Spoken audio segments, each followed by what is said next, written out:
see for yourself. Open your eyes and know for yourself.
Think them off the handle, but of the most I rule.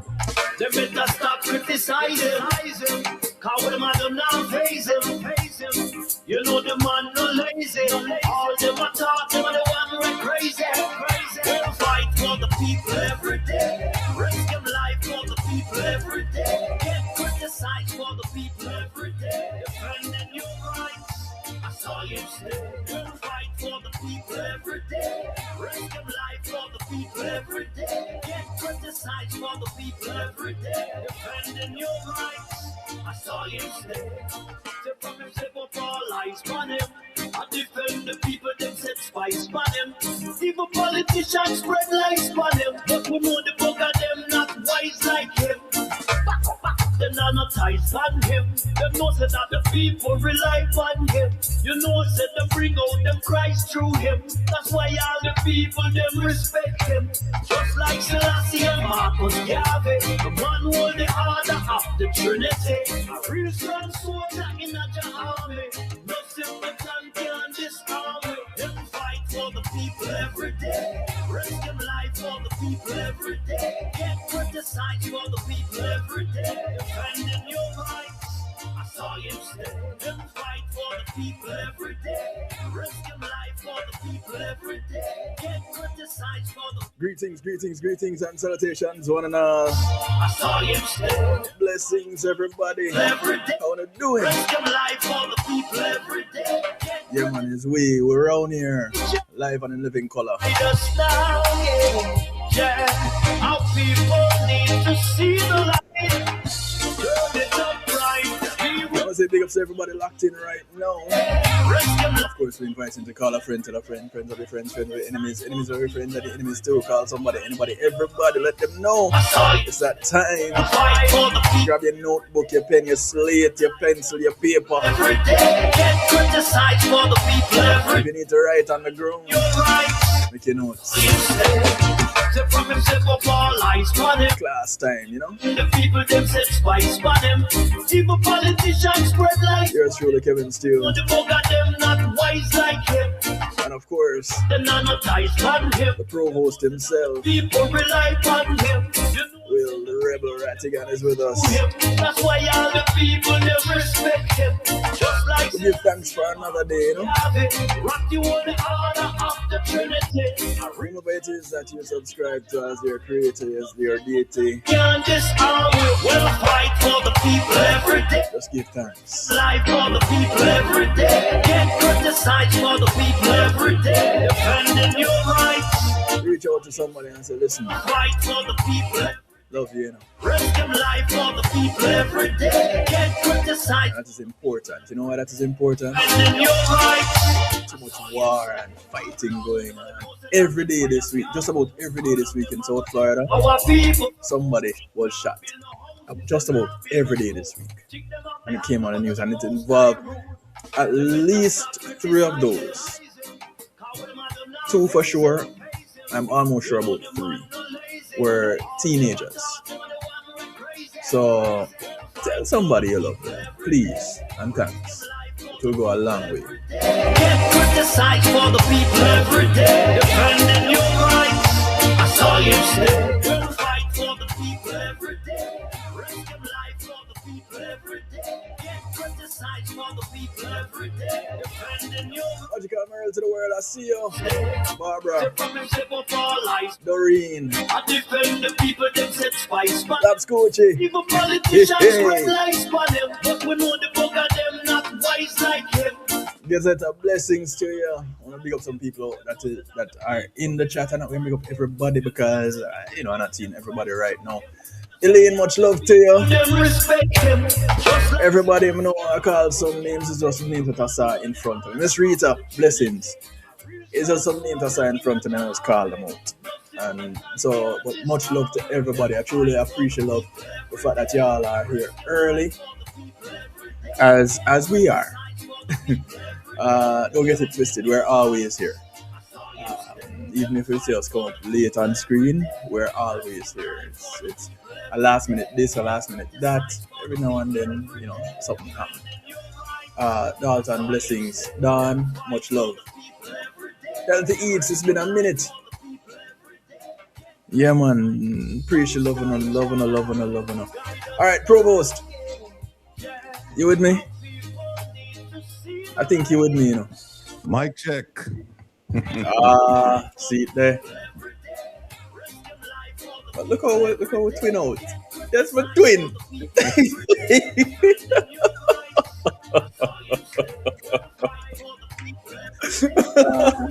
I love it. People, all my friends shave my head now, and it's a problem, you know. Shave it off completely. Grow like a pulse. It's a problem because nobody can tell we're different.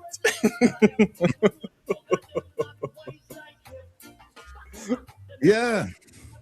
Well, Professor, people, students, supporters, family members, everybody, detractors, naysayers, everybody, welcome, welcome, welcome, welcome. And thanks for joining us on Reggae Global Radio. Reason with Ratigan, the program is called. And that's what we're gonna be doing today. We're gonna be Rattigan and the professor will be reasoning with you. As you know, the Wednesday program is where you get a chance to come in and dictate the pace. So we have a lot to cover today, and we have some students that they haven't been coming to class. Professor, there are some students, they haven't been coming to class, and so we really have to provide some extra lessons today so that they can catch up, because we are not leaving anyone behind. A mind, as NAACP said, a mind is a terrible thing to waste. So we're gonna have people who they used to just slide in and out of the classroom and them there at the back. We're gonna ask those folks to join us. Okay. Up front. And in fact, some of them we're gonna ask them to sit right next to us. You know, not in front of us, but right next to us, so that they can look at the agenda items and see the study curriculum and see where we're going. You know, sometimes when the teachers give attention to students, they tend to absorb more. You know what I mean? They perform a little bit better. The attention is everything, and it's sometimes it's frightening for some of them, and some of them really, really want that attention. So that's what we're gonna do.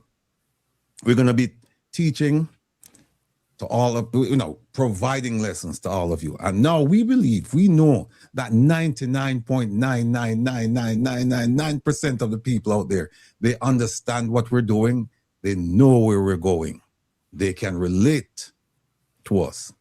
But then you have the 0.0000001 tiny fraction of the class. And this happens in every class. You're going to have a tiny fraction, they're lagging behind. And it's not because they want to lag behind, it's just that you're lagging behind and they need the attention.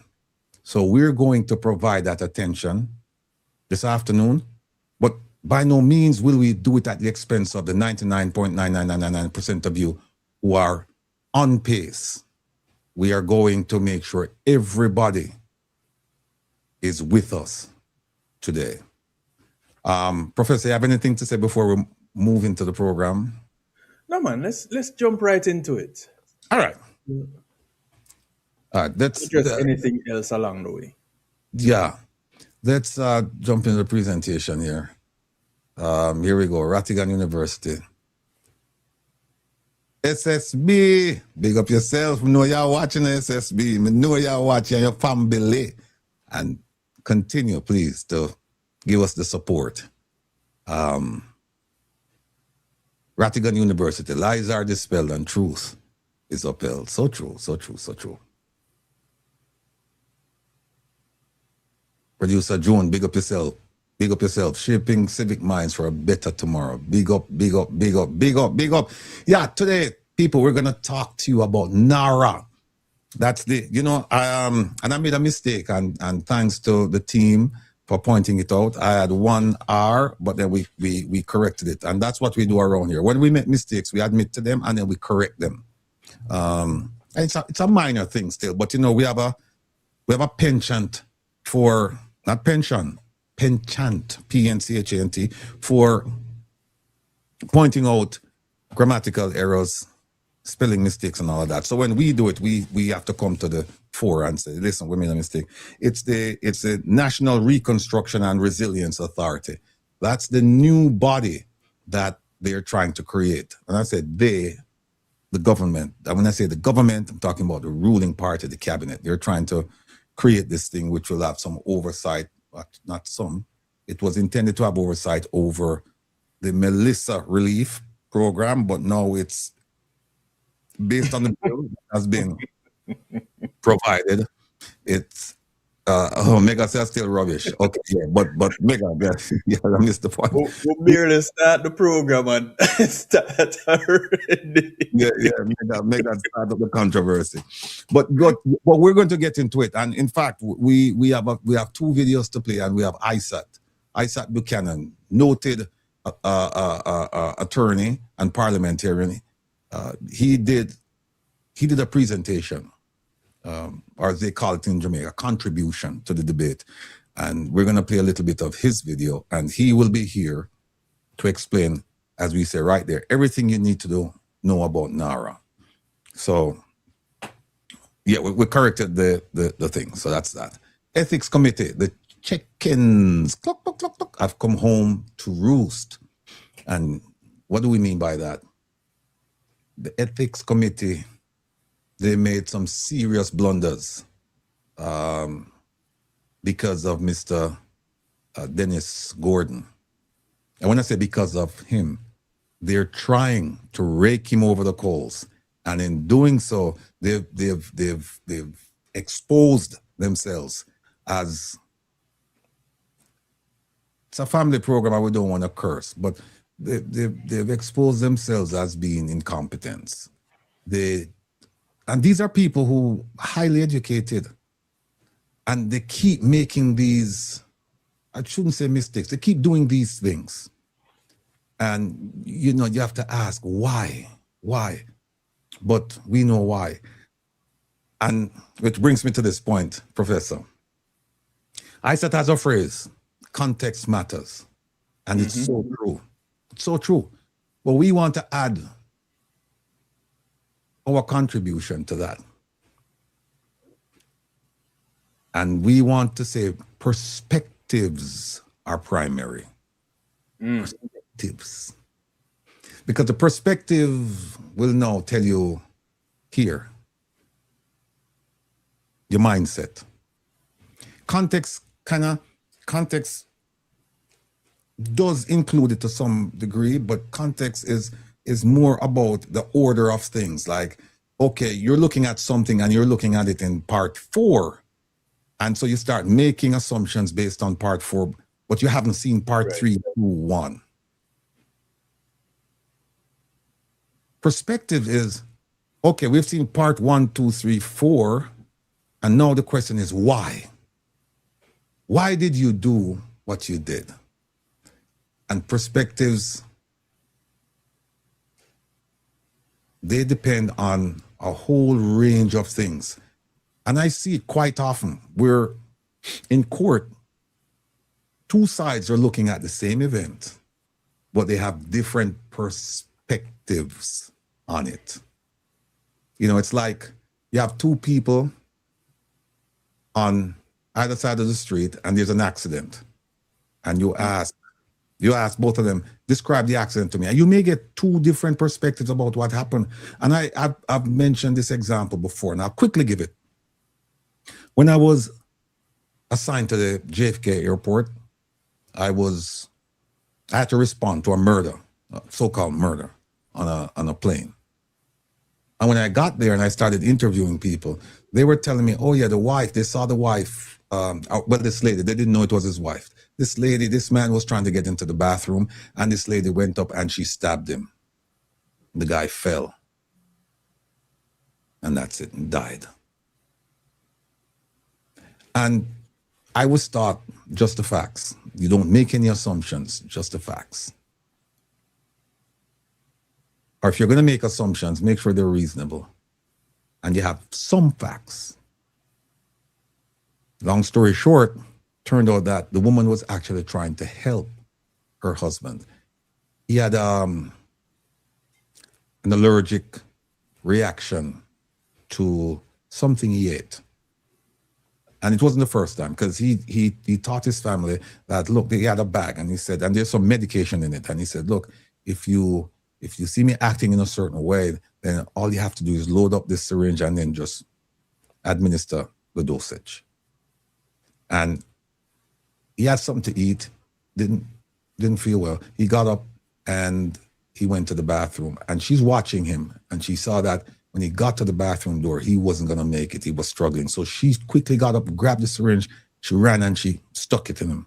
The guy dropped, died.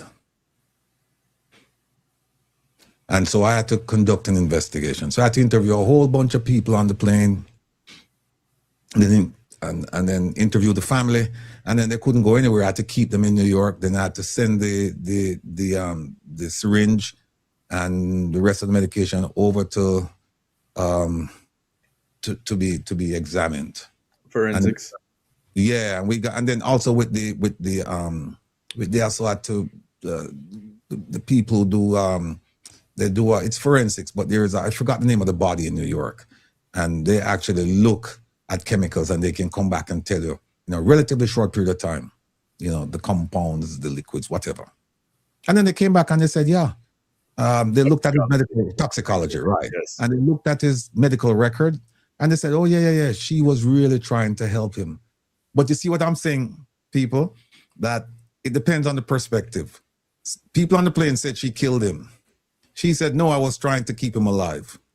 And now I came in as a referee. And so I had to listen to what they said. I had to listen to what she said. And then I had to send everything out for testing. Right. Only when the testing came back that we said, okay, fine. D. Marie, give D. Marie a star. She's been around. She's been with us for a while, Kevin, and she's paying attention because see what she said? I recall you telling us that story a while back. Yes. So right, D. Marie. Big up yourself. So we're gonna talk about that. When said the chickens have come home to roost about.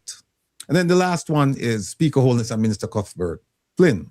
Motivation and implications of statements they recently made. And this caused some controversy because of Rule 77A. And people were saying that, when we started, the conversation drifted into, well, 77A has been in existence for quite some time. And why haven't we seen the opposition use it? And in fact, I spoke to a senior member of the opposition 2-3 days ago. And he had some, again, perspective. His perspective was different than what I was trying to portray. And then I asked him one question, and that was the end of the conversation. I asked him 2 questions. I said, did you realize that the speaker's letter to me was about one politician? He said, yeah. And I said, and did you realize that she was writing to me because of something I'd written to her? Did you see my letter to her? And he said, no. And I said, okay. I said, tune in Saturday and watch, and you'll see. So there we are. So we have it's 3 topics. Normally we have, I'm a very ambitious person. So sometimes I'll put up, 4, 5, 6, 7.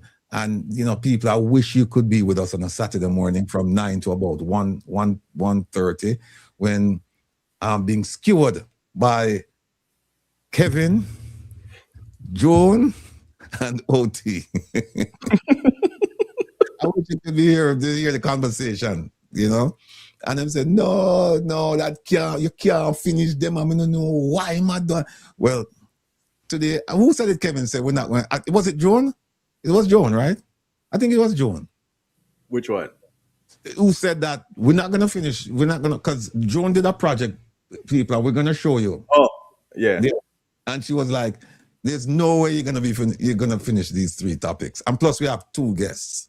So she's like, no way. So they said it today, but they said it about themselves, not me, because I just said, hey, there's 3 topics. And then Joan got carried away. OT got carried away and them start the big research around here.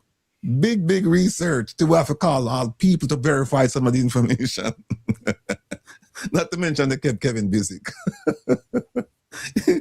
Kevin had to review the stuff. Then he was helping me. He was all over the place. So, but I'm looking at producer Jones chart here, and it's very impressive. And when you see it, people, it's just a lot.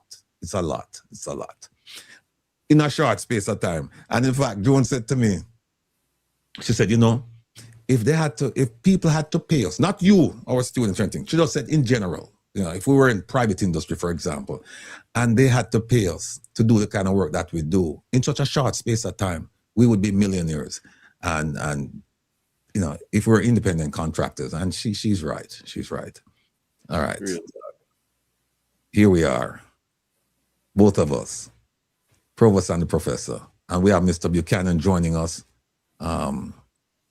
Esquire. Yeah, Esquire. And I say that because he's attending a funeral right now. So we're hoping to have him. There's a possibility that he won't be able to make it, or if he does, he'll be a bit late. So I just have to throw that out there. Then we have Tariq Bolton, the musical prodigy. 10 years old. 10 years old. And we're so proud of him. And he will be on with his grandmother and Doreen, a community activist. Very involved lady. So we're going to be doing that.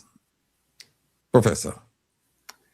Of course, we want to always keep in mind our engagement norms, where we're encouraged to be active listeners, maintain an open mind, and in so doing, we can use our time effectively. Be present. And being active listeners and keeping an open mind will help us to be present, or vice versa. Being present will help us to do that. Comment to contribute from a constructive standpoint and celebrate the contributions of others. Not all the time someone's contribution will be in alignment with what we're discussing. Let's bring them back with love, yeah? So we say, boy, thank you for that. But that is not where we are right now. Or you can say, I'd love to know more about your perspective. Remember, we were talking about perspectives earlier? Why is it that you take this position? Some of you will know that I always say, and it is my motto, have acceptance through enlightenment. And if you take the first letters of each of those words, you get another word that we won't be getting into all that right now. I'm having you use your heads. Have acceptance through enlightenment. You do the research yourself. And of course, we want to enjoy the experience. And doing all of those things that I mentioned before will allow us to even more so enjoy this experience that we have right now up until 8 o'clock when we change gears and we take on other personas. I get to be your musical chef and serve up a stew of music in the Saturday Stew on Reggae Global Radio. And after I do that, then you get the Rebel. Yes. And I have to do it like that, because I can only go so low.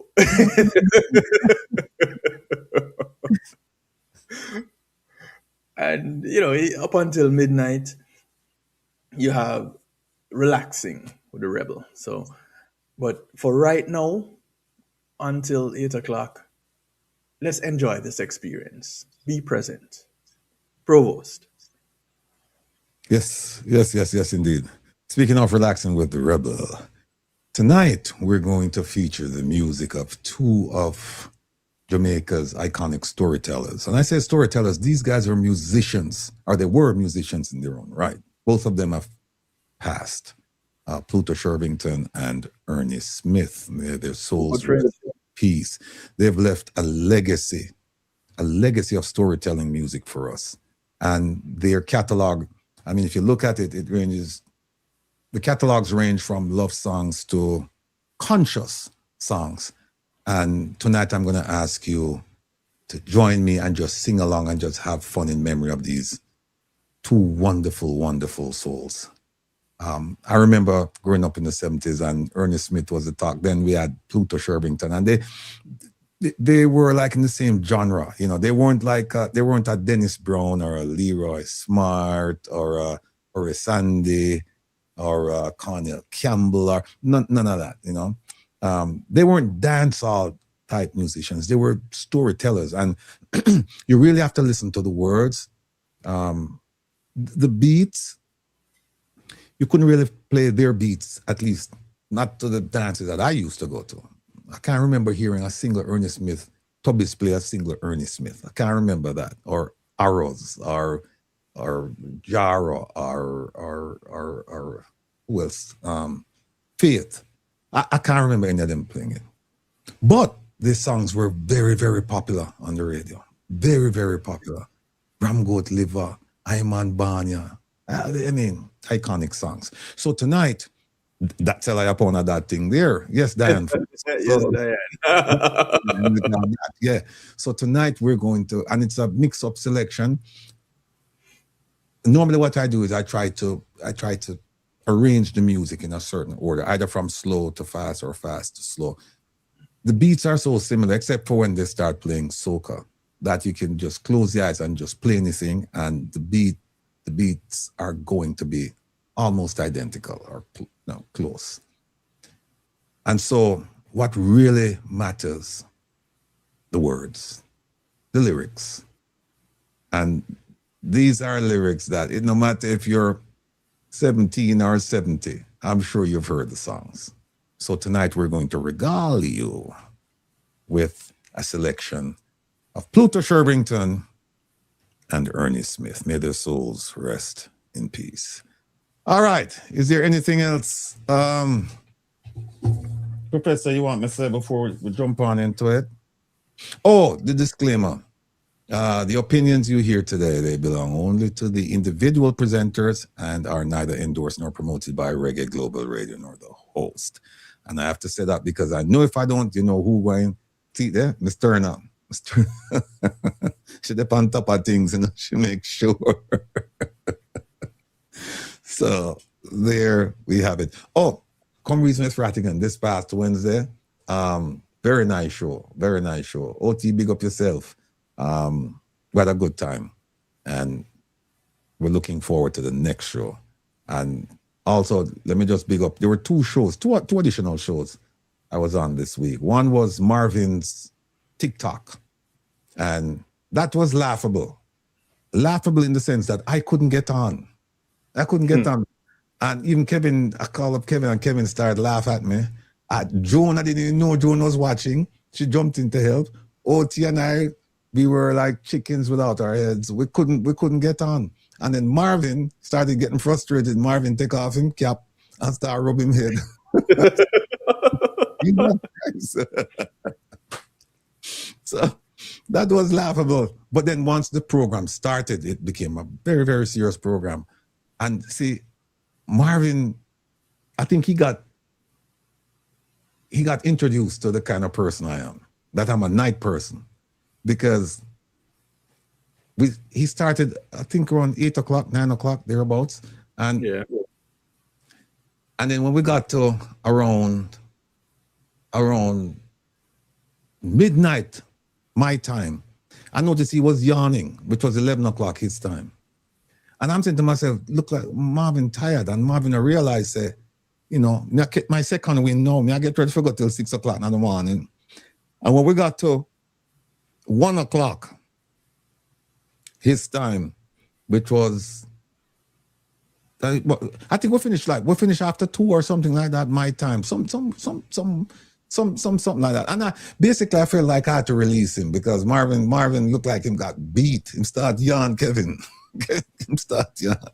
I mean, I said, because what he said to me was, oh, Mr. Tim said, no, what time we are finished? I said, don't worry about that. My people and we stay on late. Don't worry about that. You know, just show up. It's okay, I'll find no problem. So Marvin, if you're watching, if you want to do it again, just kind of get some sleep before we go on because I'm all night long. All right. So, all right. And then the second program was the Mystic program. Carl Allen said, which Marvin Edgar. He has a TikTok program, and that's it was my first time on TikTok. And as a matter of fact, as a result of that, because he had a huge audience on Monday, He usually does, but he said he had a few more people. We're thinking now of starting our own TikTok program around here. We'll keep you posted on that. And then the second program this week was Mystic Sensation on Tuesday night. And it was quite an interesting program because we're going to talk about some of the things that we discussed on Tuesday night, having to do with Rule 77A, the role of the opposition, the role of the government, NaRRA, the types of voting that occur in Parliament. It was quite an interesting program, and I urge you, if you didn't see it, just go back and take a look at it. And while you're doing that, don't forget to watch this program as well, because we're gonna go back into some of the same things. All right. So, yeah, whole new world, Whole new world. yeah, it's a whole world. Whole new world. Yeah. I spoke. He called me this morning, and I said to him, "Why didn't he let us know? Because then we could at least do something with him regarding the gathering. Because I don't think it's a protest march. It's a gathering. They're all in one place, and 2 brothers were shot dead by the authorities. I think it was early this week or late last week. And so they're having a gathering at the house in the yard today. And Marvin is there. So, all right. There we go. Where are we now? One thing. Yeah, sure. Go ahead. One thing I want to mention, as you were addressing some things community related, we recently did a fundraising drive, donation drive for one of our community members, one of our diaspora members. And I'll say I'm disappointed in the kind of support that was meted out for this diaspora member. And I urge you again, I appeal to you again, everyone, and go ahead and say it to your friends. And I'll probably say it again when people jump on a little bit later on, when everybody shows up to class. When we reach out for members of our diaspora, it is reaching out for them. When we reach out for individuals in Jamaica, it is reaching out for them. So it is not for OJLDF. It is not for Kevin Stew. It is not for Will Rattigan. It is for the individuals on the behalf of whom we reach out. So please, I'm going to appeal to you once again. And I'll tell you all this. With all the people that have supported us on the platform where we've given you information, it doesn't cost you anything. We only ask you for a little something for this person. 3 people stepped up. 3. We did a whole night of broadcast. We did from 8 till 1 o'clock, I believe it was, that we got done. 5 hours on behalf of this person so that y'all could contribute. We entertained you, not for our benefit, for this one diaspora member. This diaspora member could be you. So please, it was just put in the chat, the link that you can go to donate. Even if everybody who is on right now, I'm going to use the round figure, 400 devices are on. If everybody out of that 400 just gave $5, that would have helped. But to know that only 3 people had donated something, that's hurtful. So, especially for those who are here in the US, help out your fellow diaspora friend, neighbor. your fellow diasporan. That I just wanted to put that in there. Yeah, So yeah. You know, I agree with the professor.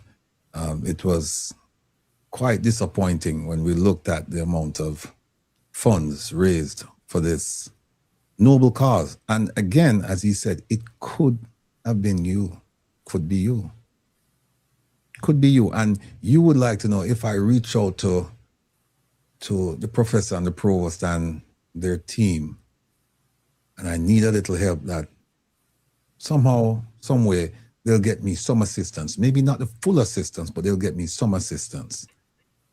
And it's, well, you know what?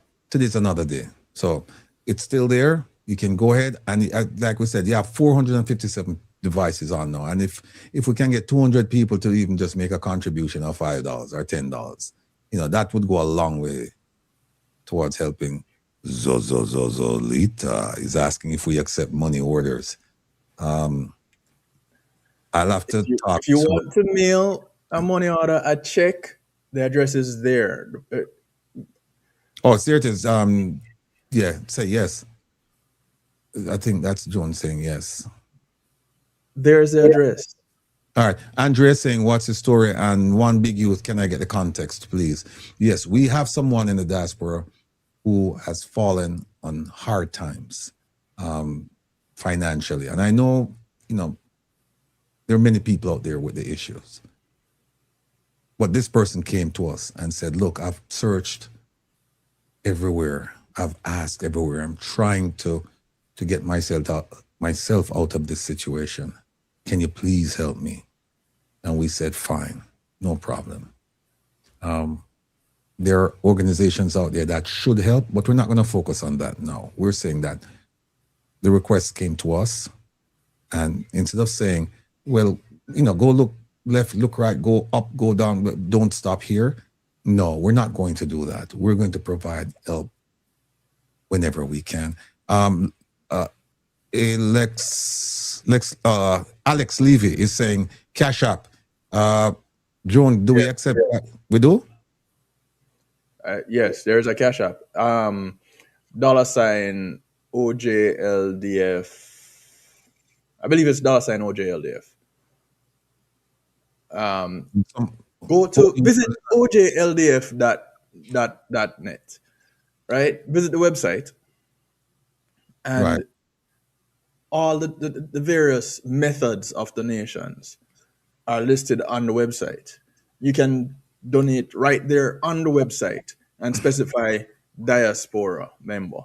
It's scrolling across the bottom of the screen right now. Yes, it's Cash App, $ OJLDF. In Zelle, it's give@ojldf.net. Visit the website, please, please, please, please. Yes, Right. Alex Levy, that's what it is, $ OJLDF. Yeah. All right. And specify donation for diaspora member, donation for the One Jamaica Legal Defense Foundation, to use whichever way the Right. foundation Just sees make sure fit. when you're making that donation that you indicate where you want it to go. And Yeah. speaking of which, we are, I think next week or so, we'll come out, and for the people who made donations during Melissa, we're going to tell you where the money went. And for those who, what else? There's another one. The tablet drive. Yeah, we're going to tell you about that. If you have donated to us for any cause, we're going to tell you where your money went. It's that simple. Strong Believers asking, where's the link? Oh, Strong Believers asking where the link. Let me just quickly say, I see where the team is asking me to speak about Paul Buchanan, his case. Someone wrote to me this week and said, we have to keep talking about it, and to give you an update as to where that case is. The case was argued already in the Supreme Court, and the purpose of that was to get leave from the Supreme Court to argue in the Court of Appeal. I was told that a decision would have been rendered yesterday, and I kept my mouth shut because you know how it is, right? Fake news and all of that. It didn't happen, or if it did, I don't know anything about it. I certainly will call some of the people involved with the case tomorrow and give you an update next week. Not sure if the update is going to be any different than what I'm giving you right now, but I will give you an update. So for those of you who have asked about the Paul Buchanan case, that's all there is to report at this time. And I just want to thank you for your continued interest in that matter. And I just hope, people, that the things that we report on, that you keep reminding me, hey, what about this? What about that? Because we don't want any 9-day wonders around here. And, you know, we have a very small team. And I'm telling you, it's like drinking from a hydrant, full blast, you know, because there is so much coming out of Jamaica. Producer Joan, you know where I'm going with this, because she always said, them I wing it. You know, and she always said, Jamaica is a gift that keeps on giving. And it's so true. Every week when we say, okay, we're going to go back and do one of the stories we've prepared for months, something comes up. So that's where we are. All right. People are talking about this quote of the day. I'm going to come back to this because producer Joan just reminded me why we have it up. And it's not time yet for us to show this. I mean, we can show it now, but there's a story behind this. All right, let me remove that. And speaking of perspectives, people, whenever we say something, if you disagree, that's okay. That's okay. We're people and we're not going to be in agreement all the time. It was never meant to be that way. But where we can agree, let's agree. And where we disagree, let's agree to disagree. But at the same time, let's put forward some arguments. Let's put forward our best convincing argument to say, here's why I think you should come over to my side. Let's do that. Let's not get sucked into this idea that, boy, I'm a diehard, I'm a this, I'm a that, I'm a support this, I'm a support that. You can still support whatever you're supporting and say, yes, I support this organization, but in this instance, they made a mistake. That's okay. That's okay. We're not asking people, we're not saying to you, you know, give up your entire belief structure. We're just saying, in this particular instance, something went wrong here. I tell you what, Rosalie Hamilton came out, not the professor, the JLP counselor. She came out in a very strident manner against Donovan Williams. I don't hear any PNP, I haven't heard it. Any PNP person saying she's supposed to switch parties now, I haven't heard that. I've heard nothing but compliments for what she's doing. Nothing but compliments. But see, people didn't look at, people didn't examine her motivations and her perspectives, and I'm not criticizing them. I'm not even commenting on them. I'm saying what people focused on was what she said, not what formulated, what thoughts went into what she said. They were just looking at what she said, and they loved it. Similarly with Mr. Innes, when he said he wasn't going to go down and vote, you know, for the KCMC, wasn't going to get involved in that. People loved it, but people weren't telling him to leave the jail. He said he was going to leave, but did he leave? No, he stayed. He's still there. So it's okay to support a political party or support a point of view or support a religion or support an organization and still be honest enough to say, in this instance, they made a mistake. Carl Allen is asking, would I like her to switch? That's not, Carl, that's not none of my business. She has to deal with that. That's her prerogative. All I'm interested in is what the thought process was and what she's saying. But in terms of her switching, that's not my business. And in fact, if you listen carefully to what I've said that you can still support any organization, political or otherwise, religious or otherwise, and be honest enough to say or to acknowledge when they made a mistake. That's all. That's all I'm saying. You don't have to cuss out people and carry on, and and the other thing is too, when you're going to criticize someone, and I've said it many, many times over here, if you're going to criticize someone, then please come up with an option. Yes. I would love you to get to the point where you say, I disagree with you on that, and here is why, because I think this idea is going to achieve the goals faster, better than yours. Then we can talk. But if you just call and cuss me out, then we're going nowhere, and we have to advance as a people. We have to advance as a people. And look already, see already in the chat, we see some people for Rosalie Hamilton and some people against. We see both of them. We see where one person is saying she's complicit and another person is saying, I applaud her for her position. Oh, anybody who's donating today, I see where Strong Believers saying I was able to make the donation, was not able to identify what it's for. I don't know why that didn't happen.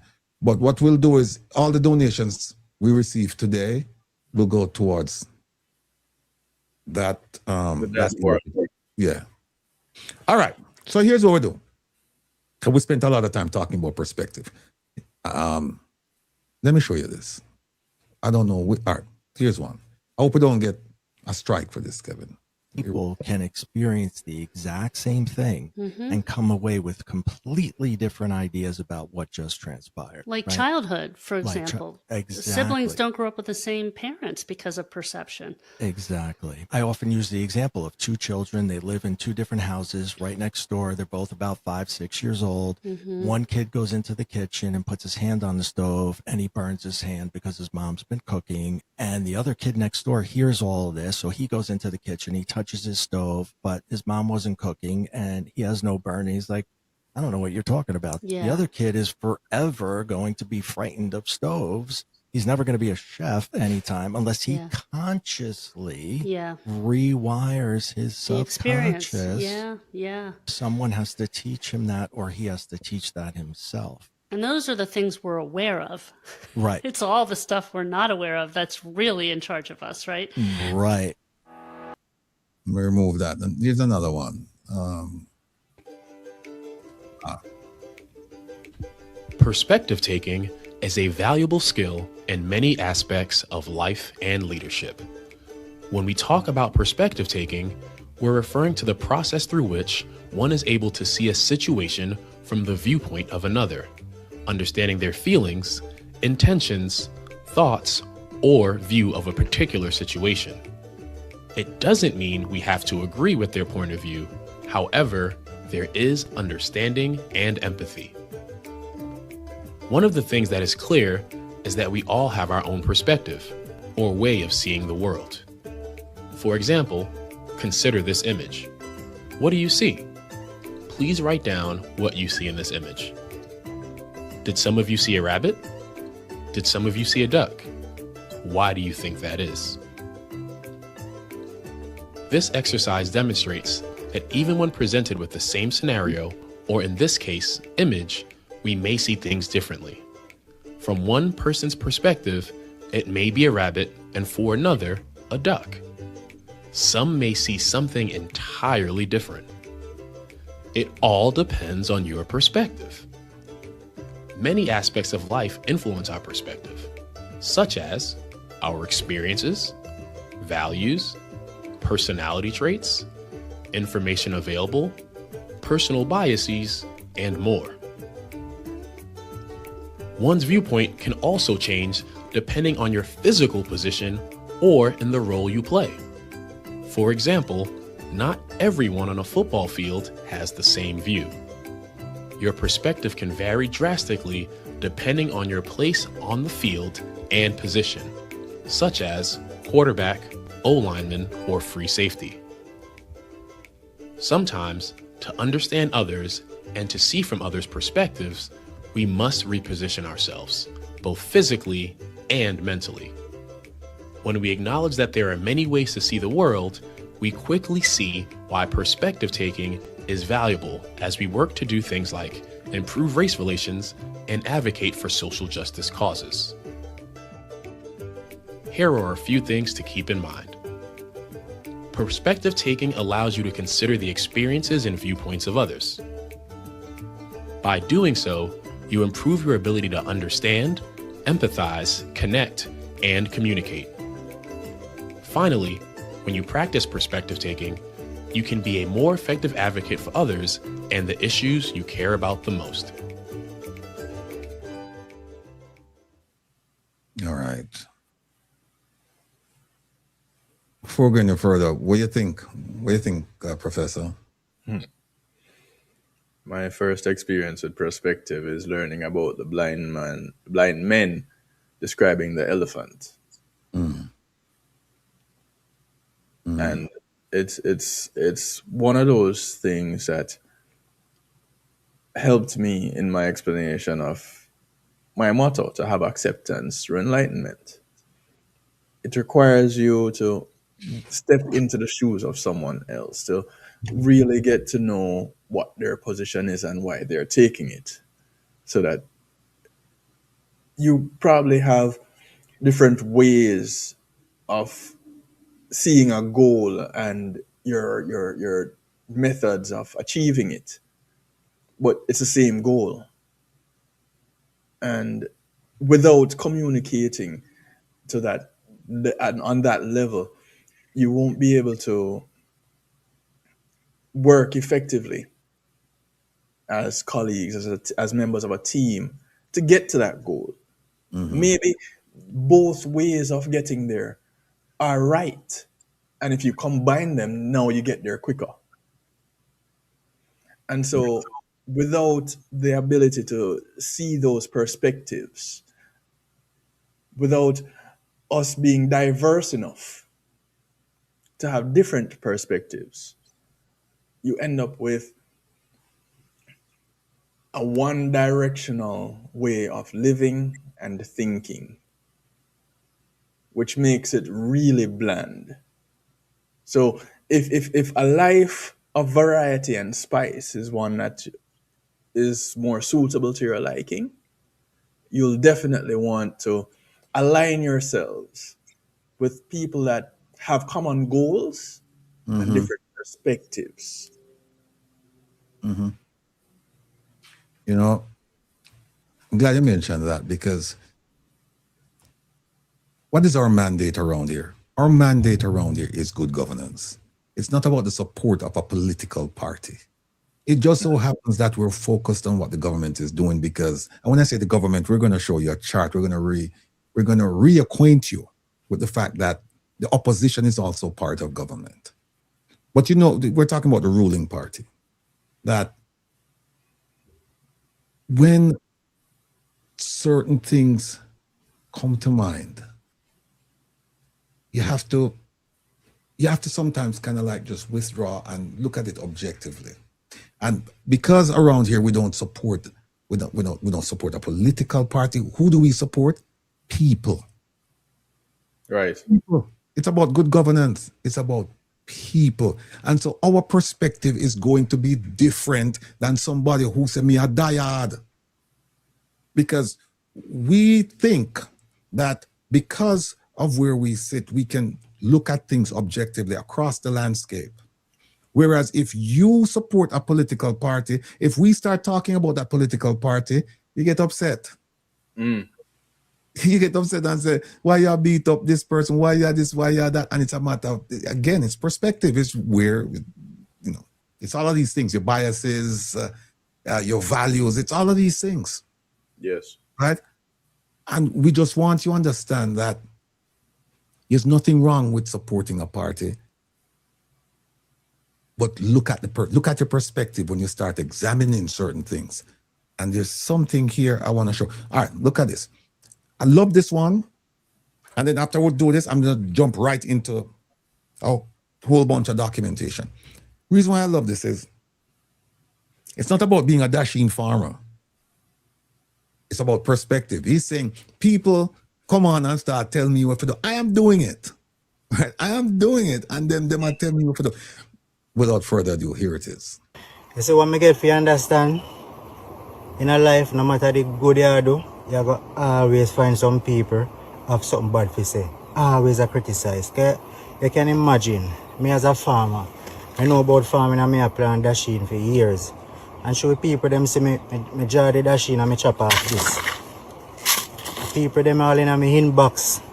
I say me no know nothing about farming and I disrespect me in the most way. You can imagine me do something good and something positive. And just because some people don't understand what me I do, they might criticize me and I cuss me and I style me all kind of way. You see me, but I don't pay that no mind, you know. You see me, because me know better. You see people, when you plant dasheen, I don't know about, but when you plant dasheen and you draw, you cut off this. Understand? Yeah. Every dasheen where you draw people, you always have, you find all 10 sucker. Them here. See them here?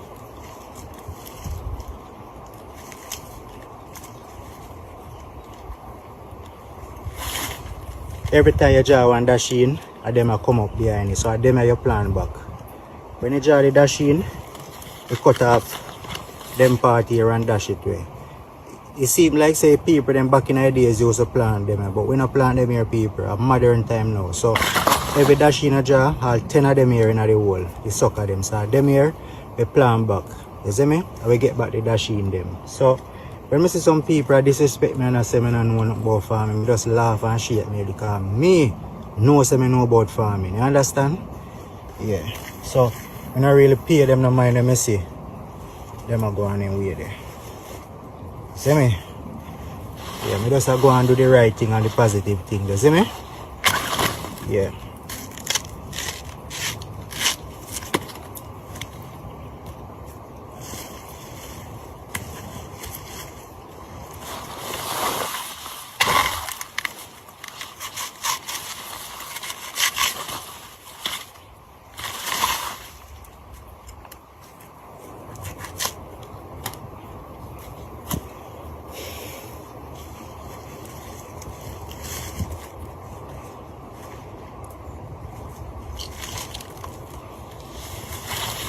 So them here the sucker them people. Them here we plan back after we draw the dasheen them. You understand? Yeah man. So you can't stop cuss me and criticize me now. You understand? Because you say me don't know about farming. Well me I teach you something. Who don't know? No one know. And who know? I just that. You see me? Yeah. There you have it, folks. Here the man say he knows about farming and people are criticize him and style him and embarrass him and they don't know. They don't know. And we're going to have that as long as we're on terra firma, as long as we're on planet Earth, we're going to have that. People are going to criticize you. Mm-hmm. And sometimes for no good reason. Sometimes they're going to constructively criticize you. You should welcome that. You should welcome constructive criticism. It's only going to make you a better person, a better organization.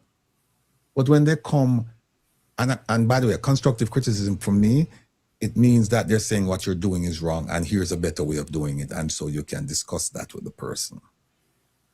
But when, like he said, them call him idiot, they don't have any solutions. Them just go in their inbox and say, my idiot, you don't know what him to do.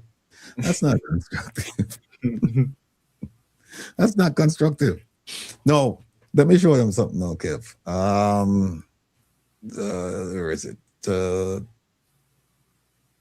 I just had it here. Miscellaneous. It's in miscellaneous. Quest to Juliet. Okay. Now, here's what happened. And we're just going to talk about Rule 77 now. 77A. What happened is, last week, Saturday, I put up a response from the speaker and explained that she explained her indication that 77A could be used against any member in parliament based on their conduct. And it didn't resonate with some people. It didn't resonate with some people. And like I said, I spoke to a member of the opposition yesterday, and the person did not see my email because I asked the person, did you see what I asked for? Because some people thought that Juliet Holness was using me and she was this and she was that. Well, let me just park that idea that she's using me and think about this, people. The information I received from her, I received it as a result of filing an ATI. And that information became the centerpiece of certain conversations. What if I hadn't filed an ATI? Seriously now, would you have known about 77A if I didn't file an ATI and got a response from her? Because here's what happened. In my review of the standing orders, before I received a response from the speaker, I had jotted down 77A, but not for the reason that she mentioned. It was something completely different. She was the one who brought it to my attention that you can use this to do certain things. And I shared it with you. Now, if I didn't file, let's go back to first base.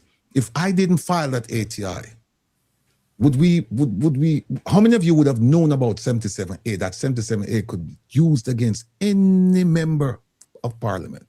How many of you, honestly, how many of you knew about 77A and its application? How many? I'm going to hazard a guess to say that not many. Not many of you. So sometimes you can't kick a gift horse in the mouth. When somebody gives you something on a platter, you can examine it, you can assess it, but you can't just throw it away and not look at it. Here's what happened. I didn't show you this last week. I showed it on Mystic. Here's what happened. Last week I showed you in the commission's report where they recommended to the speaker a review of the conduct of Minister Tufton based on his relationship with Market Me and Lindsay McDonough, a principal in that company. And also the fact that he went to certain meetings that from which he should have recused himself, right? So I asked her, it was a very simple question. Here it is right here. Here it is. Dear Madam Speaker, reference is made to the Integrity Commission's investigation regarding, let me make it bigger so you can see it. Here it is. Regarding procurement irregularities and conflict of interest with respect to contracts executed between Market Me Consulting and the Ministry of Health and Wellness. Said investigation commenced in August 2020 and the report was tabled in Parliament in July 2025. Noteworthy is that section 7.7 of the aforementioned report contains a referral to you, Madam Speaker, for action deemed necessary regarding two things: conflict of interest concerns and his involvement in discussions from which he should have recused himself. And then I went on to say, Speaker, it's been 8 months now since it was referred to you, and we haven't heard anything. And so here's my request. Please give me some information showing that you've taken some action. This was about one minister and one minister only. This was about Minister of Health and Wellness, Christopher Tufton. One minister. One minister. And then she responded. Here's a response. First of all, I was surprised that she responded. And in fact, a member of the opposition said, boy, you see you're bigger up and you're this and you're that. She said, I write in response to your email. Right? And she said, let me show you something. I showed it last week. You see this paragraph here? This paragraph. Once, actually, no, let me take something off. Let me go back. See this paragraph.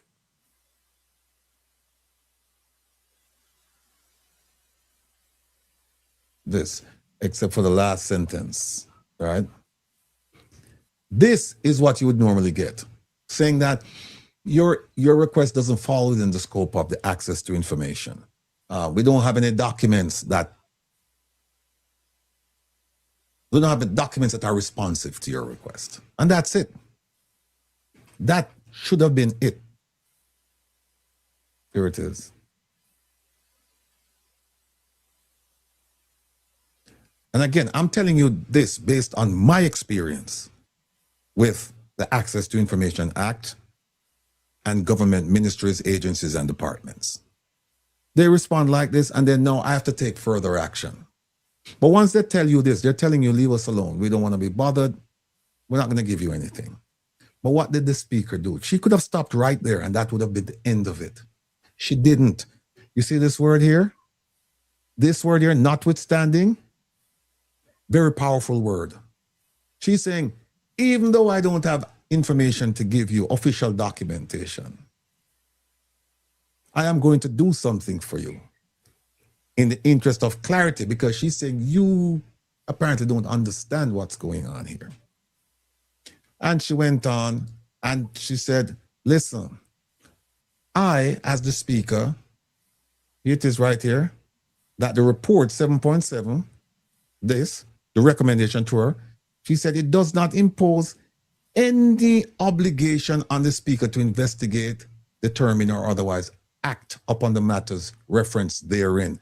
So I hope you understand that, people. What she's saying, the commission, also known as Integrity Commission, whatever they refer to me to do with, to look into the Minister Tufton matter, I can't do anything. It doesn't give me, even though they said that, yes, you're supposed to look into this, or we're referring it to you, it doesn't confer, it doesn't give me any authority to investigate, determine, or act upon the matter. She said, the only thing I have to do under the law and the Constitution is to table the report. It is right here. The Speaker acted strictly in accordance with the Constitution and the standing orders by ensuring that the report was formally laid before the House. The report was duly tabled in the House of Representatives on October 7, 2025, therefore placing the matter before the Parliament for its consideration. So she's saying, Parliament have to deal with it, it's not me. Parliament must deal with it. And here it is right here. She said, this constitutes the appropriate and complete, not partial, complete procedural response available to the Speaker. So she said, Mr. Rattigan, there's nothing I can do to help you. And then she went on. She says, for completeness, Mr. Rattigan, Standing Order 77A, if you get 16 members or more, you can trigger consideration by a select committee, such as, not, if you look right here, she didn't indicate that it was the only committee. I think they have more than 11 committees, select committees. So she's saying 77A, you can use it and go wherever you want to go.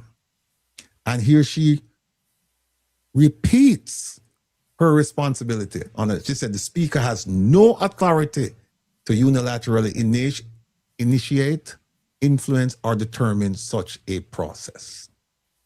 And here again, she repeats, the only action properly taken and required to be taken by the Speaker was the tabling of the report. No additional action falls within the lawful remit of the Speaker, absent, here it is, absent a resolution of the House. So she's saying, Mr. Rattigan, the House, Parliament must do something. My job is finished. My job is finished. And because of this, and I brought it out, people started asking questions saying, wait a minute, 16 people can actually cause this to happen? And the conversation was extended to, well, wait a minute, we have an opposition. And they have 28. So how come we haven't seen any of this? And some people, perspectives again. Perspectives, not context, perspectives. They saw this as me attacking the opposition, not knowing that what's going on here is the opposition has been provided, was provided an avenue to deal with this matter, and they didn't. So then the question is, why haven't they done something with this? So instead of focusing on the opposition, some people started focusing on me. And I'm telling them that, listen, she didn't have to do any of this. She did it. And when I got this letter and I sat down with my team, immediately we said, okay, she's trying to get us, to get people to do something about this because they don't want to do it on their own. And this is about Minister Tufton. However, let me go back to the quote of the day. Look at this. Out of hatred for the cockroach, the ants voted for the insecticide. They said, yes, bring in the sprayer and kill off the cockroach. But they all died, including the housefly that didn't even vote. You know what this is saying? In application to what I just explained to you, we believe that the Speaker wanted to address the issue with Minister Tufton. And in her quest to do that, I don't know if she failed to realize, or she was in such a hurry, or she just didn't care. But the same 77A can be used against even the Speaker for her role in the lease flat debacle. Can be used against her husband, the Prime Minister, for Westcon, for his statutory declarations, for a whole range of things. Can be used against almost any minister who had a scandal. And we're going to show you a whole bunch of scandals. That is what happened here. But people, instead of seeing it for what it's worth, depending on their perspective, they missed it. They missed it. They're saying, oh, she use and she try to get this and try. And you say, she has given us this thing on a silver platter. She's basically saying, use this against Tufton. And while we would say, okay, it can be used against Tufton, we must not forget that it can also be used against her and the rest of, and several members of her party. That is a lesson to be learned, people. So instead of cussing me and saying, part of it is true that the opposition party didn't do anything. Haven't done anything about it. And I'm going to show you something now that is going to blow your mind. I have many things to show, but I'm trying to figure out now which one to show you first. Kevin, what the lawsuit there?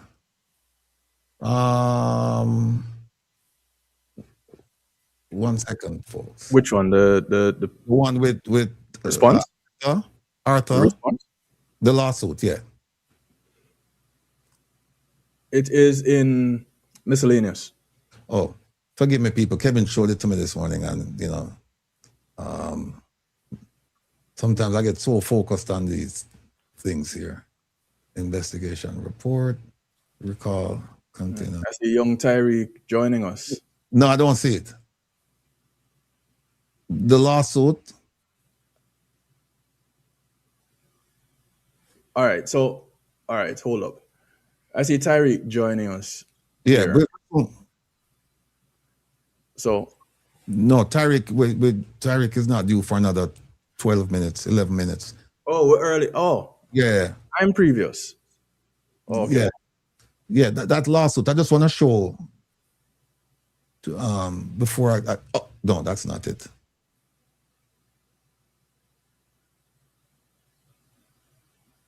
Is that it? You grab it? No, I'm going to show you something, people. Remember we talk about perspectives. I'm going to show you something as to why Mrs. Holness Obscure said, was this information known before as it being referred to?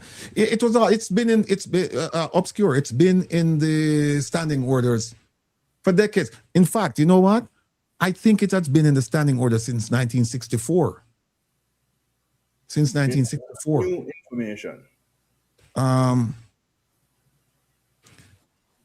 It's the application of the information that is a little bit different, but it's not new information.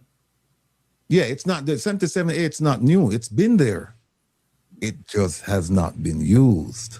And so you ask yourself, if these people were so schooled in the standing orders, why didn't they use it over the decades? Why? And LMC England, yes, you can use 77A against Minister, the Prime Minister. You can. You find it, Kevin? No.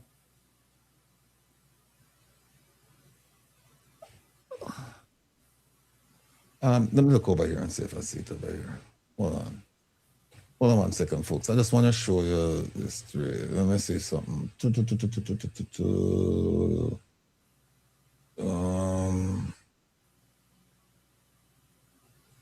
No, it's not here. I need to show you this because, and you know about this, but I think some of you may have forgotten.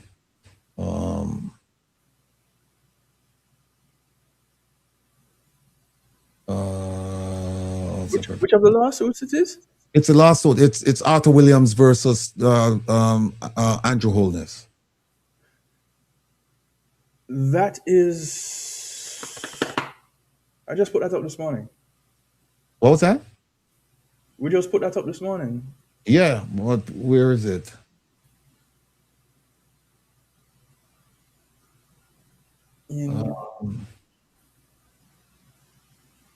Look in today's file folder. Oh, hold on a second. Are you referring to this? Yes, it says. Yeah, I think it might be here. Hold on. Ethics Committee. Oh, here it is. Here it is. Here it is. All right. Yeah. All right. Sorry about that. Please forgive me for the delay. Take a look at this, people.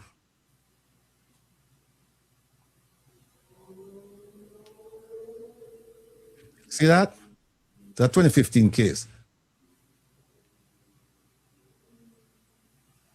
I just want to show you a couple of things. Andrew Holness, Arthur Williams. All right. This man, if you remember, this is a case where they gave them signed, where it wasn't the prime minister at the time. He was in the opposition.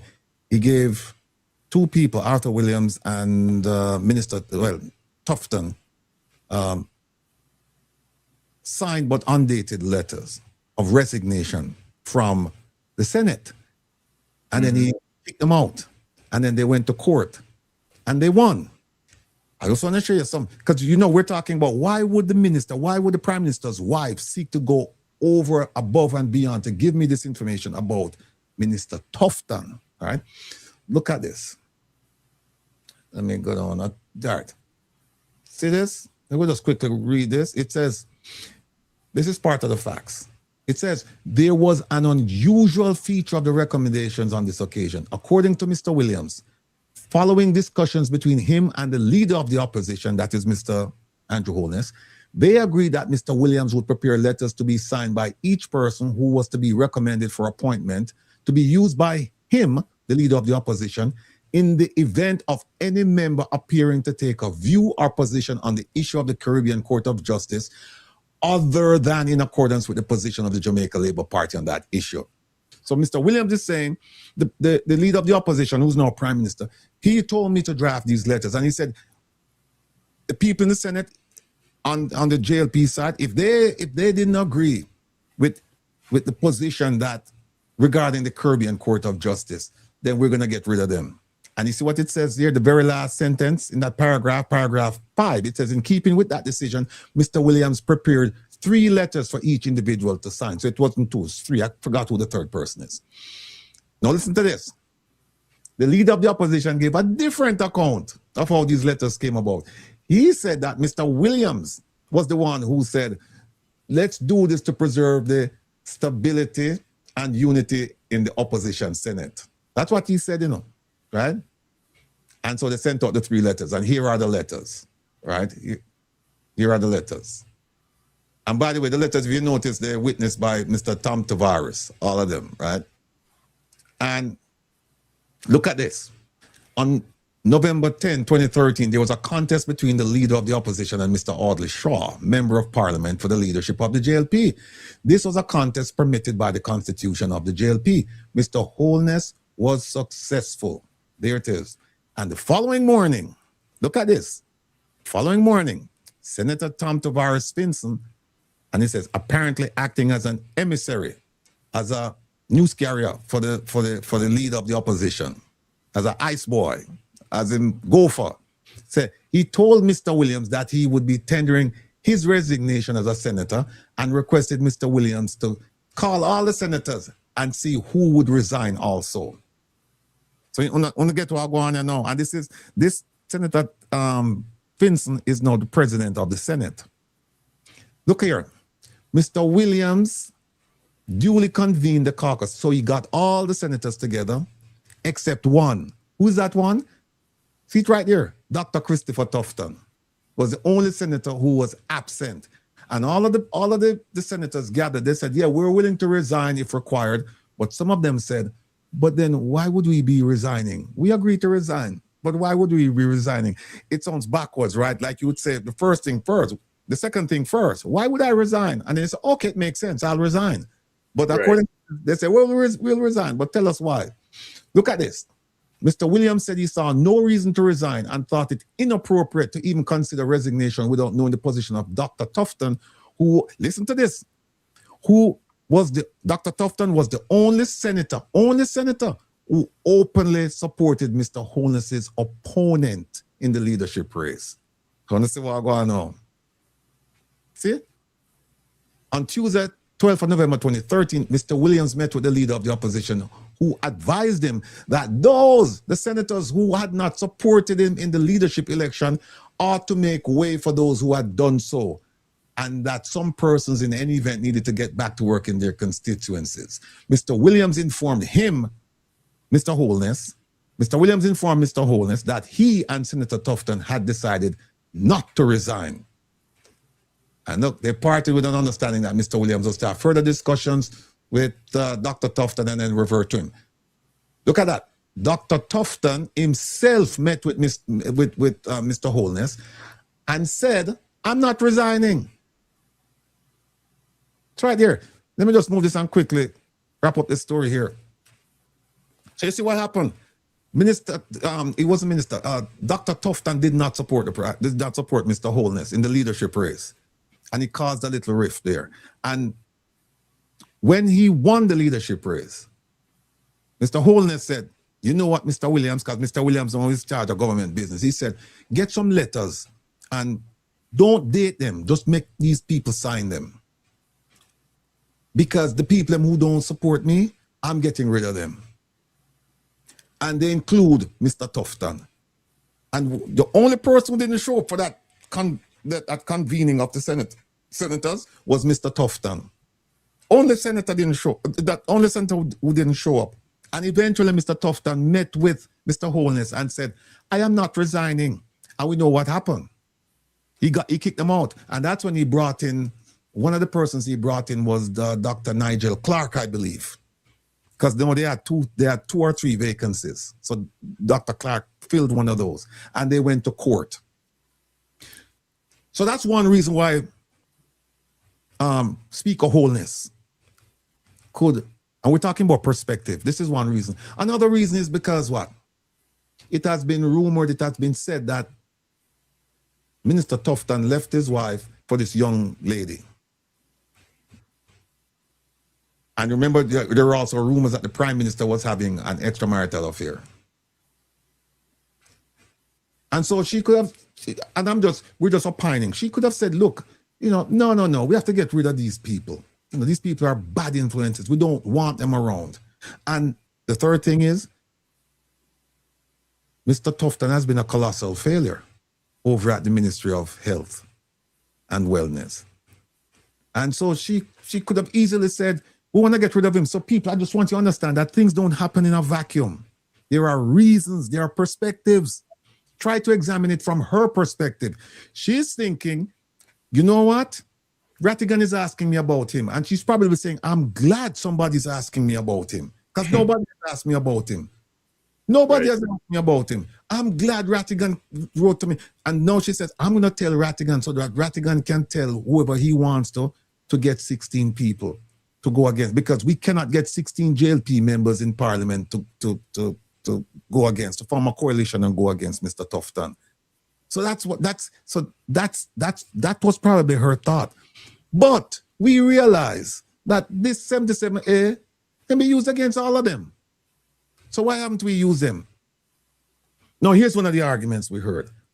One of the arguments we heard was that, well, the PNP could not have used 77A because before September 3rd, because they only had 14 members, and the law says the rule is that you need 16 members.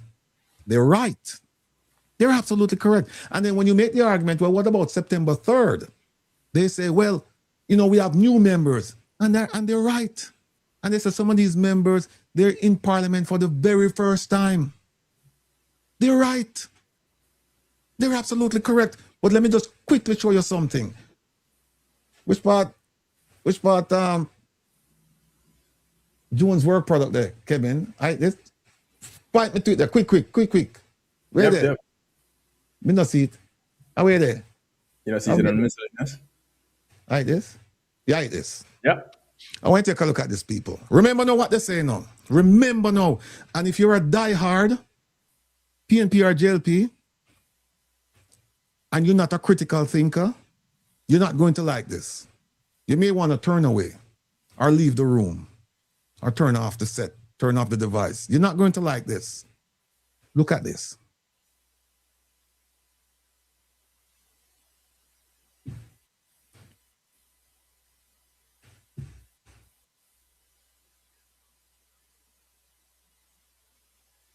All right. Remember now, people, that this Andrew Holness-led administration has been in power for 10 years. 10 years. I want you to follow me now. If you look at the bottom of this chart, you see 2016 to 2020. You come right here. Hold on. Right here. You know what that represents? It represents a 32-31 majority in 2016 after the election. You remember? You remember. Of course you remember.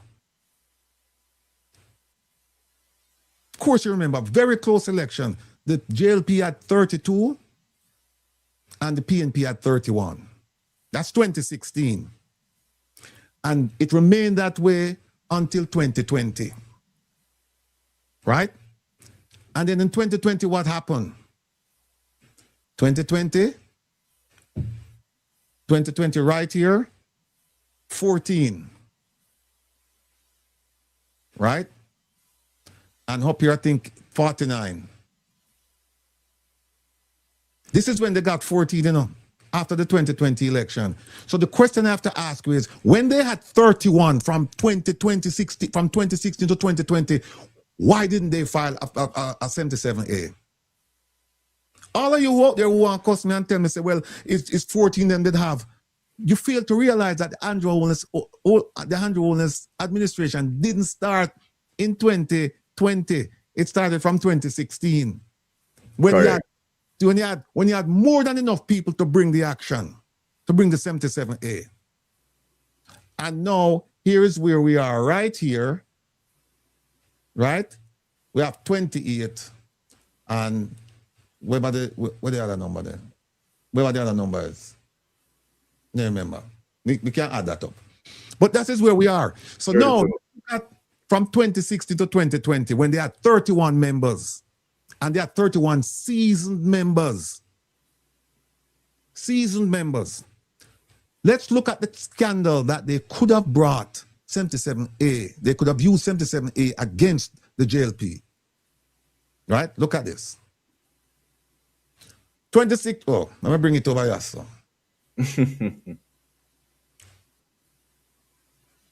All right.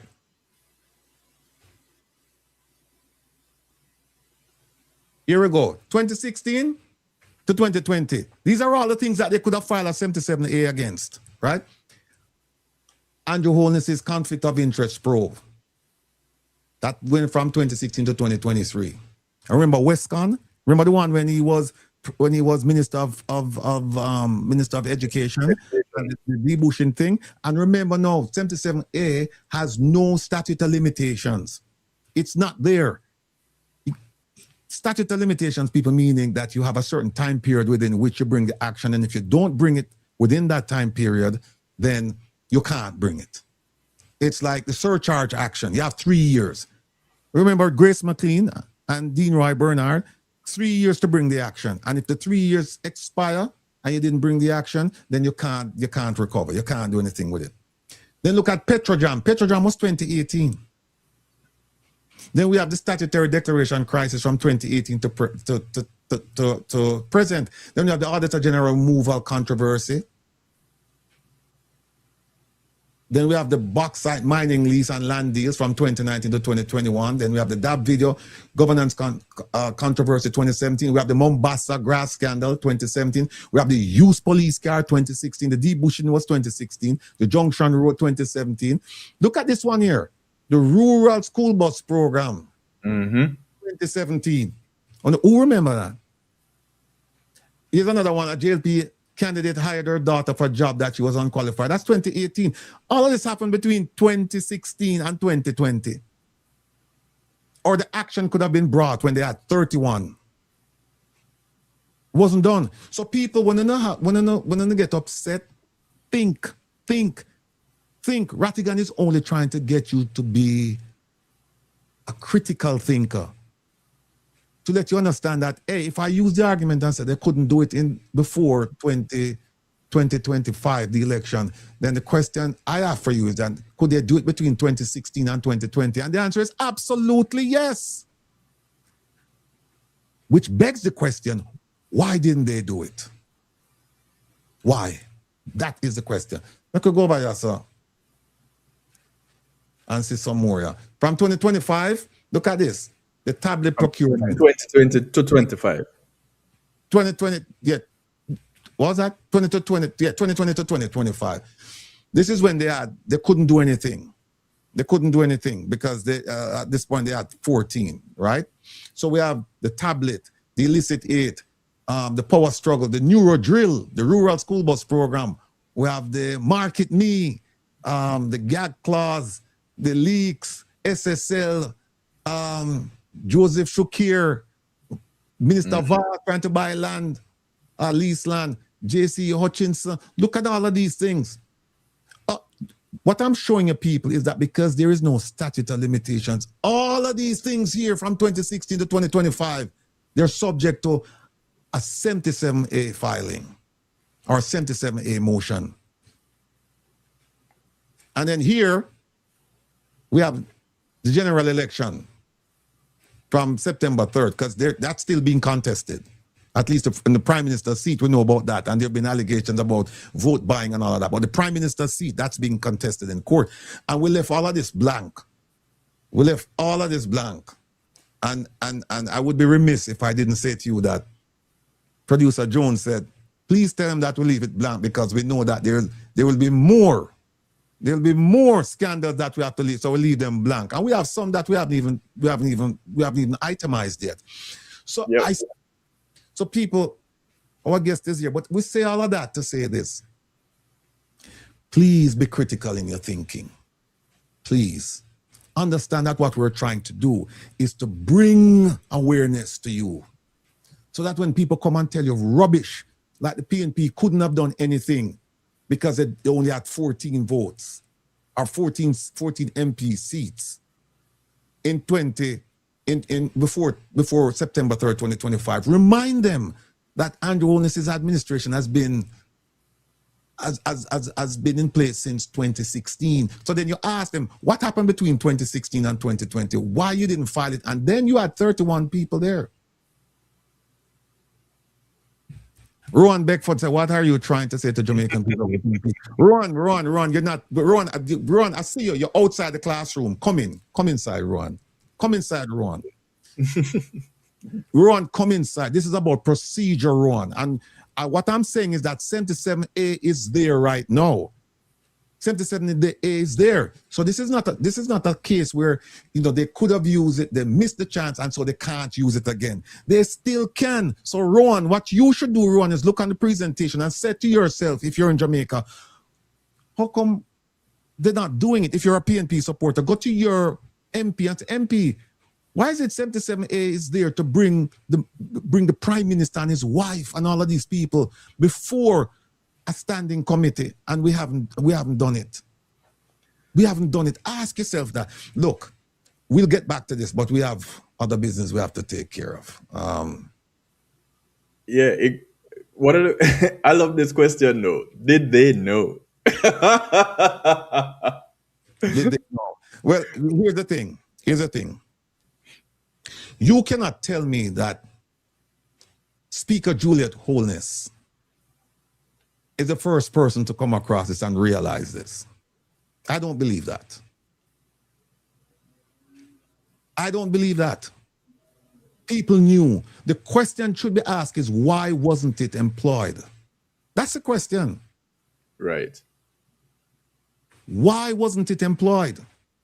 Remember now, people, this is people-centric, you know, this is not party-centric. This program is people-centric, and we're informing the people. Why? When? Where? How? Who?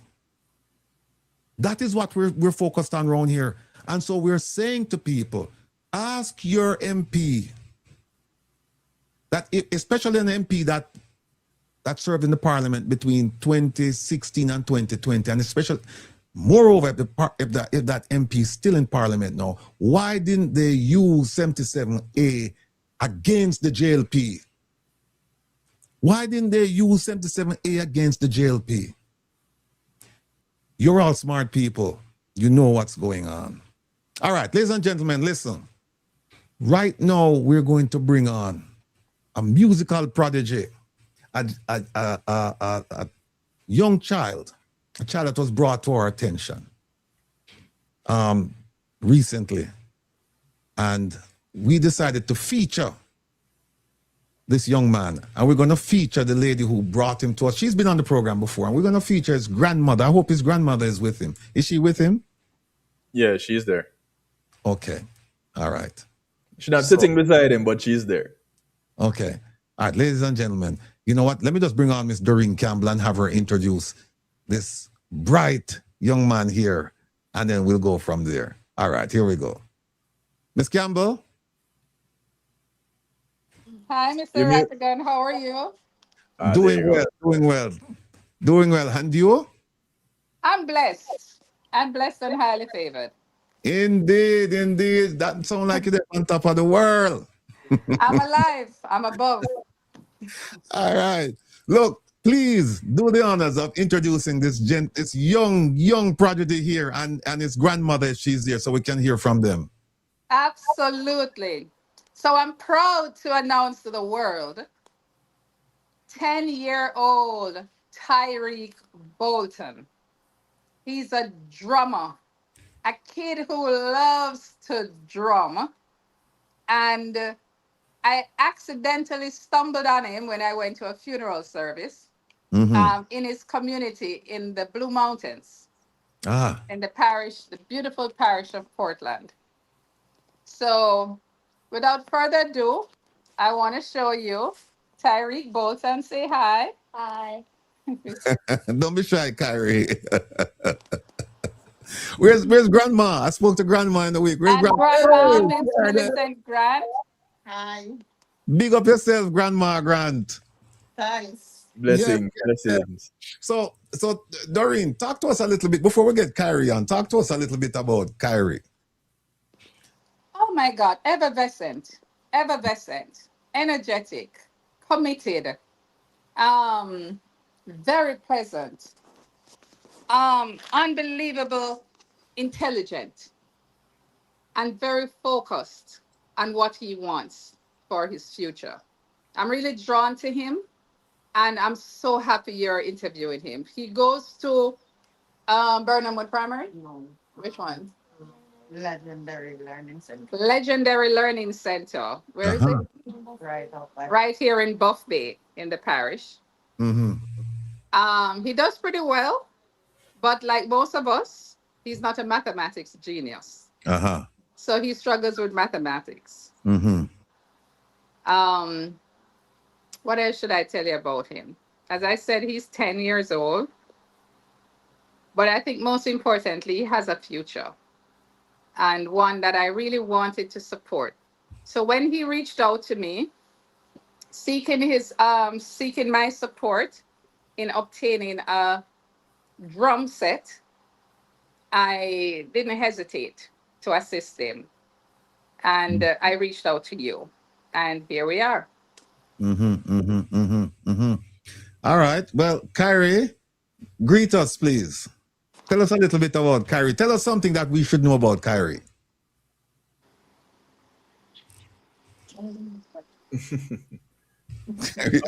Kyrie said nothing. Kyrie turned off the camera. To speak to us, Kyrie, you were so expressive on the phone the other day. I can't believe you're so shy. Come on, man. Talk to us. Yeah, Kyrie, let me tell you something. You are exposed now. You have over 100,000 people watching you between YouTube and Reggae Global Radio all over the world. You name the continent, there's someone watching you, Kyrie. Speak to us.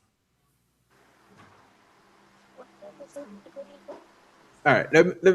Good evening. Oh, go ahead, Kyrie. Greeting. Good evening. My name is Carrie Bolton. I'm 10 years old. I was born in Kingston at the Jubilee Hospital in Kingston in October 23, 2015. Mm-hmm. Okay. So you're gonna be 11 this year. Yes, sir. All right. Professor, go ahead. You were about to ask him something. Okay. See, because I can relate to you as about your age when I started learning music. Right? Yes, sir. So what is it that you love about drumming? Why it is that you love drumming? Not really. It's just the way how I feel. Yeah. Yeah. Are you one of those people that you will hear a song and start drumming to it? Yes, sir. Just to let you know, I'm a drummer too. I see my own. Yes, I'm a drummer. I've been a drummer for I started playing drums in church when I was 16. This year I turned 50 and I'm still playing drums. Oh. Yep. I started learning at about 3. Wow. Yeah. When I was your age, I was in my backyard playing on paint pans and old pots and pot covers that we didn't use anymore because my mother couldn't take it anymore with me banging on everything in the house. So she sent me to the backyard, the very back of the backyard, to just knock on things. But you have a love for drumming and you had a plea for a drum set, right? Yes, sir. Okay, who was it that had spoken to someone about helping you to get a drum set? The beautiful Miss Campbell. Okay. Boy, you'll go far.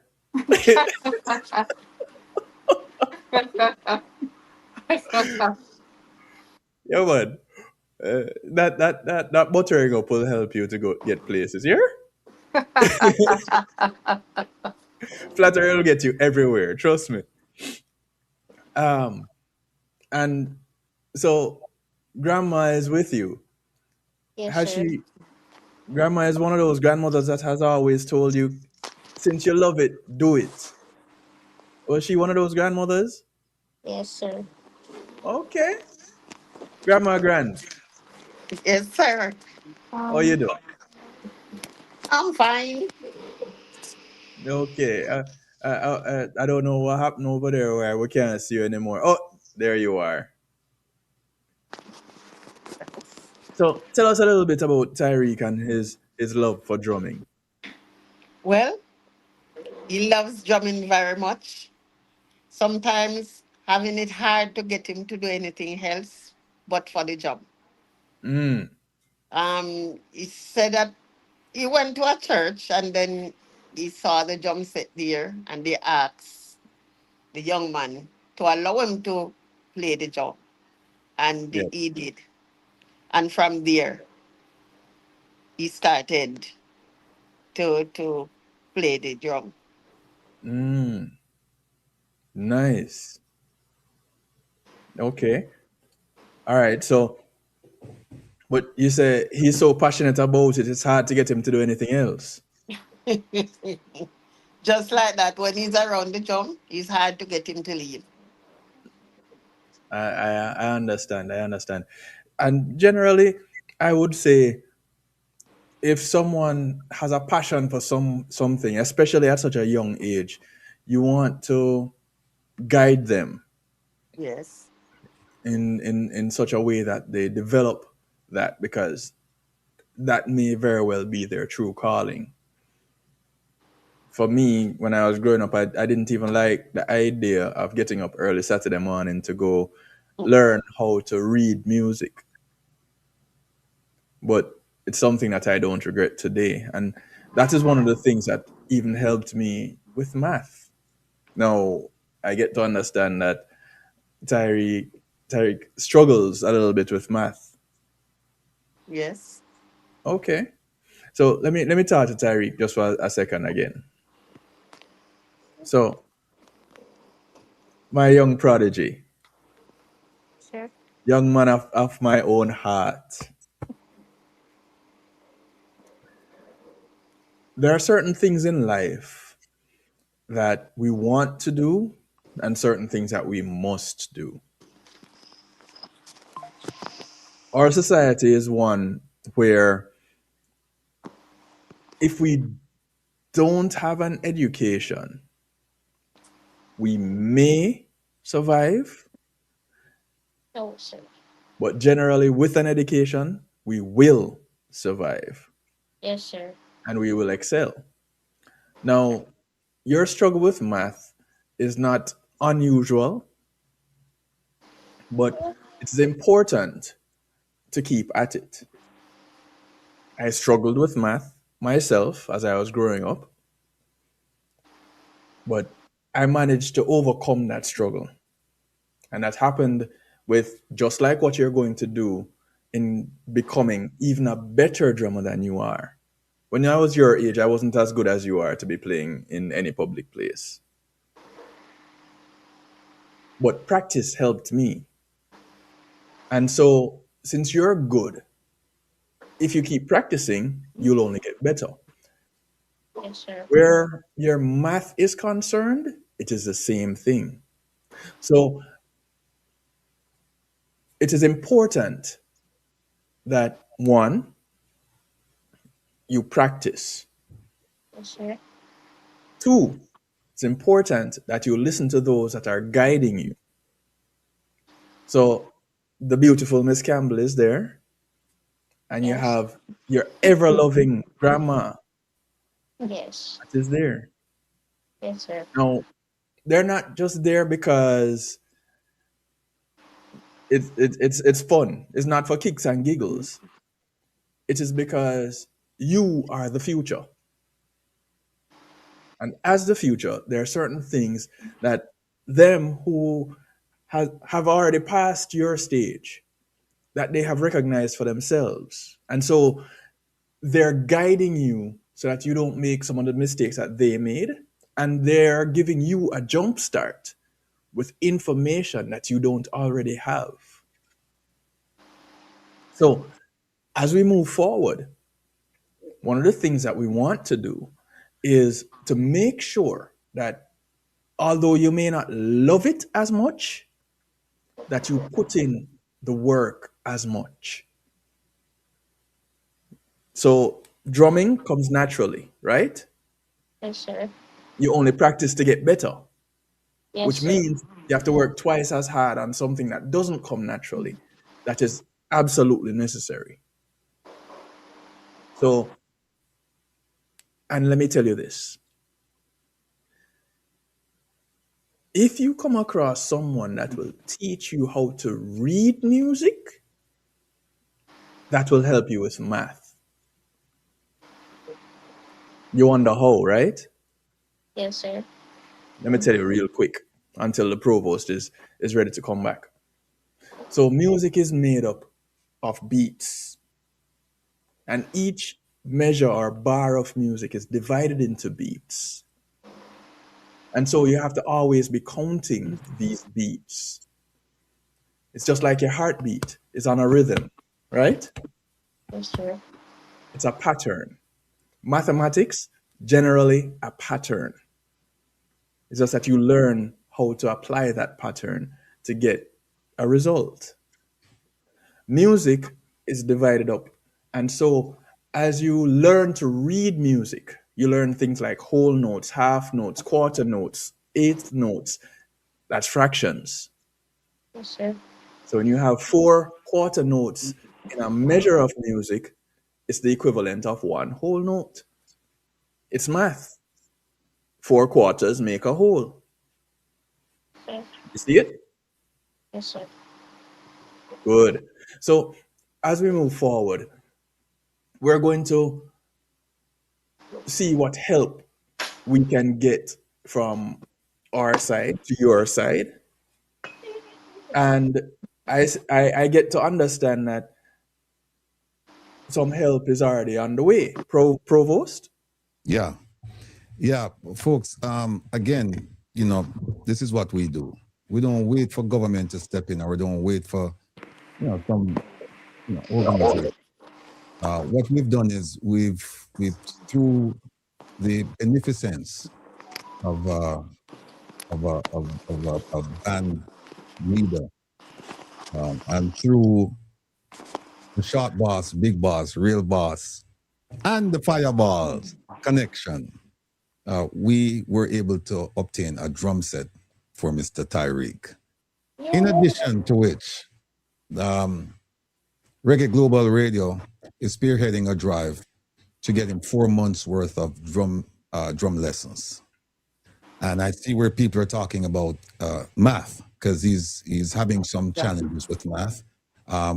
We have decided to provide him with a tablet, and we're gonna hook him up with Khan's Academy so that he'll be able to improve in mathematics. And we're also, and Grandma promised me, she said, listen, for every hour that he's gonna spend playing drums, he's gonna have to spend maybe twice as much that time studying math.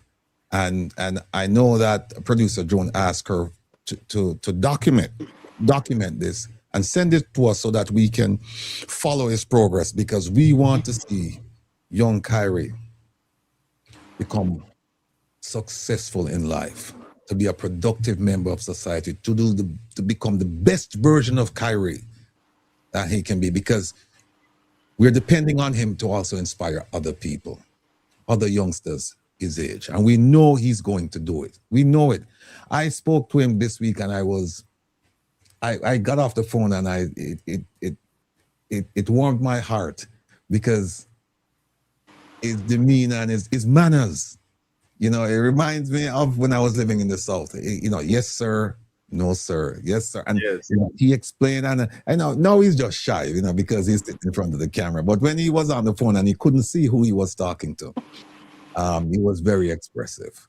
And so we are going to do whatever we can to. And Kyrie, by the way, there are people here in the chat on my phone right now. asking me how they can help you, you know, how they can do certain things to help you because they're seeing you and they're loving you. And what's not to love? You know, David Shakali, Right. love. Things to me different first. So they can probably send stuff to me. They can probably send stuff to me and donate for stuff that I might need later on in life. That's fine. We're going to work with Miss Doreen and your grandma, and Yep. we're going to make sure that you're well prepared for life. We're going to make sure of that. And see, at the I think that's producer Joan or OT. So big up grandma. Or producers, yes. Where is it? Oh, and then okay, Talia said Partner TV does a math program free every Saturdays. So there are lots of math programs. In fact, I have one. There's a strong supporter of ours. She just said, "Look, I will have my daughter teach him." So you know, if all the people who are interested in providing assistance for math, you're not gonna have time to play the drums. You're gonna have to. The next thing is Doreen's gonna tell me, you know what? He decided he wants to be a math professor. So that's where we are. And I see where people are putting all kinds. What's this? You see this thing here, Kevin? What's this? What's that? StreamYard, Patrick Joyce, you see it? I don't know what's going on there. But I don't know what that is. yeah, so Miss Doreen, Grandma, Kyrie, is there anything you guys want to say before we go? Well, I want to say thank you because I am very happy for what you guys are doing. All right. All right. You're welcome, sir. Miss Doreen? I am very much here. Yes. Well, I'll give you the last word. Let me go to Grandma. Let me just go to Grandma. Grandma. I want to say thanks to you for all that you have been doing to support my grandson. All right. And I just want to say thank you, big thank you to Miss Fabs. Because Campbell. to Miss Campbell, if it had not been for her, he wouldn't be talking to you people. Okay. All right. All right, Grandma. Big up yourself. Big up yourself. Let me Big get up yourself too. yeah. Miss Doreen, Miss Campbell. Yes, sir. Yeah, talk to us. What was the question? I'm sorry, I was No, laughing. we're going to give you the last word. We want to thank you for bringing him to our attention, though. You know, we really do. Yes. Go ahead. I personally want to say thank you very much because when I reached out to you, there was no hesitation. I want to say thanks to Joanna and to Ed Robinson for their support, their timely support. There was no hesitation. Ratigan, I don't know what to say to you and Joanne and your team more than thank you for assisting this young man who I really and truly expect great things from in the future. Where we are located in Portland, Western, there is absolutely no music school, there is no music studio, there is nothing for children who wants to do music and certain extracurricular curricular activities. So I am very much happy that through Tyreek, I am hoping that others his age at 10 years old will see that they can get up off the they can get off the phones, they can get off the computer, and they can actually do something progressive that can chart a more positive future for them. So I'm really grateful for this opportunity. Tariq is a speaker, but I understand that your audience probably didn't get a chance to hear him, but he can speak. But I guess at 10 years old, I'm telling him that 100,000 person listening to him. I think the cat got his tongue. But Understandable. but I guess he'll do the speaking with his drumming, and he's amazing. So thank you, thank you, thank you, and thank you to your listeners and any such person who have thought about contributing to his growth and his development in the world of music. Ms. Doreen, just want to tell you thanks again. You're doing an outstanding job in the community, and we are seeing great things from you, and we know that even greater things are to come. So I just want to thank you again. Keep up the good work, keep your spirits up, and stay on top of the world one day at a time. All right? One day at a time. Thank you so much. All I'll right. get back to my water. All right. Oh, no, what? Get a plug for the water thing, please. Well, to the world and to everybody, I'm excited. Porty Blue water, drinking water, it's potable water, bottled water, produced right here in Buff Bay, Portland, and we're taking it to the world. So Porty Blue, it's all in the taste. Send us a promo if you have a chance, so we can just, use it when, whenever we come on. Awesome. Yeah, and I Will love the name, Porty Blue. Porty Blue, Portland, Porty Blue. All right. Ms. Doreen, thank you so much. Kyrie, Grandma, big up on yourself. Eric, For the rest of the weekend. blessings. All right. Yeah, I'll take care. All right. Folks, I just got a message from Isat Buchanan. He's on his way. He should be joining us momentarily. So while we're waiting for him. Sure, they're in the Buff Bay area. He goes to school in the Buff Bay area of Portland.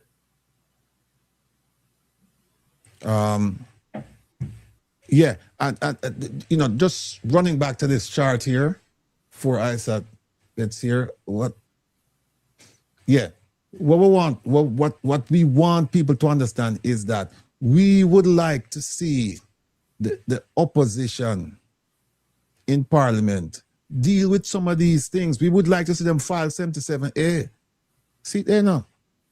Oh, whenever I get down to that, oh my goodness gracious, yeah. Rooms on the beach, rural read et al, unapproved site. Look at all of these people are things that they could file 77A. These are all things they can file 77A on. Just want to say thanks to producer June for doing outstanding work as usual in a short period of time. We tasked her with this. I mean, today, this morning, or yesterday, or something like this. Well, she started working on it today, and she was able to do all of this. So if one person, producer June, can get together on a Saturday morning and say, look, let me do a chart and pull up all of these things. And why is it that we can't get the opposition to do these things? No, I understand. Information is what they have. Yeah, they have it. Information. We get it from them. Right. And so what we're saying is that they have a new crew in Parliament right now. And a lot of them, yes, it's true, they're new. And they said that actually they're going through the process of revising the standing orders. And that is the entire Parliament. But the opposition is also going through the process of educating the younger members on the standing orders as well as other procedures. And I accept that. Even though there's a part of me that says if you're going to apply for a job, you should know about the job. But I accept that. Right. I accepted that they're going through the learning process. But we expect to see something. And here's the thing. I would have loved to see them start this before them change the standing orders,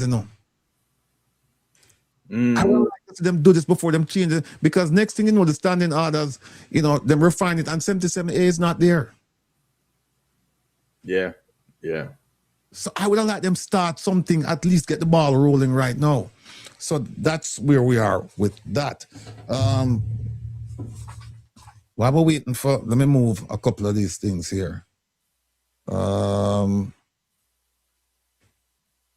Producer June, give me this quote here. Let me see what the other one. Okay, new members, big up on yourself, big up on yourself, big up on yourself. All right, let me go to, some of you were saying in the chat, I couldn't help but notice that some of you were bigging up Chairperson Marlene Mallow Fort. She's a chairperson of the Ethics Committee. Again, people, before you start to big up people, just take a little bit of time and just you know, say, file 77 the opposition and shouldn't have anything wrong with since they have already signed the Ethics Code of Conduct. Toya, you know what? We have a program here today where we're going to show you. There's a big difference. That's why I'm getting ready to. Toya, you read my mind. There is the Ethics Committee with Marlene Mallow Fort as the chairperson. We have people are bigger up because of her stand against NaRRA. And here's the thing. I don't think a lot of the people bigging her up listened to what she said. I don't think they did. Eh? We can't hear you. Oh, my bad. Sorry. They heard. They didn't listen. Yeah, they heard, they didn't listen. Because if you listen to what she said, particularly at the end of the speech, after she starts say, you know, the bill as it is right now will not achieve the objectives. She did not say, I'm not going to vote for it. And when the PNP, and on the PNP side, when them start beat the thing and start cheering, she said, I don't know why them cheering, because I support what the Prime Minister is doing. You're going to hear it for yourself. Don't take my word for it. You're going to hear it. So when you see them saying all of these things, and people keep this in mind, she was Marlene Mallow Fort, you know, she was a judge before she joined, you know, got involved in politics. And then at one point she was, I believe she was the Attorney General. And then she became Minister of Legal and Constitutional Affairs.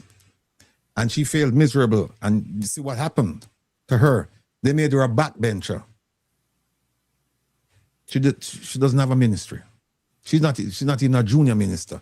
And then she's now in charge of the Ethics Committee. And I can guarantee you this, if there's a vacancy, if some vacancy come up in the cabinet, they're going to seriously consider pushing her and having her fill that vacancy.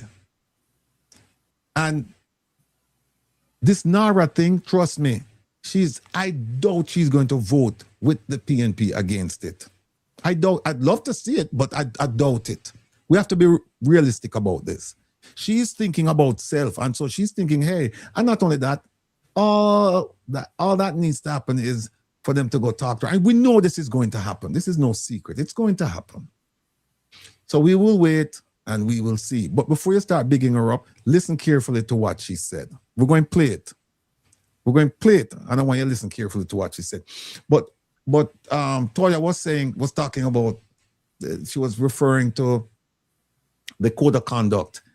And I'm going to show you something now that is just mind-blowing. Let me start with this first one here. We'll just continue until we get to Isat. Just a minute. Is this the first one? Yes, that's the one that producer OT is playing. All right, go ahead, OT, please.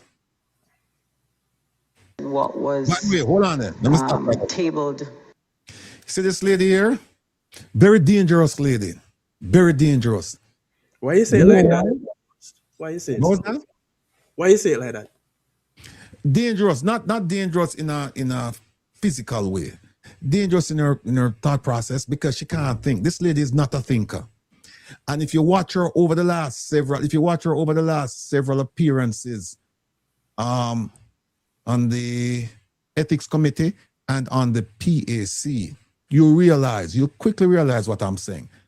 But don't take my word for it. We're gonna play you some video clips of her performance. And then if you think we have manipulated the video, you can go to YouTube and pull it up for yourself. All of this is publicly available. But she's not a thinker. And here's the thing. She is dead set against Dennis Gordon. I don't know what he did to her.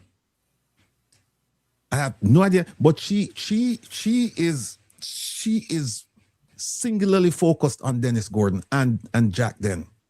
And I don't know why. There's so many other issues that she could go after. There's so many things happening around her, but for some reason, right, she's going after him. And guess what happened? She's running a brick wall because they went to the ethics, the rules concerning the ethics committee. Not even so much the rules as their responsibility and their roles. And they ran into something called the political code of conduct, not the leadership code of conduct. There's a big difference. The political code of conduct, that's the responsibility of the ombudsman.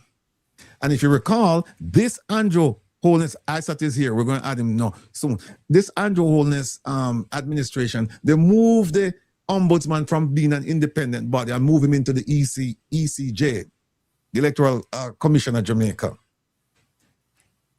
They're responsible for the political code of conduct. The leadership code of conduct is one that's instituted by the Integrity Commission.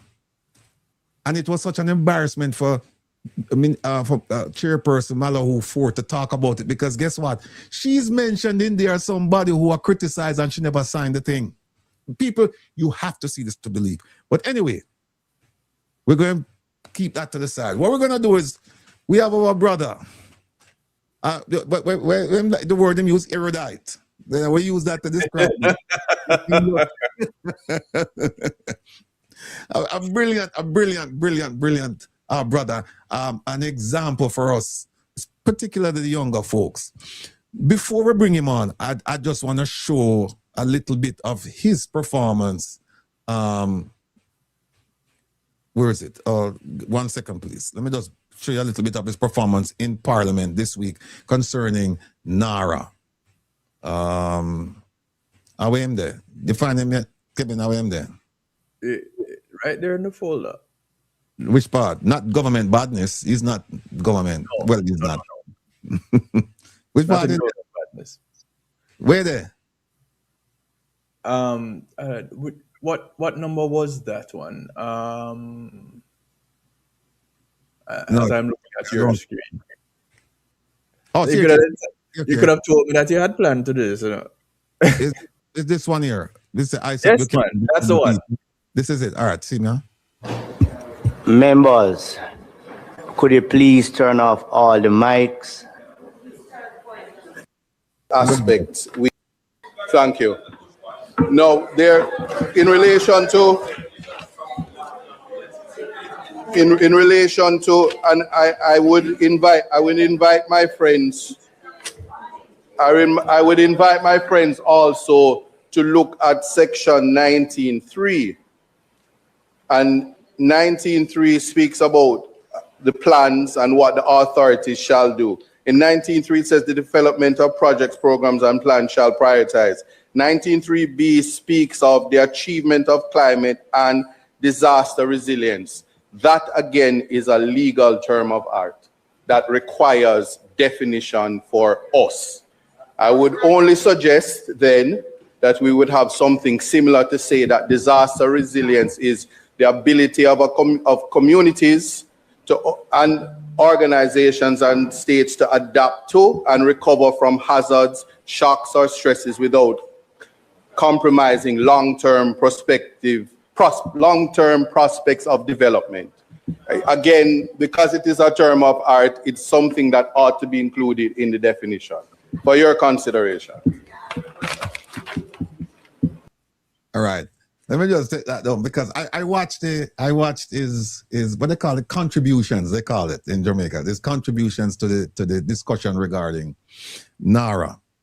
And very impressed, as usual. You know, Isat is Isat. You know, Isat going to deliver. We all know that. Indeed. Right. And then I also watched some of the presentation by the leader of the opposition.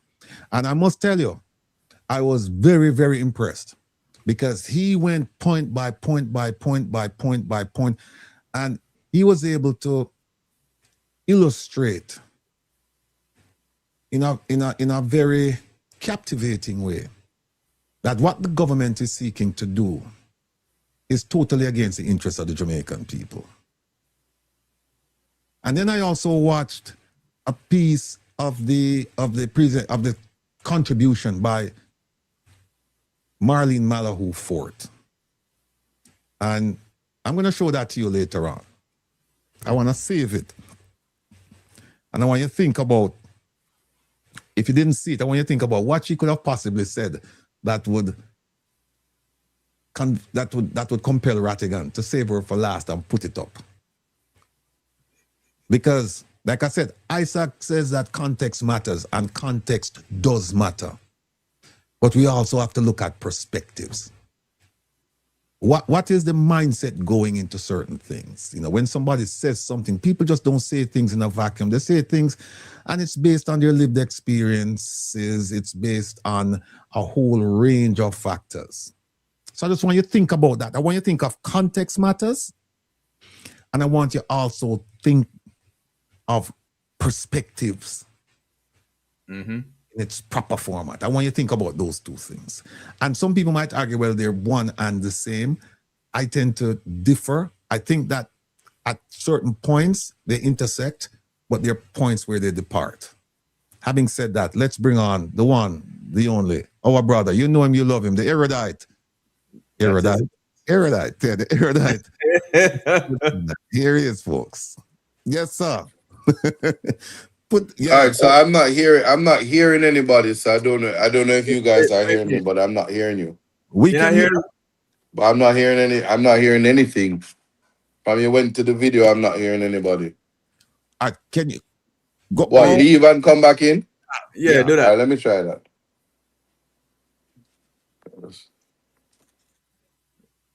That is interesting. Please ask Isat to comment on the standing order, that 16 members. I don't know if Isat want to talk about that because that's not why we're having him come on, but so I'll just leave that to the professor. He's still that trouble. Yeah, we wanted to ask him about NaRRA, to explain NaRRA to us, and then we wanted to play, we're going to play Marlene Malahoo Fort. All right. All right. I'm hearing everybody now. Greetings all. All right. Ratty, Kevin. Yes. Look, it's been a while, not because you're there in a parliament, you can't visit us every now and again. No, that is definitely not the case. What is the case? I mean, apart from concert, listen, I got so many funerals on the weekend. I left one. I did two today. And then I was like, I call you and I message you and tell you I was heading back to come and do the show. It's a new phenomenon. Yeah. Well, let me ask you, why are so many people dying in your constituency, sir? I don't think it's just my constituency, I think people. I'm talking about yours. Why so many? What can you do about this? Well, unfortunately, I'm not the Grim Reaper and I'm not Dr. Death. So there's nothing. Are they dying because of a particular ailment? No. The people who are dying is age. Okay, all right. To be honest with you, a lot of persons who I would have met in 2024 that told me they didn't plan on dying until they vote for me. Wow. And it's anyway, yeah. I didn't come on here for that. It's a lot, yeah. All right, good. Mm-hmm. All right, listen, we watched you and we listened carefully, and we're talking about NaRRA. Yeah. We on our promo we said everything that you need, not one, but everything you need to know about NaRRA. Isat is going to explain that because he gave his presentation, his contribution to the discussion as to why there are problems with the bill and why the government should reconsider its position right now. Yeah. Would you? I'm going to ask you to just kind of like give an overview of what the bill is about, and then we can get into what the problems are with it. All right, I'll tell you what the bill is supposed to be about. The bill is supposed to be facilitating reconstruction and resilience. That is resilience generally. So that's a primary goal. Have Melissa having passed the government is taking on reconstruction in a way that has never been contemplated in Jamaica before. This is for resilience for the future to ensure there's not a repeat of what happened post Melissa. So that's what they say the bill is. As soon as you get to section 2, which is the definition section, you realize that clearly that's not what the bill is, because the drafters of the bill have not contemplated the most important elements of the bill. So from a legal standpoint, to borrow from the words of the erudite former Attorney General and Minister of Constitutional Affairs, it needs more work. Let's just put it that way. Yes. When you say more work, can you borrow from her? What is your perspective on more work? Well, all right. Let me just tell you. To put it nicely, I was explaining to my constituents today, and this is what the bill is doing. If I fail at this, then I'll go back to the legal explanation. But you ever seen those commercials where somebody just goes, "Hi, are you having a headache? Do you feel like you need a better life? Well, NaRRA is the solution for you." And then right at the end of the commercial, it says, "You may lose your property, lose your life, lose everything. You may not be a Jamaican after this. May cause this is constipation, diarrhea, death, disenfranchisement, breach of constitutional rights, and of course, corruption is a hotbed for NaRRA." That's what the bill is doing. So let's start at section 7.2, clause 7.2. I'm going there because that's the clause that to me is I'm so insulted by it. And I think I was explaining the clause and the Prime Minister was like, what? Like, that's in every bill. No, Mr. Prime Minister, it's not. Here's a clause where the Prime Minister gets to hire his board and he can pay them from the proceeds of NaRRA. He can pay them salaries, honorariums, fees, there's no salary cap from all proceeds of NaRRA that's put into it. So even if NaRRA was to get $40 million, let's just say they got $40 million, and yeah, let's say they got 40 million US dollars to build something, they can just take their pay and build nothing, and you can't do nothing about it. If that's not problematic, something is wrong, because you have teachers, you have police officers, you have members in the public sector that not getting back pay, not getting traveling, not even allowing to life is not lifing for them because government said they don't have no money to pay them. But you have some private people, nothing, no schedule, no standard. So them can take up them, friend them from anywhere in the world, no restriction, and just pay them some big money. And we have to just hold that up. If you don't think that's problematic, then you probably just like corruption. But in the absence of the section 5.5, which tells you subject to, this is where the Minister of Finance is responsible for salary caps and says you can't pay them more money than the salary regime of the public sector workers. And they think nothing is wrong with that. I disagree. I think it's corruption, and they need to fix it by saying subject to section 5. So at a minimum, the Auditor General can step in where necessary and say, yeah, overdo it. That's a problem. The next thing is it speaks about committees, it speaks about who's running NaRRA.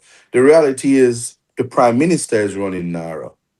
If anybody remembers what happened in 1998 when Jamaica actually qualified for the World Cup and was going to the World Cup, PJ was like, I feel so good, national holiday. I was like, no, you can't just get up by the stroke of your pen and do a national holiday. It no go so. The Prime Minister of certainly Jamaica was never empowered to block the straits of Hamas and blow up persons in the Caribbean Sea at will without any restriction. That's not it. So the NaRRA is a piece of legislation that is attempting to give the Prime Minister ultimate power over Jamaica. You may say to me, Will, what is the ultimate power? Well, imagine the Prime Minister deciding that he wants his new Parliament building. He, by the stroke of his pen, can do land acquisition, run out all of the people that's in the surrounding areas. He can sign the documents and approve when NEPA fails to approve. He can go in National Land Agency, National Works Agency. He can even dismiss any organization, any government entity, and he can usurp them by the stroke of his pen and instrument using his CEO. It's called a stepping order. So he becomes a hot stepper, murderer, stepping on your face, murderer. Anyway, you get the sound. Still love me like that. Yeah, he was trying to do that with the NaRRA bill, trying to be the hot stepper in here with his stepping orders. And there's just the powers are just simply too wide. Then you have the section 4 that says, hey, if they look and see what is a priority, and they have the power to move around money. So for instance, Portland is getting a bypass and persons are being disenfranchised in the middle of it. But he can stop and said, all the monies from the Portland bypass, we want to put it somewhere else in Jamaica by the stroke of a pen, and nobody can say or do anything. Then in the schedule, they have something called the resignation by the CEO or dismissal of the CEO by the Prime Minister. Let me tell you, you know it go already. If anybody see what happened when the Auditor General said to the Member of Parliament for Western Portland, the thing you do with the bus them and the things you do with the Starlink them chicken, and him say, yeah, but it was emergency. The Auditor General was right. Well, that's what NaRRA is doing. You take all of the money and then the CEO just resign and you can't do nothing. Can't do nothing to him because he's indemnified. And he says, but I did it in good faith. I took all the money and the Prime Minister signed it off anyway. I did it in good faith. And that's the end of the matter. And it taxpayers foot the bill. Then the most offensive section for me would have been the secrecy aspect of the legislation. They are circumventing ATI. It's as if the Prime Minister said to his legal drafters, you have a guy named Rattigan in the diaspora who love you use ATI, and when the money are missing up, we don't want him to come right with. So here we are gonna tell the people that we're working on NaRRA. Any one of you that even give one piece of document to Ratigan, you go to prison. He literally had that in the legislation. So that people who have the highest probity, integrity, internal locus of control for morality is sent to prison, is criminalized in contravention of the spirit of how the Privy Council says we are not in the business of turning ordinary citizens into criminals. So they were criminalizing for people reporting that employers, being the CEO and the Prime Minister, participating in corruption, but then indemnifying the CEO and the persons in the authority who is, if found participating in corruption in good faith, would be indemnified. If that's not problematic for you, I don't know what is. So in a nutshell, those are some of the things you don't want to put legislation out that can become a hotbed for corruption. It's not a good look. And I give everybody the benefit of the doubt and believe that it was an oversight on the part of the drafters and it simply needs to be fixed. Lastly, resilience generally, really. 2026, you're drafting legislation and you say resilience generally. What is resilience? Does anybody after reading NaRRA know what resilience is? What is the intention of Parliament to introduce resilience legislation and you have not defined resilience? You haven't even defined disaster resilience. These are legal terms of art. That's what I call it. And I was inviting um, the members of parliament to revisit it. No disrespect to the prime minister, no disrespect to the government, because Tuesday was the learned Malahoo Fort and the three yes men, because at least three of them got up from that side and was running off their mouth, sounding very dunce, respectfully, defending a bill that was wholly inadequate. And it's not a pissing match, it's not a fighting match. It's not as if we were in a carnival shooting up the place and boxing up each other.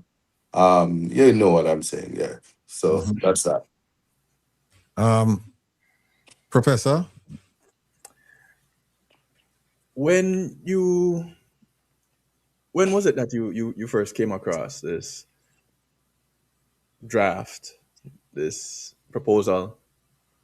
I'm embarrassed to say that we got the NaRRA bill during the Prime Minister's debate contribution. He laid it on the table.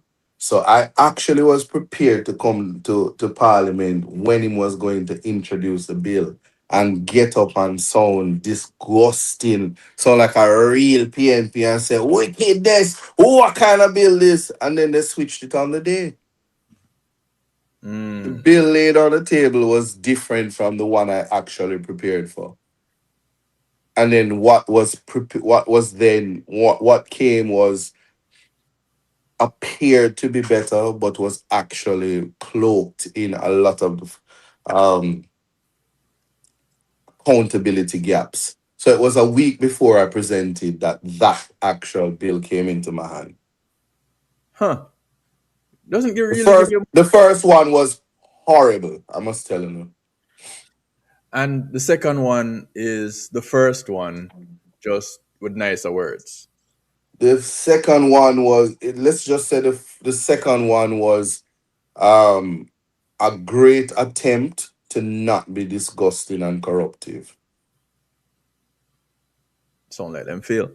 No, so let me tell you my position so that people understand. I'm not opposing the bill, We need a reconstruction legislation. We need a roadmap to build Jamaica. What I am saying is, Mr. Prime Minister, the bill in its current form excludes the people. I don't know what rebuilding legislation would exclude the people. For instance, the Jamaica Labour Party has not built one home yet. Post Melissa. I'm not talking housing that they had on the schedule to build. I'm talking about rebuilding one person's house. They haven't done it yet after collecting all that money. They made promises that they were going to put people in prefab housing. That didn't happen. That didn't happen with the magnitude that they said they spent money for. But more so, I just genuinely feel like the bill needs work. It needs to have something to measure. We need to have a mechanism to measure so that when Ratigan says this is not right, here is the measure.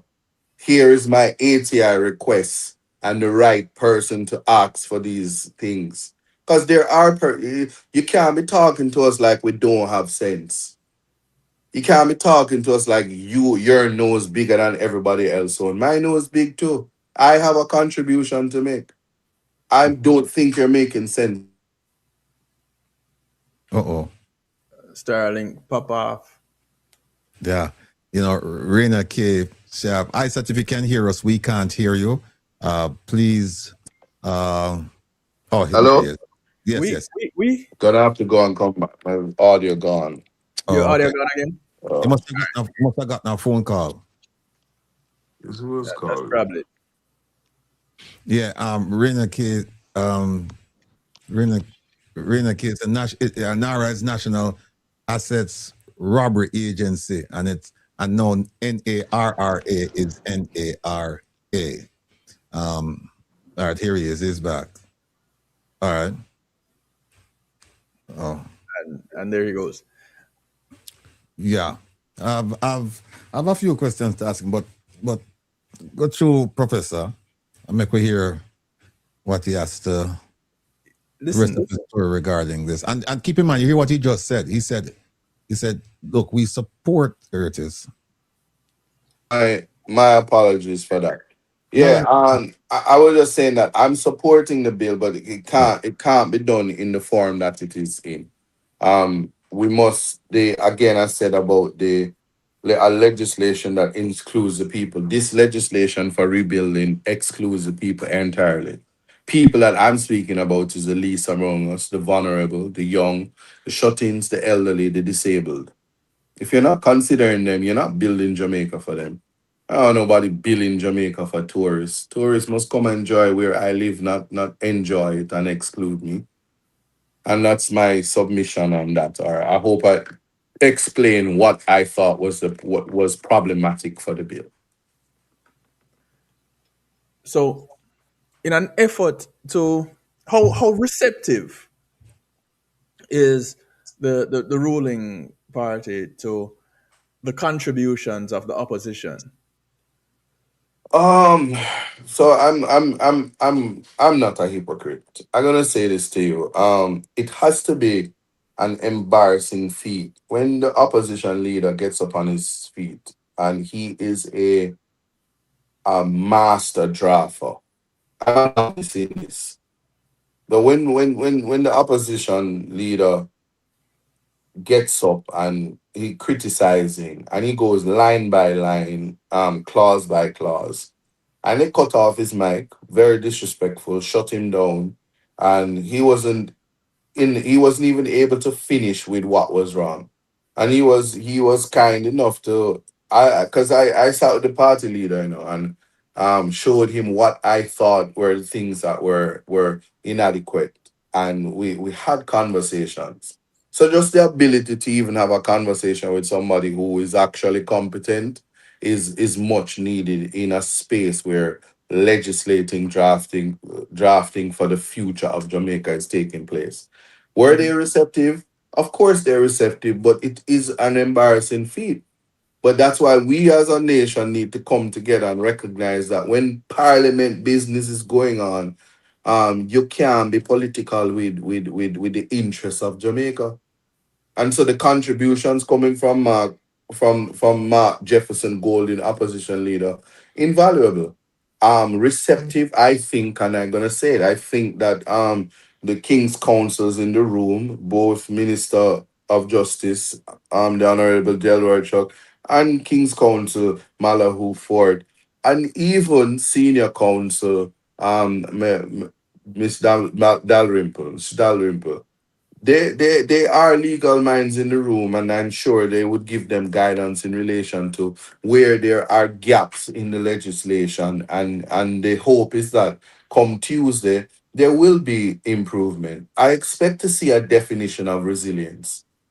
Because if it's not there, the whole government dunce. And I don't associate dunce with my name. So big and bad, beat my chest to say, you must have a definition. And an intellect would take it one step further to say that disaster resilience is also a term that is to be defined. But you have a legislation and you don't know whether the minister or the prime minister have certain powers. And even if the minister and the prime minister is one and the same, you still need to identify for clarity. Because the minister of finance also participates in some of the workings of the legislation. So you can't just be running around saying minister, minister, minister. Because he's not gonna be the prime minister forever. Man, ask Christ, may I tell you that? Yeah. There was something that you were gonna ask, Provost. Yeah. No, go ahead, finish. I have a couple of questions, but No, as prompting you actually. oh, okay, all right, fine, good. The one of the questions that and this is a premature question, but I just out of respect for the person asking it, and if one person is asking it, then maybe other people are thinking about it. Mm-hmm. They ask, will the PNP take the government to court if NaRRA is passed? If the NaRRA bill that is passed is unsatisfactory to the PNP, will they do it like they did with NIDS? Something to that effect. Will they do it? Well, I will say this. The answer to that absolutely will be yes, because if government think them bad, pass a legislation that is breaching constitutional rights, and I will be the first one to challenge it. So that question you don't have to ask. What I know is we've had legislation that's come to the table, and so far since I've been in my short stint, they did the Jury Amendment Act, and they had some absurd amendments to the legislation, and it was called out, and with good sense prevail, and it was completely removed. Aspects of it would go to the joint select. Our party leader has said the NaRRA needs to go to a joint select. We will see if guidance sought, amendments attempted, and if it comes to the floor. And I don't have no problem reading it right there on the floor. I'm not short of reading. So when it come, we will look, we will deliberate, and if you're gonna pass it, we will say nay. They will pass it through, and then it's a win in court and an embarrassment for the government, because we seldom lose when we take the government to court for nonsense. You mentioned passage of the bill. Mm-hmm. Please explain to our learned audience what is required in terms of numbers. What is required to pass? No, so it's what, 2/3 majority, you know, so? Or is it majority on the majority on the day? It's a simple majority. Simple majority, yeah. Simple majority on the day. Special constitutional amendments 2/3. But it's special majority, which they always have. I can tell you. And on a day that they don't have it, because most of their ministers are either traveling or members gone, they don't put nothing on the table. Right. So the leader of government business, which would the Honorable Floyd Green, he's not gonna conduct his business when he doesn't have the votes. Exactly. And so Yeah. what I was explaining to people is that there are essentially three types of voting Right. in Parliament. One is for a simple for a normal bill that requires 6% plus one. Right. I think a simple majority. Then you have something now when you start touching the Constitution, you have entrenched. Like, for example, to extend the DPP's tenure. Right. For that, you need, right. Right. And then deeply entrenched, where you want to remove the king. That's 2/3 plus a referendum. Referendum, right. So we just wanted to make that clear that for the NaRRA bill, it's a simple majority. No, man, they have the numbers. We can't stop. No, in fact, most of the legislation, we can't stop it. It's a formality.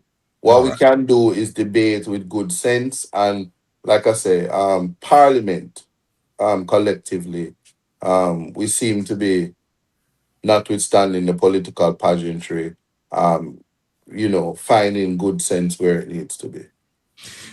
Let me ask you, I don't know the answer. Let me just, normally I don't ask questions if I don't ask questions if I don't know the answer. But you only ask rhetorical questions. Interesting. Go ahead. This one I don't really know the answer. All right. They presented a bill and it's being debated. When and can the opposition submit a member's bill while or after this? While this is pending, can they offer like an alternative to what's on the table? Yeah. Well, the private members' motion, them really not going away, you know. Mm-hmm. They're not going to get the numbers. It comes on the table, and sometimes they don't even pay it no mind. So they could, but in practice, if you have your amendments, what I do is read any amendment that I think is of substance into the Hansard. Provide my notes, invite my colleagues to adopt any contribution I have. They have in the past accepted some, or they just said, "Yeah, idiot," and move on. So it's no problem. Next question.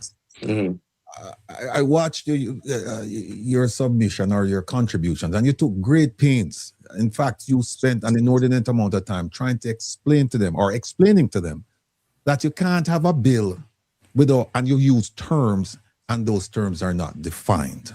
Did that resonate with them? I mean, what was your sense? It did.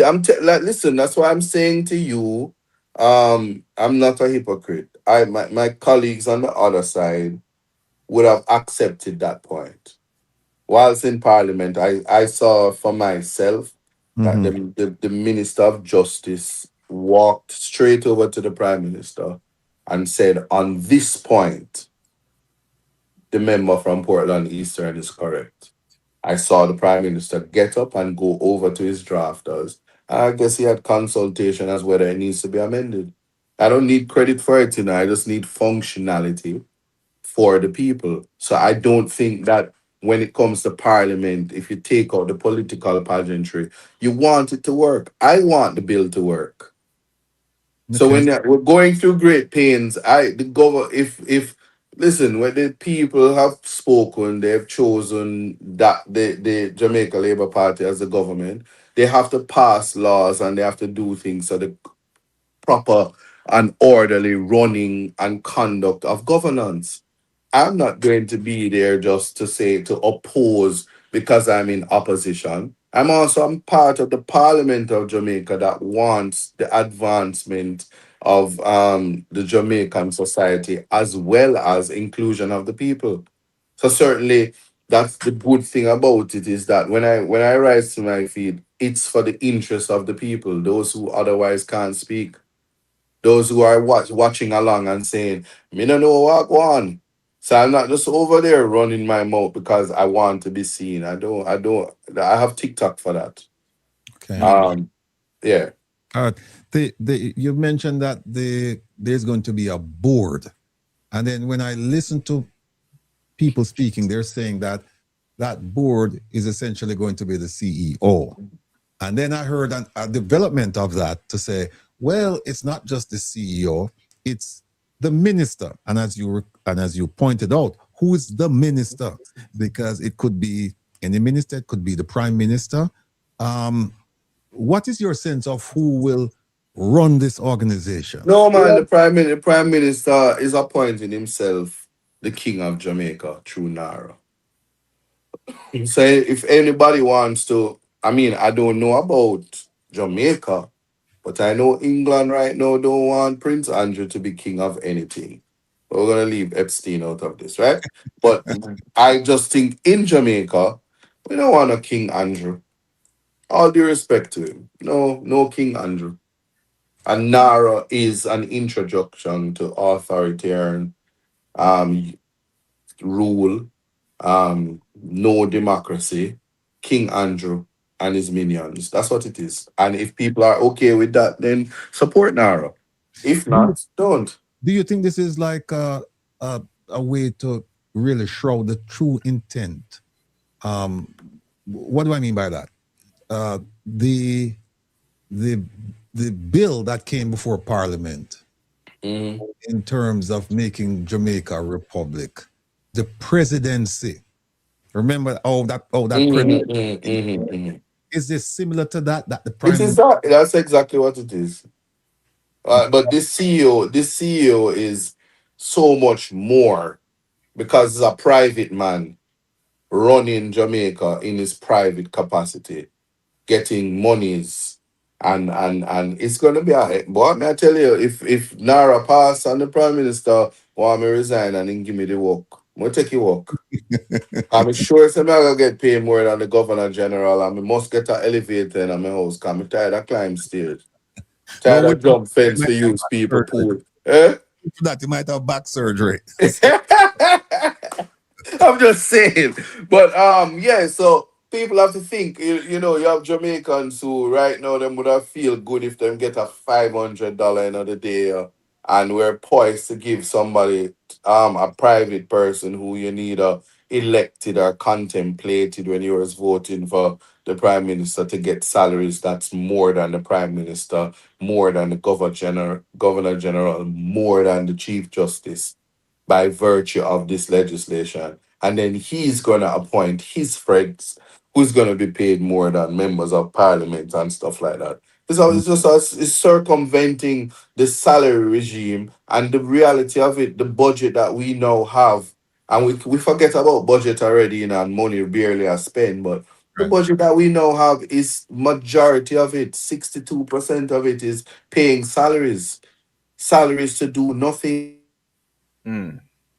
Thought they said that. Remember when the prime minister? Well, we just lost him again.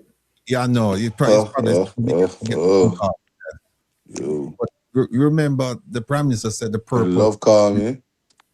The purpose of the Yeah, we lost. Can you hear us? No, I forgot and come. I think I called. A call came in. Yep. Yeah, it came out. Yeah. No, I was just saying that the prime minister was saying. Remember, the purpose of the increase was to attract the best and the brightest. So I guess I'm wondering now what will be. They don't have requirements. So far, they don't have requirements for the job of.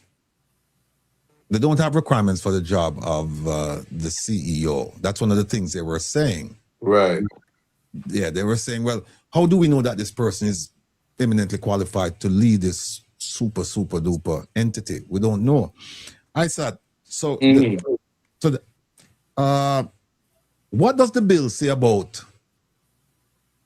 procurement? Does it speak to procurement?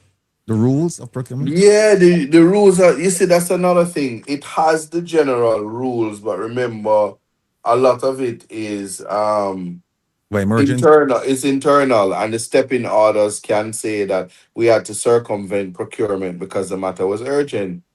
And what's the measure for that? Just what the people say, that it was urgent, so we had to do it. And the problem solved. And so this is a thing to streamline, circumvent parish council, NEPA, National Land Agency, National Work Agency, Water Commission, JPS, anything. Think of it. Telecommunications, building, town and country planning acts, everything pushed to the side. Yeah? I think the way how the bill is worded, and remember, when private actors have the power like government, the constitutional breaches are horizontal, not vertical. Right. So if the CEO breaches your constitutional right, he's not government. If the CEO manages to breach your property rights or breach your personal rights versus the expediency, the standard of demonstrably justifiable is horizontal because it's not government doing it. It's a private man with government instrument and power. They literally is giving the CEO the ability to use the Jamaican stamp and seal to conduct business. That's a big problem. And I'm simply saying that if that is going to be done, the legislation must define the parameters of that power, must regulate and show what is the measurement, what's the instrument that you're using to achieve the object and purpose. Where is the development benefiting the people? Because when this government said choose Jamaica, they were not talking about the people. They were inviting the people to choose Jamaica as a utilitarian concept, the greater good for the greater number. If Jamaica looks nice and you were starving, you have chosen Jamaica over your life and your liberty. That's really what is happening. So, yeah. You mentioned that there was oversight on the part of the drafters, first bill, second bill, but I guess that was facetious because they knew what they were doing. No. So it's two things. Two things. If they knew what they were doing, and hear me clearly, if the legislation as is, the drafters intentionally have laid this on the table or caused the prime minister to lay it on the table, it's criminal. It's corruption. It's a hotbed for corruption, deception, disenfranchisement, the heights of neglect, constructive negligence on the part of the government. I refuse to believe that a sitting parliament with wicked, corrupted, lack of integrity and morality. I don't believe it. So I want to say that it was an oversight from inexperience. Because I don't believe that the learned King's Counsel Malahoo Fort had sight of that bill, nor the King's Counsel Delroy Chuck, nor Miss Dalrymple. Well, let me ask you this. Yes. These bills, and correct me if I'm wrong, these bills, at some point they pass through the Attorney General's office. Not necessarily. Who tell you that? It pass through the Attorney General's office. It may pass through the Attorney General's office when a lawsuit reached them. Because we had a conversation with the gentleman, what's his name in the Senate, Mr. Floyd. Yes. Yeah, and he advised us, he informed us that these bills they generally go through the Attorney General's office for like a drafting thing, and then they come over to the Parliament, and then after they're done in the Parliament, then they go to the Governor General, and then the minister will sign an effective date, whoever the minister is. So I was just curious as to, because you're mentioning the Honorable Delroy Chuck. Yeah, but remember, I'm saying to you that I want you to appreciate that the stage at which the bill is right now, you can appreciate why the opposition leader would have said the joint select. Send this to a joint select. Right. And I've said, I mean, I would wait for somebody to correct me, maybe the Prime Minister, to say, Isat, you chat too much, because I gave this to Delroy, and I gave this to Malahoo, and I gave this to Miss Dalrymple. I even make Terry Long read it because him is a lawyer, and Floyd. I call out the lawyer them and Donovan Williams. I make them know the lawyer them with them about. And I can tell you, huh?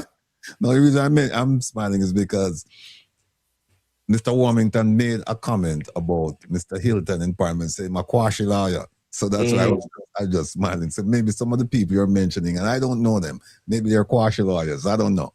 But well, me say one big senior attorney tell me say me is a hush lawyer. So these days the important thing is that you are a lawyer. So there is some expectation that at a minimum, even if you never pass, or if you never pass it with A, that you did interpretation and legal drafting. So those who were educated and learned the very thing we're doing now, for those of us who are blessed to do it, it's not to be taken lightly. And I think people, one of the great how the member from St. James Western would have gotten my complete respect was she stood up on law. Right. And not subject herself to embarrassment. I feel many times in her career she would have tried to, in the name of party, justify the unjustifiable. And so she stood her ground this time to say that it must show you the magnitude of the bad work that was done from the drafting. All right. I want to ask you a question. I know producer Joan going to kill me because I'm taking a phone call, and normally we don't take phone calls on a Saturday. But before we take the phone call, I wanted to ask you a question. I hope it's not the Speaker of the House you're going to have call, because she's my favorite person in Parliament. Well, she's been sending me love letters, so okay. I don't know. Okay. Well, we might have to. All right, go ahead. She wrote me another letter, and by the way, I know she's watching. And Madam Speaker, there's another letter that you need to respond to, and I'm anxiously waiting for that response. But before I take the call, let me just ask, ODPEM, where does ODPEM fit in all of this? Because I thought ODPEM was supposed to be the clearinghouse between ODPEM and PIOJ for the funding, and ODPEM for actually implementing or exerting oversight. Yes.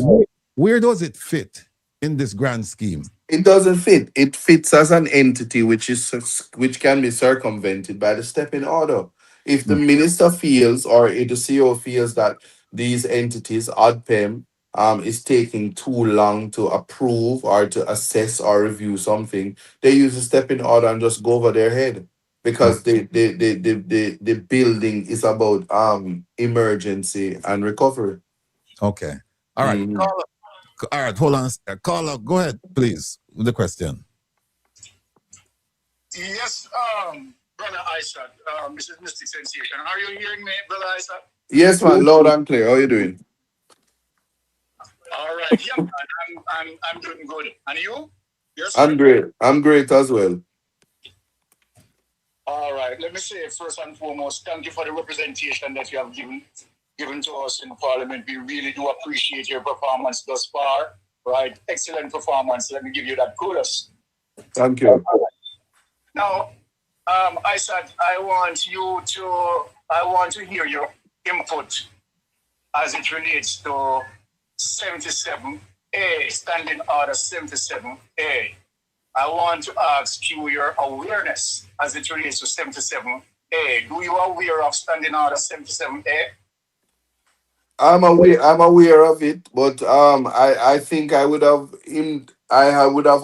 had conversation with Ratigan, and I'm saying that right now the standing orders in its entirety is being reviewed for a new standing order and its rules. I sit on the standing order committee, and so I don't put much to these because if you institute this at this time, it's only political pageantry. So that's my comment on that. Okay, all right. I want to shim a little bit further just for clarity.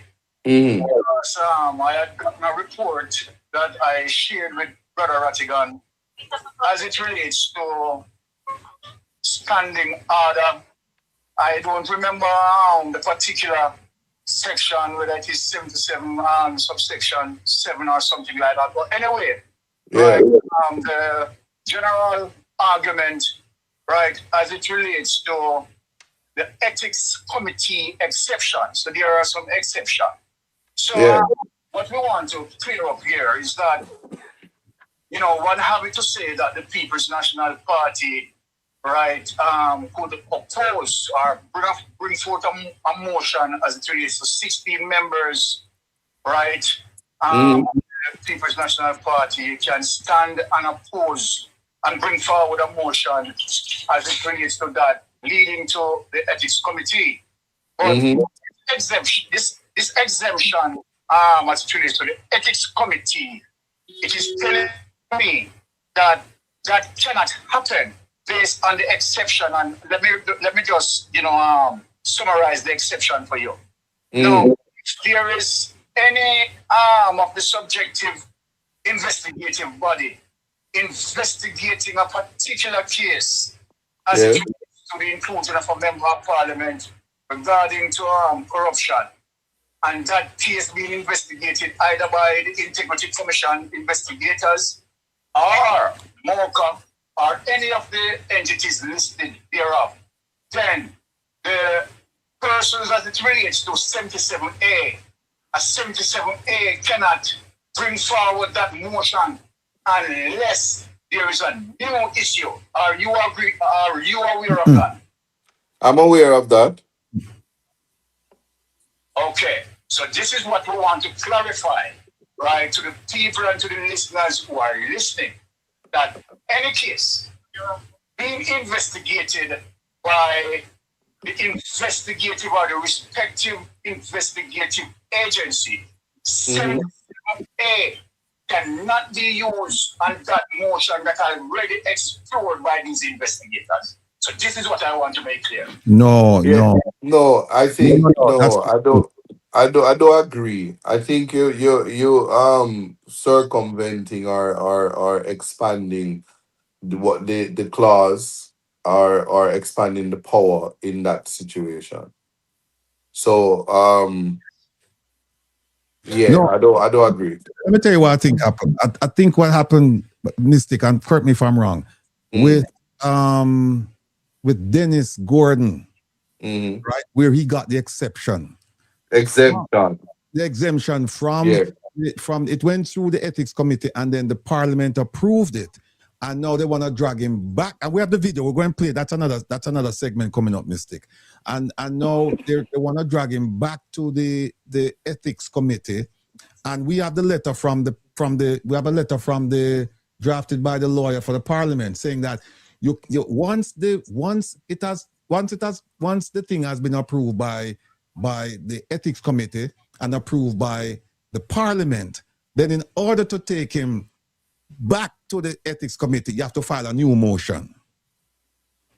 Okay. Yeah. That's that, but yeah, that's it. And I just want to say, let me just add to that to tell you that the ethics committee haven't given the exemption is functus. They're functus, meaning that them don't have no more authority. They can't reopen a matter that they have already adjudicated on. Correct. It's the same thing like the judge, the court of appeal, all of them. They can't just reopen the matter because them say, oh, me forget for do something and open it. Once they pass judgment, if they grant something in your favor, they can't just come and take it back and send new information with taking it back. Especially they can't just take away a benefit. And so there was the newspaper was saying that Dennis Gordon had snubbed the ethics committee nationwide, said he gave them the middle finger. The Gleaner retracted, Observer retracted, nationwide, not many. Oh, he's gone. He just got a phone call. Everything. Oh, wait a minute. Wait, hold on. Why people just calling me like that? What is this now? Okay.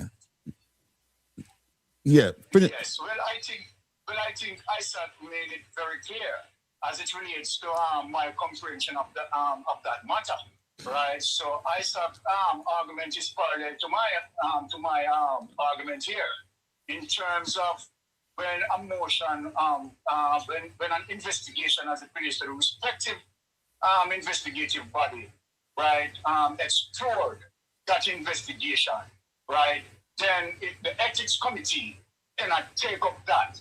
You understand? No. Here's where you have it wrong. If for example, the Integrity Commission, right? If for example, the Integrity Commission was looking at a matter, right? Now you're talking about a criminal matter. The Ethics Committee is something completely different. That's a disciplinary matter. And the standards of proof, they're different.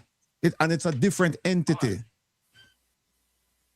So, what I'm saying, if the IC investigating a case and a conclusion made on the case, right? Are you saying that the ethics committee can bring forward, right, a motion to discipline that MP based on what already ventilated? Is that what you're saying? Exactly, and that is why the Integrity Commission referred the matter to the Speaker of the House regarding Market Me and Minister Tufton, because when they looked at the matter with Integrity Commission, that was criminal in nature. This one is disciplinary. It's completely different. So, where's Isat? Isat is I'm still here. So, what Isat is saying about in terms of both understanding, because my comprehension, put it this way, is a little bit different from your comprehension. So, I could be wrong, but let me hear Isaac, explaining that to us in terms of what you said and what I said. Yeah, and let me be clear, Isat. I don't know if you heard my point. My point is that if an entity in Jamaica is looking at a politician for criminal purposes, like they did with they were looking at it from a criminal perspective with Minister Tufton. And they've said, yeah, we find that you did something wrong, but we're not going to prosecute you. The question now is, now that event is over, can 16 members now bring a motion before the ethics committee and say, we want to look at his conduct in terms of his relationship with the owner of Market Me and him, a conflict of interest? Can they do that?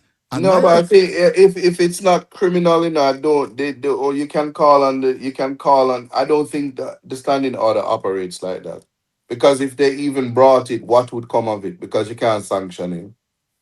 It's not criminal in law, right. and the external parties would have said that they haven't found anything untoward.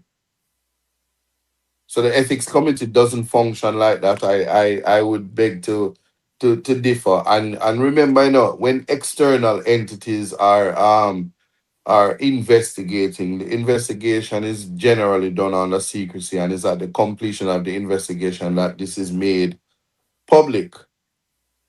So at the point when it's made public and no criminal charges flow, that's like saying that the 15 or 16 members could bring up the Prime Minister and the Ethics Committee to say that he hasn't signed his statutory declarations, or they found that the bank accounts were so and so. It would be an exercise in futility, because the Ethics Committee powers is not that wide. It's Right. really the conflict of interest that's being identified, and whether or not it's almost like saying the ethics committee would be trying to say that the speaker of the house should not be the speaker of the house because our husband is the prime minister. All right. Give you an So example. morality is not necessarily ethics. Right. But give an example, right? I'm looking at 73A, and it says the ethics committee shall have the duty of receiving, investigating, and reporting on any complaints of departures by members in relation to allegations involving conflicts of interest. And that's exactly what the Integrity Commission said to the Speaker, that we the Integrity Commission believe that there's a conflict of interest here that you in the Parliament need to take care of. And then when the Speaker wrote to me, she said to me, yes, it can be done if you get 16 members who will petition and trigger a hearing from a standing committee, including the ethics committee. That's what you said. I have it here. I don't agree though. Yeah, but I have it. No, I'm got you. I don't agree with that interpretation. No, you might be saying it shouldn't happen. But legally, administratively, that's I'm looking at it right here. It's right here.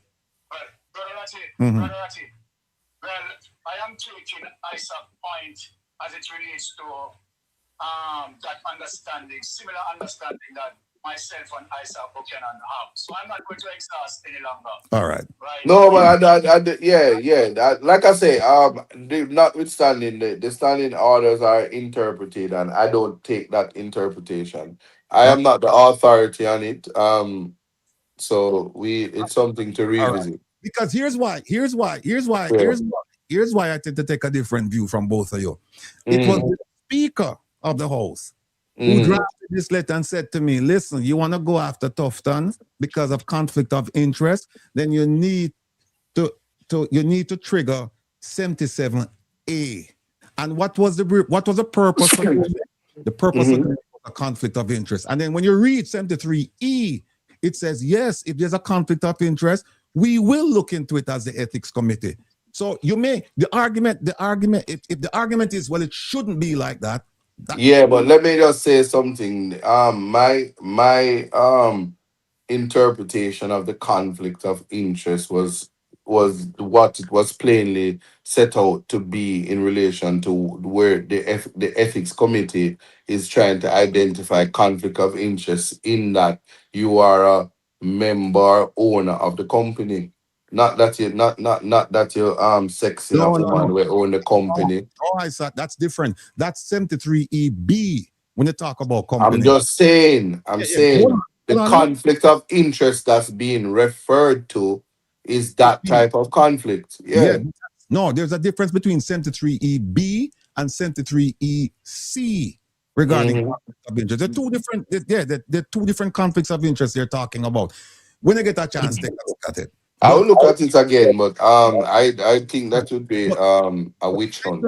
I am willing to go along with what the speaker said, which is that you can use 77A to go after Mr. Tufton for conflict of interest. I'm willing to go along with her explanation. And by the way, this is not coming from a low-level person or from someone from the communications department. It's coming It's from. coming from the speaker herself. Very well. You know, she's gonna write something like that. She's going to get advice. She's not just get up willy-nilly in the middle of the night and write this. And so my argument is, try it. You have nothing to lose. Try Who it. must try? Who must try what?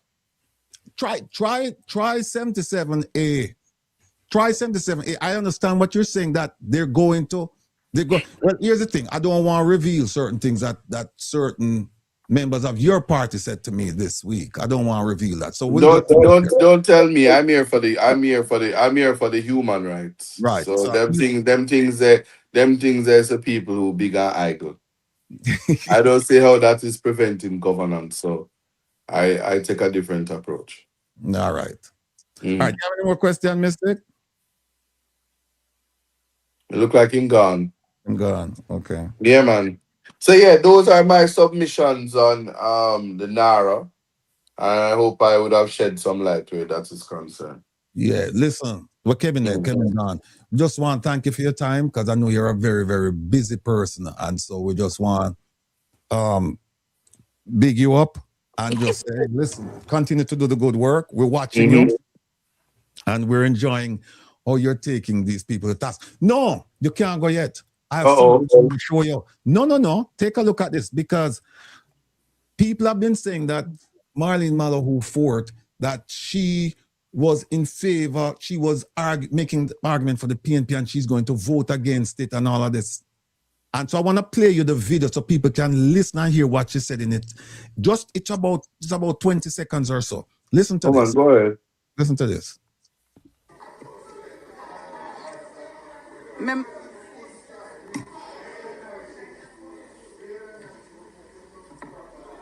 Member from St. James, West Central, you have 1 minute to wrap up. West Central. Madam Speaker, the bill in its current form will not achieve the goals that are set. Thank you, member.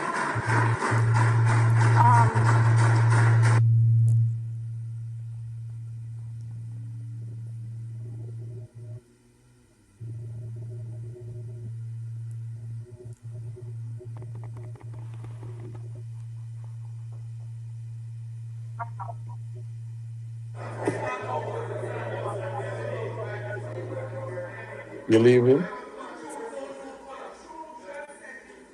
Madam Speaker, this matter is so important. I don't know what motivates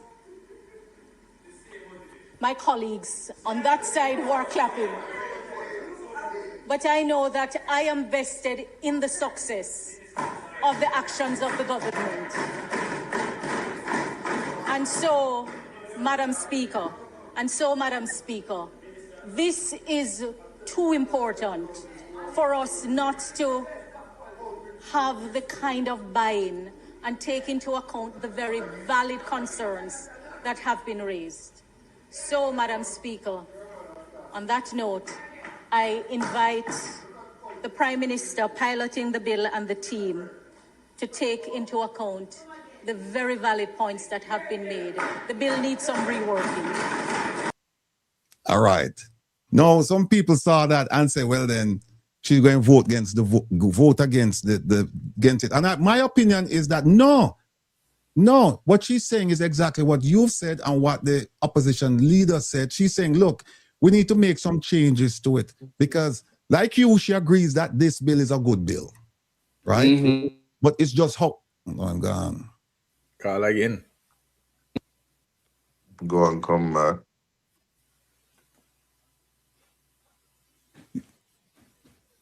Because you hear what she said. She said, I'm invested in this thing, and I'm, the government. Hold on. Yeah, sorry about that. The phone. Yeah. Before you go, give us your take on what she said, because I listened to her carefully. No, like I said, I don't know if you watch the last part of my speech. I would have invited, the drafters in the house who actually have the competence to look at some of the valid points that were being raised. Right. This is and people, every time people think of when it comes to Parliament, Parliament stands united when it comes to certain issues. That is why there was a time when, under the leadership of Dr. Peter Phillips, the PNP supported state of emergencies over and over and over and over. So the parliament, when needs be, have to be united on some things. My thing is, as I said earlier, I am not opposing the bill. I'm saying the bill in its form needs work. The bill in its form need to find out whether we are actually including people. Because if not, then I will have to publicly say I'm against it. Right. So when the time comes, if I don't see the amendments and I don't see those things which are necessary to ensure that one, the secrecy aspect of it that is going to send somebody to prison. If you don't put prescribed person and designated persons who they can report to ensure that the what is it, disclosure legislation that can allow you to report without being disenfranchised, access to information, all of these things. If the wording isn't there to circumvent the draconian aspect of it, it's going to affect the people, and I cannot support it. But most importantly, if the bill is going to, in this form, is going to make Andrew the King of Jamaica, I'm not going to be a part of that. All right, but let's be absolutely clear. If this bill is going to make Andrew the King of Jamaica and the JLP all decide to vote for it, there's nothing the PNP can do in the parliament. No. In the parliament, because you best believe before the Senate get to dabble with that bill with the King bill. Yeah, because the Constitution says is being, has been, or is likely to be. So the likely to be is gonna say, oh, we're not depend on no King Andrew business. My lords and my ladies, what are you doing? Argument done. Yeah, but the point I'm making is this: that in the parliament, we can't do nothing. Okay, all right. Well, look, Professor, you want to make some closing remarks for the gentleman here before him leave? Because I know him busy, you know. As always, Isat, as always, thank you for your candid approach and very down to earth responses. You responded in such a way that the average guy can understand.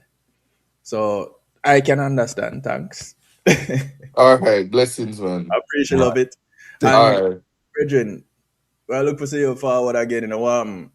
half the time I don't fall is because Will don't send me the StreamYard and I can't keep calling you, asking you for the link. No, man, you call me every time. Even today, I was sitting there waiting and no link was sent to me. So I'm just putting that out there. No, hold on. I thought producer June was the one who said to me, verify that he's received it. Okay. I thought you received it. So I reached out to you, man. So yeah, man, that's that. No problem. Here. All right. All good. I will return. Take it easy. All right, blessings. Yes, folks. It was great having Isat on as usual. A wealth of information. And Isat and I, we spar all the time on all of these issues. I'm not licensed to practice in Jamaica. Let me just be absolutely clear about that. But I do a fair amount of reading, also of the Interpretation Act, and I do a fair amount of reading of various laws and, how you can interpret them. And I know Mystic, I know he's listening and he's of the opinion that you can't bring certain things in before the ethics committee, but we will agree to disagree. And the reason for this, people, is not because of what I think. It's what I've read. It says that you can bring an action before the ethics committee for conflict of interest. And also I have a letter from the Speaker of the House who said, yes, you want to do it, use 77A, and then you can bring it before the thing. And that to me is an open and shut case. And that's why I'm saying, I can't, if I were in charge of a party in Parliament, I would say, and I have 16 members minimum, I would say, look, let's try it. And you know what happens, people? A lot of these things, you have to test them, because here's what happens. These laws, they're created by legislators, right? And what is the purpose of the Parliament? It is to create laws. They don't interpret laws. It's a court that does it. The court says, let's look at what you guys wrote to see if it falls within the ambit of the Constitution or if it falls within a reasonable interpretation of the law. The courts interpret laws, not the legislatures. They just make laws. So that's why I'm saying that I would test it. I would try it and then let them say, well,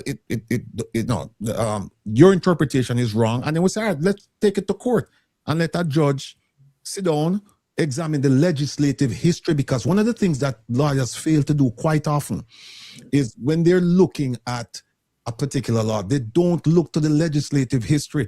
And how do you get the legislative history? It's called Hansard. That's the thing running in the background where they're taking down everything that's been said, because that's where you get the intent. Remember when I showed you, all of you, the Hansard regarding the Integrity Commission and the loophole that they recognized it and they decided that they weren't going to do anything about it. That's a loophole where your family can give you a certain amount of money and you don't have to report it. And they actually, I think it was Mr. Bunting, somebody, don't quote me on Mr. Bunting, but somebody in the discussion said that this is a loophole. And when you look in the law right now, it's there. So that's one of the things that you have to look at. You have to look at the Hansard and say, when they were discussing this bill, what was the intent? And then if they're silent on the intent, then a court will have to say, well, I'm going to give you my opinion. If they're not silent, then the court will have to say, okay, this is what they meant when they said it. And so I'm looking at the ethics committee and what they're required to do. So there you have it. Kevin, we could run, we only have, hour and a half. Make we quickly do something around here. Let me remove this one. Oh, I have to play this for D and D. Me two D's them. We know now watch a program. I want to play this one just for you, D. Just for you. Sit down. So, very quickly, CEO, are you corrupt? Yes. No. Are you corrupted? No. All right, you can sit there, but Mr. Sauls of an entity, he said, "Are you corrupt?" And the guy was taken aback. You could see it, and he said, "No." And then he said, "Are you corrupted?"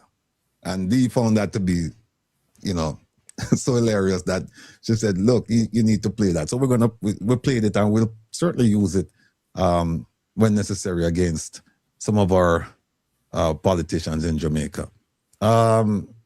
Which one is one? Where's one, Kevin? We started playing it before Isat. That's the one that was. We may have to bring back. Okay, there it is. Yes, Chair. Just looking at the minutes, I think we. This isn't one. One is the PAC when she first raised the issue about Dennis Gordon and Jack. Then when she first raised it, and also let me move this, Kevin, and just pull up the Auditor General's report and just go to the very last. Is it this one here? Joint report on complaint, joint report. Watch me, Kevin. Is it this? Joint come out for tertiary. Nothing I can do. I was disconnected. No, it's at UA. It's at UA. Hold on. UA. Yes. Yes. All right. Ensuring value for money. All right. Good. Let me just show the people this. This is coming straight out of the Auditor General's report. Here it is. Private company 2, identified as Jack then. This is all of the shipment that came in. None of it went to the University Hospital of the West Indies. None of it, including the 12 dialysis machines, because the Auditor General went and couldn't find them. She found that 50-something%, more than half of the dialysis machines over at the University Hospital of the West Indies, they weren't working. We don't know why. Why didn't they try to fix those? But none of this none of the shipments you're looking at here, dialysis machine, medical stand, emergency bag, scale, cabinets, purification system, conference tables, chairs, none of this went to the University Hospital of the West Indies. This went to Jack Den, right? And the whole issue about it is that Jack Den, or the University Hospital, used or allowed its tax exempt status to be used by Jack Den to avoid paying about 10 million plus in taxes. Since the exposure, Jack Den has paid the outstanding sum. But that's not the end of the story, because the Honorable Juliet Cuthbert-Flynn, she has seen it fit to just go after Jack Den like it's going off, Jack Den and Dennis Gordon, like it's going out of style. And that's why the first one, let me go back and look here and see if I can find the first one.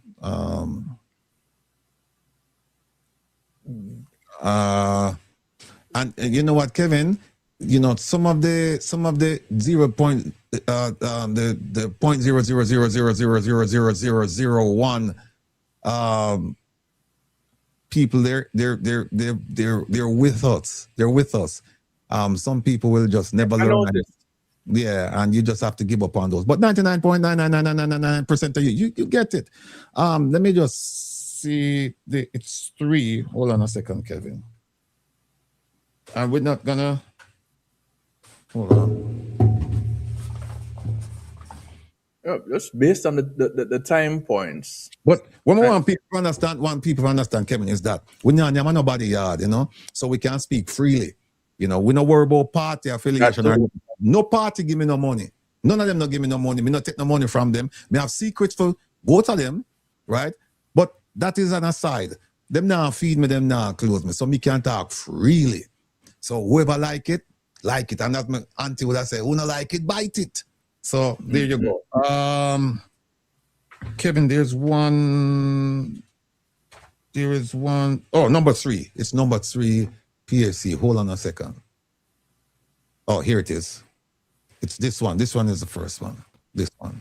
So, Hosing, can you say whether the University Hospital has an up-to-date tax compliance certificate? What's the time point? Right. And hold on. This one here that the chairman is asking is a very important question. We're going to have to go deal with that another time, because this is where it came out that the hospital owes TAJ about 40 billion, and certain certificates they're supposed to have, they don't have it. That's another scandal. Nobody's talking about it, but we won't talk about that today. Let's go to 15.4. All right. Unable to say how long. It has been several years, and I can get that date for you and provide that's it. important. No. And I can also, and as I said, I will do that. Member Cuthbert-Flynn. Thank you, Chairman. I guess, you know, I'll just reiterate what I says. Persons have taken advantage of a system, you know, a system that's how Jamaica run. And that's what we're looking at. So there's absolutely no excuse. And I would want to find out, why would a private company, approach UHII to use their tax exemption? You know, folks, she's trying to be relevant here. She's trying to give the impression that she's a thinker, but she's disproving everything that she's trying to prove. She has no idea what's going on. She didn't read the report. She's not asking sensible questions, but what she's doing, she's like a bully. And I call her, she's a Juliet Holness, she's Juliet Holness wannabe. She wants to be like the speaker. And so she's coming out and carrying on and all that. But if you listen to what she's saying, just listen to what she's saying, it's clear that she didn't do her homework. And not only did she not do her homework in this committee, she also didn't do her homework in the ethics committee. We're going to show you all of that. I mean, wouldn't that be the case? where the private entity would have to approach UE some sort of a way in order to you get the tax exemption? Because why would UE approach the private entity to say, hey, would you like to use my tax exemption? I think that is the question for me. That is a question for me, really. That is a question I would want to ask. And firstly, secondly, I would want to find out if there is such a convention. I hear it in the news. And Hold on, stop. The first part she wants to find out is she's saying that Jack then, she's saying it's a question, but the question is loaded. She's saying that Jack then went to UE and said, I want to use your tax exempt status, because UE wouldn't be going out and saying, hey, you want to use my tax exempt status. There's no foundation for what she's saying. None. She doesn't understand. She doesn't understand the art of interview and interrogation, asking questions, obtaining. She has no idea what she's doing.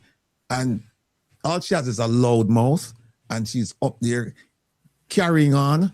And frankly speaking, I was just kind of surprised at the chairman. But then again, he has a very quiet and a very genteel demeanor.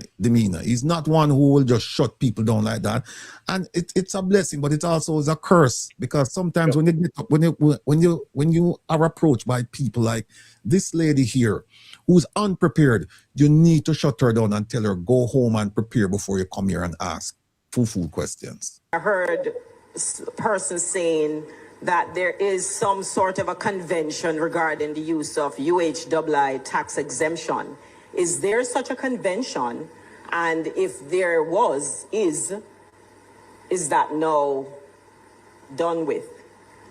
That is what I would want to find out. So there are those two questions. Is it that the 4 companies in question approached UHII to utilize their tax exemption? Or was it UHII who approached these companies to say, hey, would you like to use my tax exemption? And secondly, is there a convention that we're hearing in the news regarding the use of UHII tax exemption? Member, I cannot say who approached who. In the cases that you mentioned, the 4 cases, who approached who, I'm unable to say. Are the 4 that I am aware of. And I have not seen, I do not know of any convention or any agreement or any policy that allows the hospital to breach custom guidelines or the government guidelines. Sir. Also, I think, we have to also look, we're talking about customs. Yes, UHII was the name of, on the declaration. However, there was a separate address. And I think we need to bear that in mind and keep that in mind, that there was a separate address. I'm not sure if you're at the place where are we at that place now? Mr. Chairman? You can ask your question. Go ahead. Well, you see what happened, people? She has 2 questions. She don't know the answer. She get an answer. You see, this is the problem when you ask questions like this, that if you don't know the answer, don't know where you're going, you're stuck with whatever that you're told. And here the man tell her, no such thing happened. No such thing happened. And she's stuck. There is a lady further on in this bit here. I think she's a JLP member.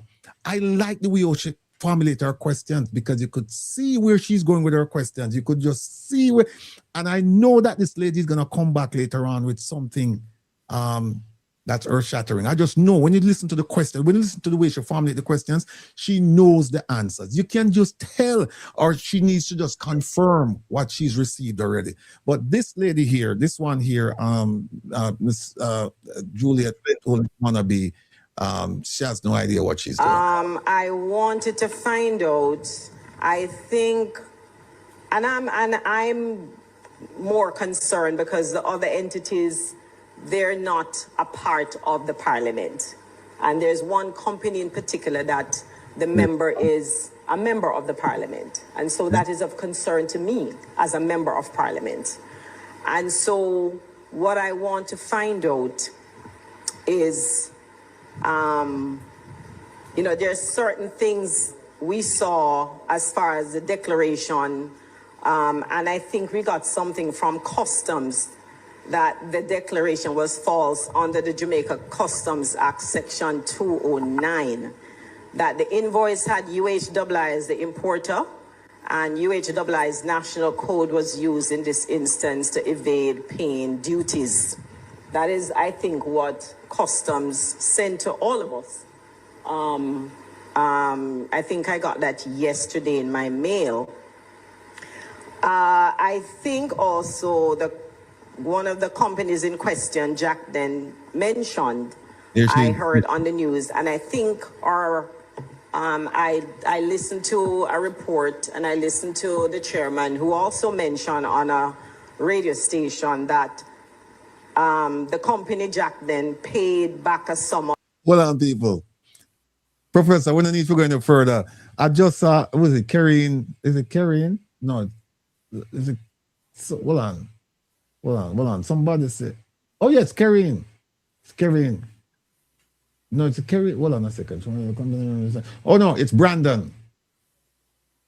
It's Brandon Nedrick. He said, remember, she said the government fighting anti-corruption. You remember? Yeah. We don't need to say anything more. She said the government, and she's believe it, people, believe it or not, you know that she's the Minister of State in the Ministry of National Security. She's the number 2 person in the Ministry of National Security. God help us if we were running our problem with another nation or something. My silly question. Silly me for asking this question. Go ahead. What she know about security, let alone national security? No, nothing. She's the one, She's the one who said that the government is investigating anti-corruption. Of $10,089,921.22. I don't know if you can answer that. Was that paid to customs or was that money? I heard on a news report. Mm-hmm. Where is your report that you're asking this question from? Exactly. I think, and I believe, you're asking a question to get legitimate answers, but you're asking partial questions. Because you're not sure you want to ask a question. Kevin, if you're surprised at this, wait till we get to the the ethics committee, and you see the things and what she said. Paid over to UHII to pay customs, since UHII was the name on the bill and a separate address from UHII. That is my question. Thank you. We did not receive the amount that you stated, member. And in fact, customs have informed us that they received the amount, but it was not UHII who paid the amount.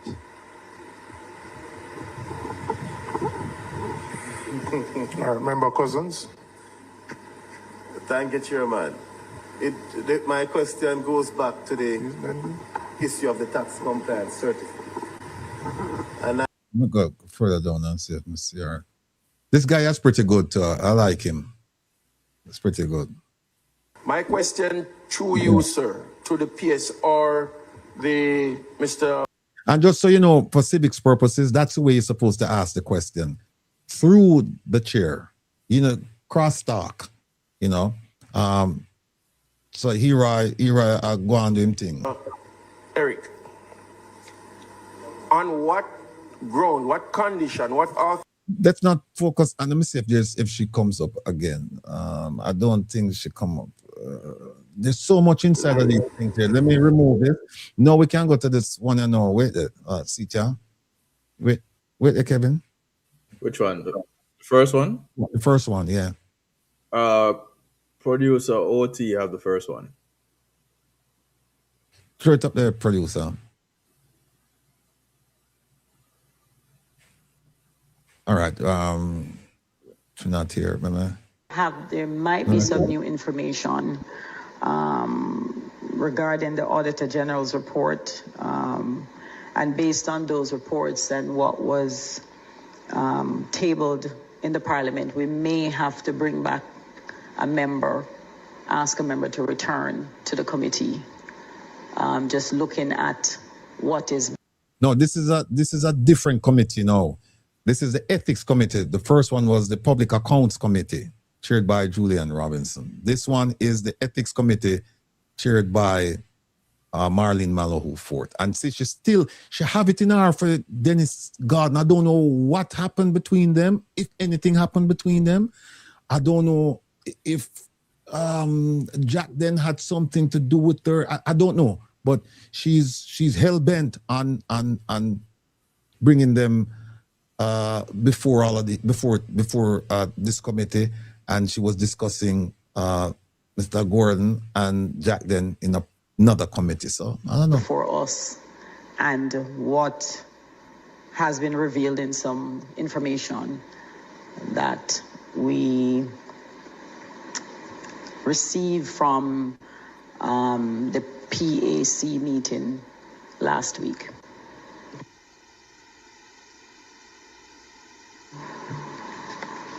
Other members? So on the last occasion, the committee dealt with exemption motions that were referred to from the House. And the members directly impacted by those motions appeared before this committee. A matter arose in respect of what was in the public domain, arising from a report of the Auditor General, which was tabled in the Parliament. And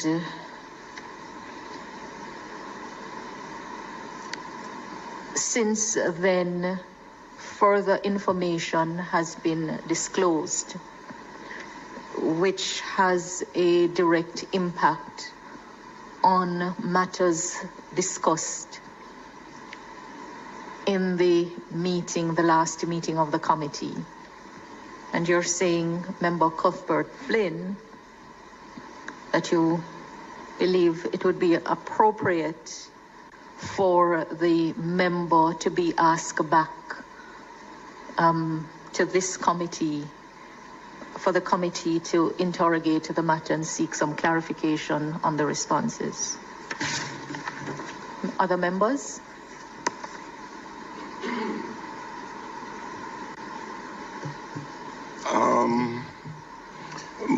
My issue though is that if permission was granted for the member to be exempted by his company, can we retroactively go back on that? I'm not sure if it is legally correct for us to go back, to bring back the issue.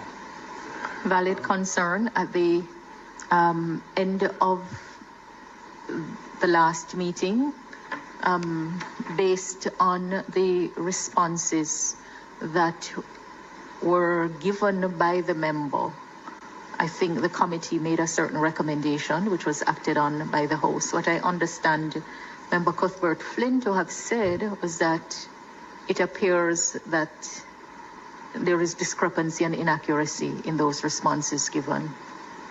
So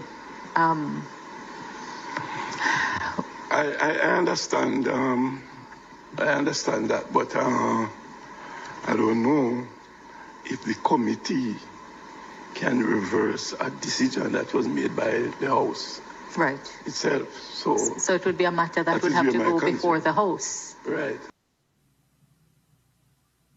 You're muted, Provost. You're muted. Let me just say, this gentleman, I don't know this gentleman, but he's onto something. He's essentially, if you remember people, Dennis Gordon and Jack then, or Dennis Gordon, yeah. He got approval for the exemption from the Ethics Committee and the Parliament. They said, yes, you have declared you're doing business with the government and it's okay. Fine. The Minister, Juliet Cuthbert-Flynn, she said, well, based on additional information since the approval, we don't believe that he gave us truthful answers. There are some contradictions between what he said to us as a committee and what was said elsewhere. So we need to go back. We need to bring him back here and ask him a whole bunch of questions. And this gentleman is saying, well, once the Parliament has approved it, I don't think you can just drag him back. I don't think you can do that. Well, the answer is right here. You can't do it. Hold on. Let me remove. Here's the answer right here.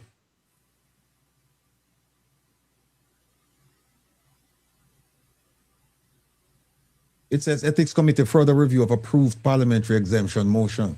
And let me just skip to the, let me just get to the heart of it. It says here, right there at the top, it says, once the House approves a committee report or motion, which is what the House did with the exemption for Mr. Gordon, it becomes a formal resolution of the House. Look at this one right here. It says, subsequently, if new information arises that requires the committee to review or reconsider the matter, a new motion or order of reference is required. A committee cannot, let me big this up because I don't think I can see it. It is right here. A committee cannot unilaterally or spontaneously reopen an inquiry or review an approved motion that has already been adopted by the House without a new or revised mandate, meaning that once the House approved Dennis Gordon's exemption to do business with the government through Jack then, the Ethics Committee can't do anything about it. The Parliament will now have to come up with a new motion and say, okay, we're going to reopen it. And they give you one of the exceptions right here. They said they said in the case of a recommittal, if the House has not yet made a final decision, but the report has been tabled, it can be referred back to the committee for further consideration. However, once the House has formally adopted the report, that's it. And in this case, the House formally adopted the report. So so I don't know why Ms. Malahoo Ford, and I don't know why Minister Cuthbert-Flynn, why they would even say we're going to bring him back. Here it is right here. They can't bring him back, and this is going from Tiffany Stewart, who's the senior legislative counsel. She's the acting lawyer in a parliament, and it's going to who? The clerk of the Houses of Parliament, Colleen Lowe, and it's about that. So I don't know why they didn't seek advice from these people before they pass resolution saying that they're going to bring him back. Let me see. This is, which one is, where is it? Is this 2, Kevin? Hold on a second. Let me just, video file. Let me just go to 3. Let me see. 3. All right, let me put this up. 3 you just played. 3 I just played? Wasn't it 3 that you played her? Let me see. Let me see if I'm up. All right, so I'm just looking on the standing orders relating to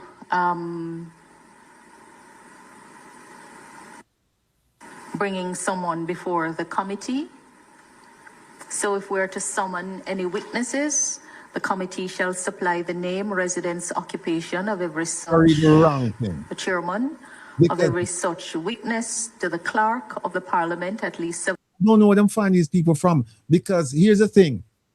You have to establish essentially jurisdiction that you can bring the person in front of the committee a second time. Once you have established that, and it's approved and it's agreed upon, then what she's reading now would make sense. That is, okay, now you can call witnesses, you can reach out, you can get documents, essentially a discovery process. You can do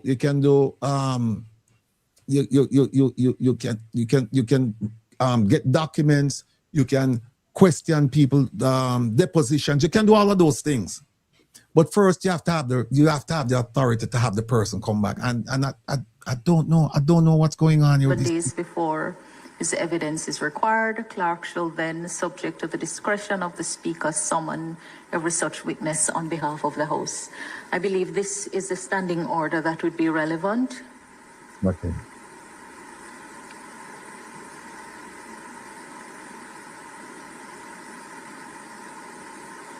Now, people, you're in charge of the committee. Don't you think that you at least should have some sense of what the committee is able to do and not do? It's a small committee, you know, and you can see. And the rules governing this committee, it's not a compendium of laws. It's just a small little section of the standing orders. And here it is, we'll find them reading while sitting, trying to figure things out. And they're making significant decisions about people and their lives.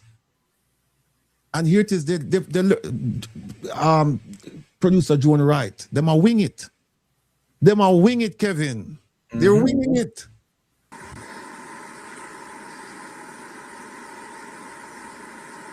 Okay. Right. Trying to make it to the end. Okay. So the decision of the committee, the recommendation of the committee, is that the member in question be summoned to appear before the committee at the next meeting and in accordance with the standing orders. It's not in accordance with the standing orders. It's not. It's not. We just showing the letter. It's not. Which one is this? Is this 4? Let me play 4 and get to where. That's 3. Where's 4? 4. Here's 4. All right.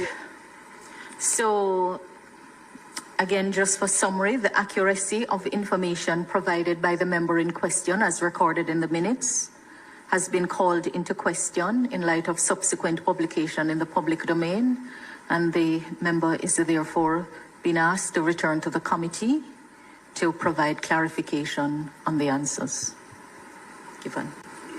All right, remove that. We could go to 5. Only 5 people in the committee, yeah? Yeah, it's a small committee.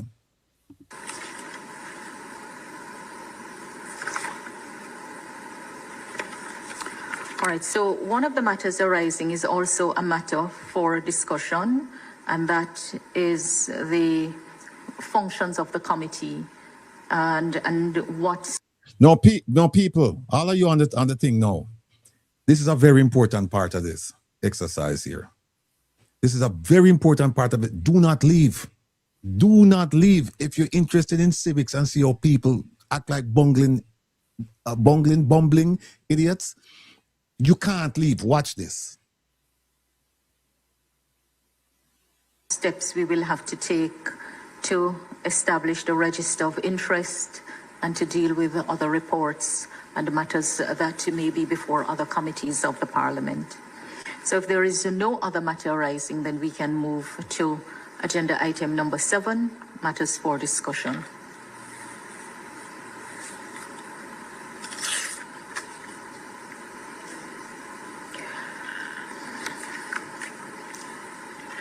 The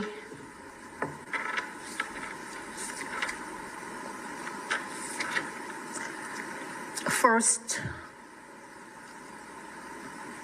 so the duty of the committee set out at Standing Order 73E-B is requiring a member to make full disclosure of any interest which he may have, which is likely to cause a conflict of interest.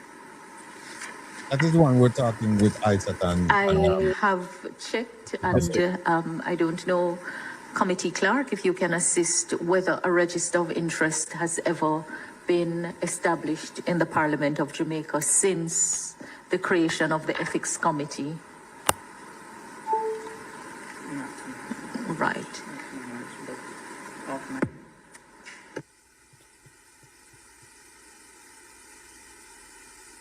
Which one is this? This is 5, right? All right, let me go to 6. Sit down.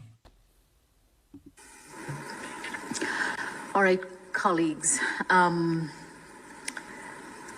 the last meeting, I indicated that if we are to observe the standing orders, it's going to really take us in territory that we have not fully operated in the past.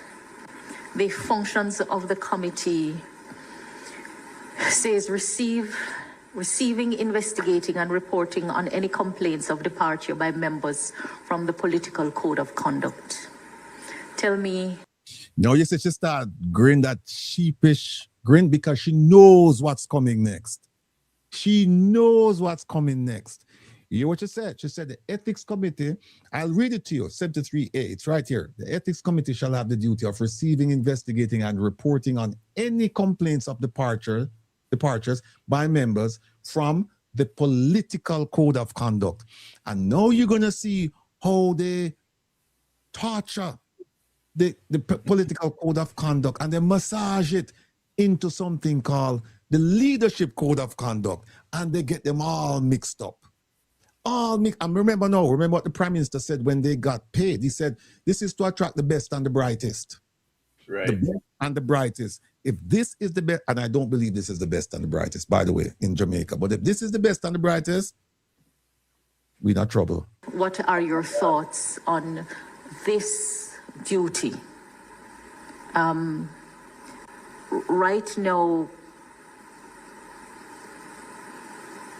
the political code of conduct. Hold on. Let me stop part of it. Let me just show the people what I'm talking about. This is what we are talking about.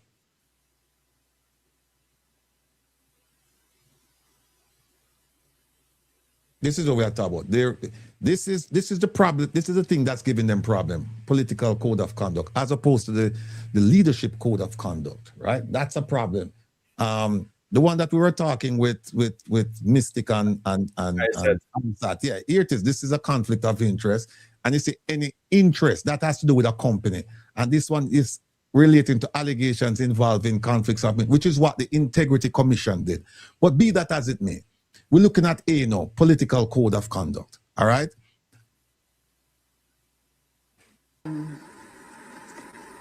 Just look at her. Look at her face when she has this stuff. Struggling. Where are we with the political code of conduct? Yes. Yes. That is my question to you, Madam Chair. No. Here you know. This is a matter that is not without controversy, because the Integrity Commission is tasked with establishing codes of conduct, and we know that there are reports of the code of conduct not being signed by members of the House, all members of the House.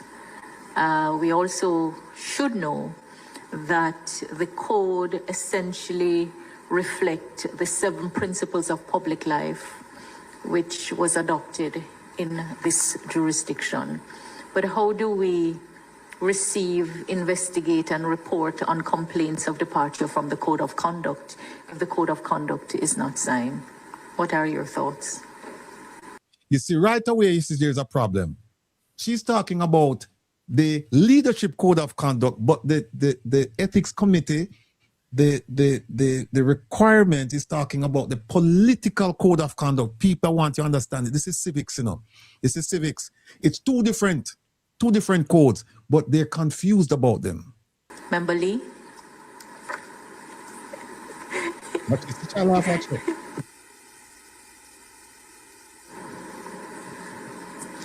If the code of conduct is not signed, Madam, well, I'm thinking in this case we may have to revisit why are the reasons why the code of conduct was not signed by. And you see what happened right here? Now it's gone from political code of conduct. If you notice, nobody mentioned leadership code of conduct. They just said that it's one coming from the Integrity Commission. And then all of a sudden now it is code of conduct. We don't know which one they're talking about.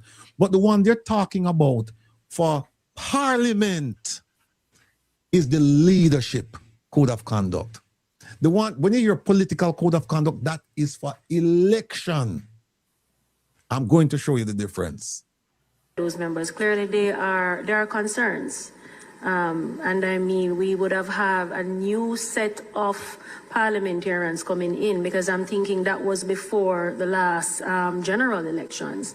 And I think those members would have to also be new members would have to be brought up to speed in terms of what the code entails, the explanations would have to be given to them, and a full breakdown. And we could also possibly look at an entire re-engagement with all parliamentarians on the code, and then perhaps have the concerns discussed for both new parliamentarians coming in that would need to sign the code, and for those who previously were in parliament that did not sign.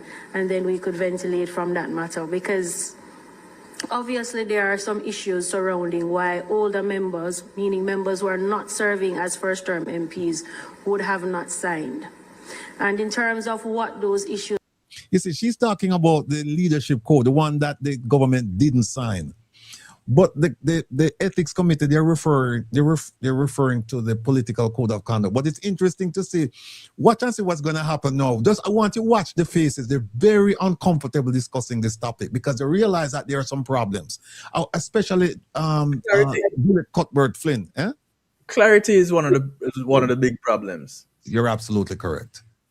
Listen to this. I am not clear, but I would say if there are concerns, then we would need to have that discussion, as well as consider the new MPs. Yes. Yeah. Member Whittle? I do agree with the observation made by Member Lee in terms of first thing to find out the reasons why members did not sign. And then from there we can make a determination as to how we move forward. So what is clear is that if the code is not signed by members, then the committee would not be able to discharge its duty of receiving, investigating, and reporting on any complaints of departure by members from the code.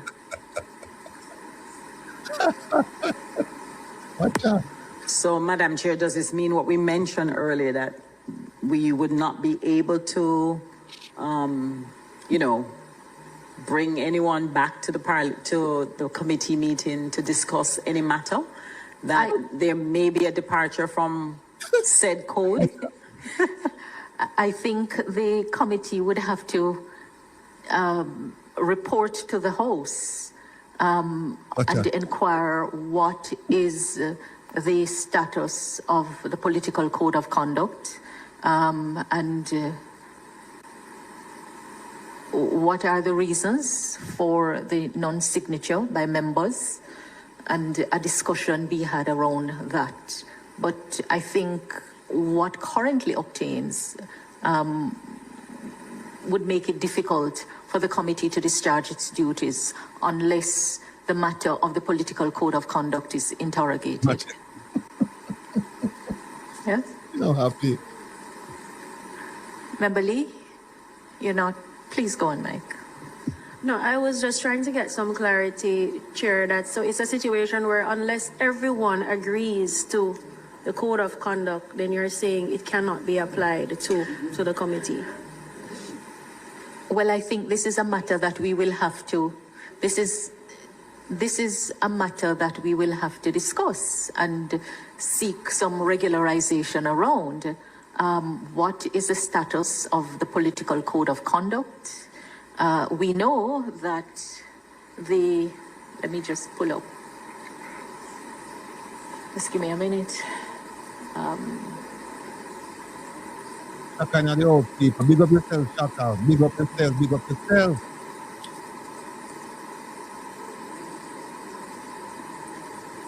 So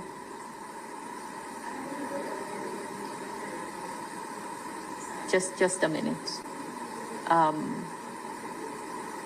Blind leading the blind.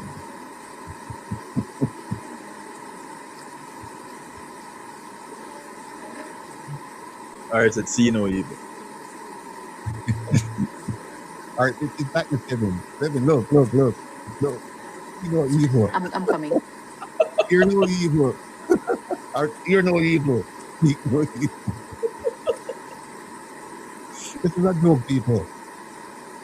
Because I'm going to show you the difference between the political leadership code and the All right, so we know that Section 6(1)(g) of the Integrity Commission Act stipulates that the functions of the commission shall be to prepare codes of conduct and other advisory material relating to corruption and guide public bodies in respect of matters within the purview of this act. We also know that this act has been under review for some time. Outside of the code of conduct for ministers, I believe that the only code that exists is the one that was prepared by the Integrity Commission. Exactly. And so Paul Wilson have a question. Paul said why she's saying directly is they should what she's saying directly is they should have people, probe the reason why the JLP didn't sign the political code of conduct. Paul, they signed it. It's a different code. That's what I'm trying to bring to light. That it's a different code. They didn't sign the leadership code of conduct. You know what, Kevin? All right. We could just show a little bit more of this on one more. Right. Well, these are matters that we have to discuss as we are looking at the functions of the committee, because if we are to discharge our duties properly, then we will have to deal with the issues. Member Cuthbert-Flynn? I just want to, I cannot remember if I've ever received such a document to sign.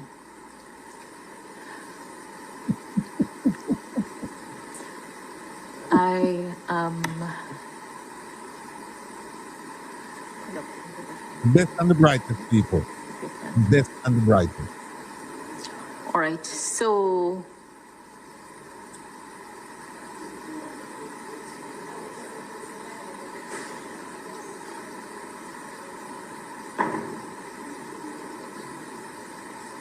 Find the political thing. All right, so in the public domain, we see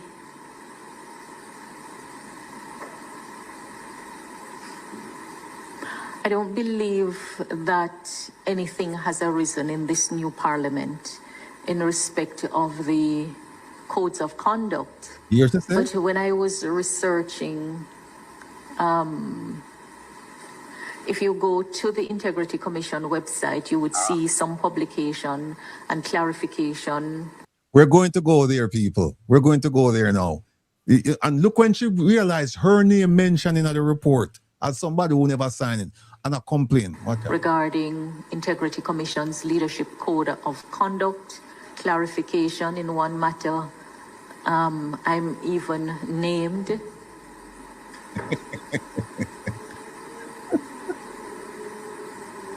So we really need some clarification around the codes of conduct. All right. So the committee would be recommending and reporting to the House. Let us formulate that recommendation. All right.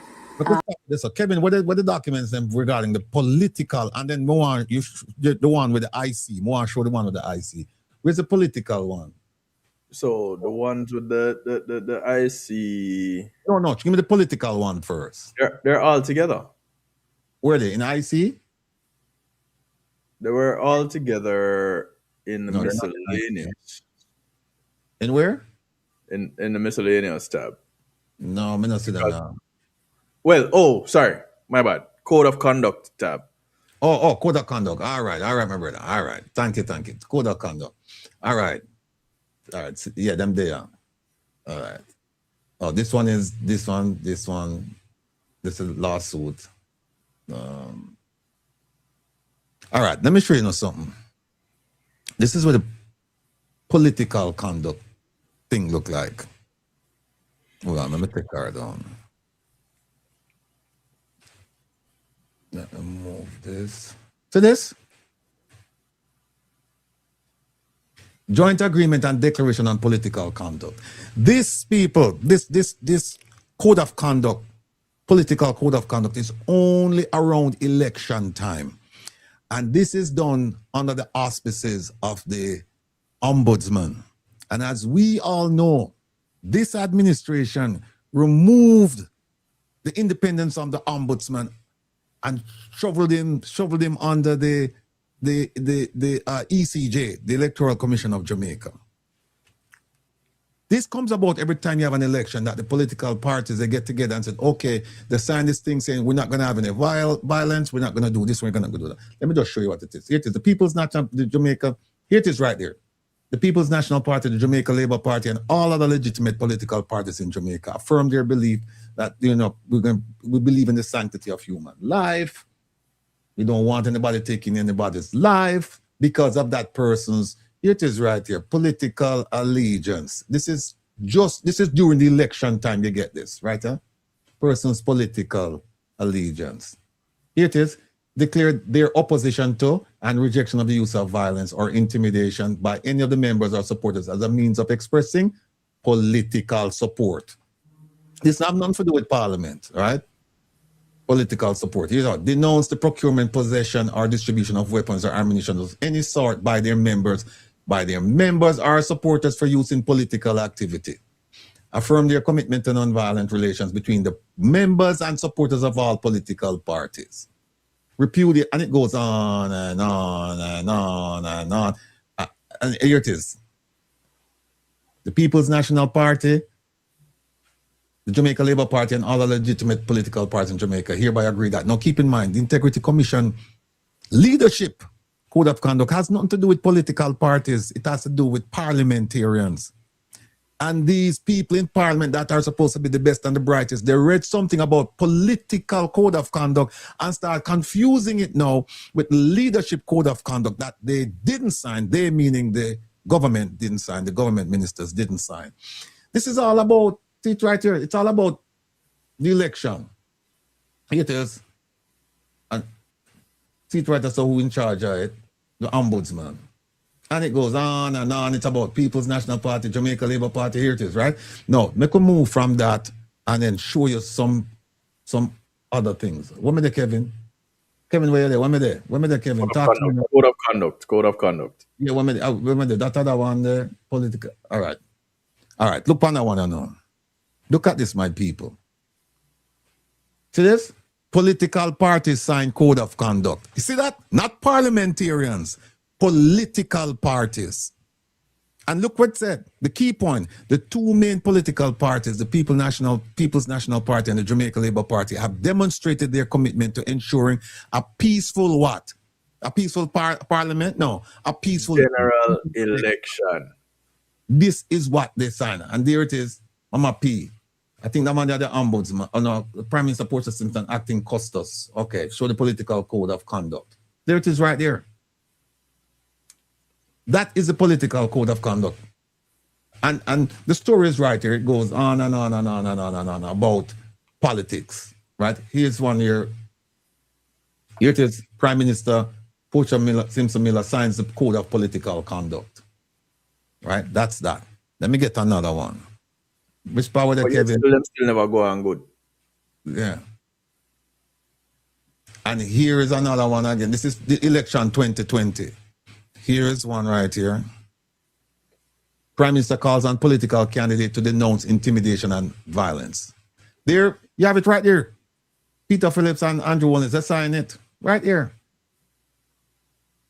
Both the picture. So the two of them right there. And here it is.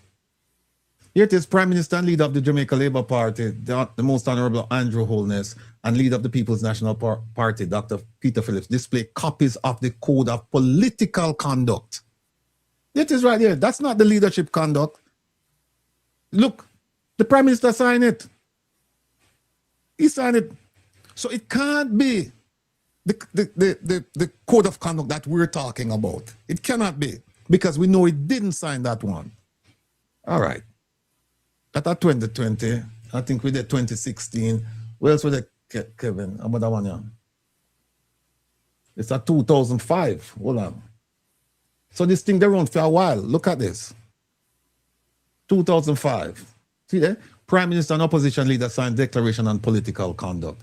Prime Minister P.J. Patterson and opposition leader Bruce Golding yesterday, September 20th, signed the much anticipated joint agreement and declaration on political conduct during the weekly sitting of the House of Representatives. And the story goes on, and political tribalism and da. It's all about politics. All right, remove that. Which one is this?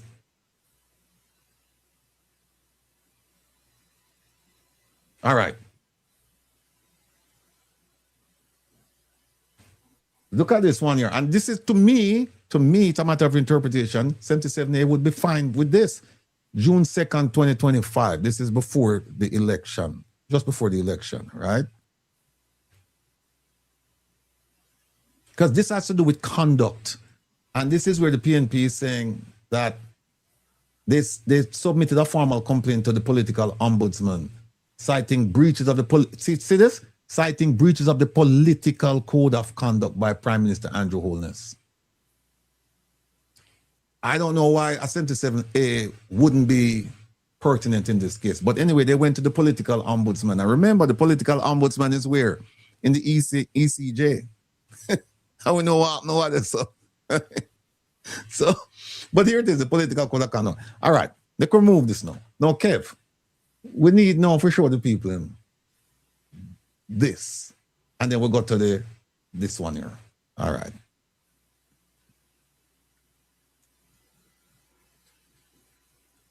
You know what, Kevin? Let's just go to this. I hope this will work. I hope it works. All right. Want to see what, people? Look at the top. This is where it says leadership commitment to code of conduct, not political. Leadership. Now we're going to talk about a different code of conduct. Look at this. Ah, Kevin. Brilliant. See this? Let me get my green pen now for Kevin. November 15. It was written to the Most Honorable Andrew Holness. And look at what it says. See this? Leadership commitment to the 7 principles. And it says, I'm writing jointly to you and Mr. Mark Golding, right here, in furtherance of the anti-corruption and good governance workshops that were conducted for your benefit, for the benefit of the cabinet, as well as for the benefit of the shadow cabinet. So when... Make it a little bigger, the approvals, please, and thanks. Okay, sir. How about that? Okay. You can go one more. You might can go one more. Go one more time. All right. Okay, so that's just too big. All right, go back down one. Yeah, and just mingle that. Right. It says the workshops were provided between November 9, 2020 and February 2021 in the case of the cabinet. See, right, that's a cabinet get this treat. The cabinet got the thing first. Right? And they said it is in down here, so it is in furtherance of that objective, therefore, that I now take pleasure in submitting to you for your review and formal subscription the leadership commitment document. And I look forward to you signing the thing. All right? Okay. So let me remove this.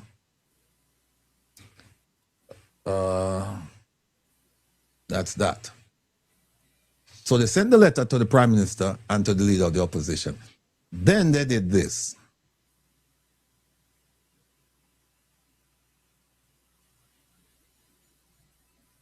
See? Integrity Commission asks Prime Minister and opposition leader to formally sign leadership commitment to Code of Conduct. And it says on November 16, they wrote to them and they said, hey, listen, the 7 principles, yeah, we want to sign off on that.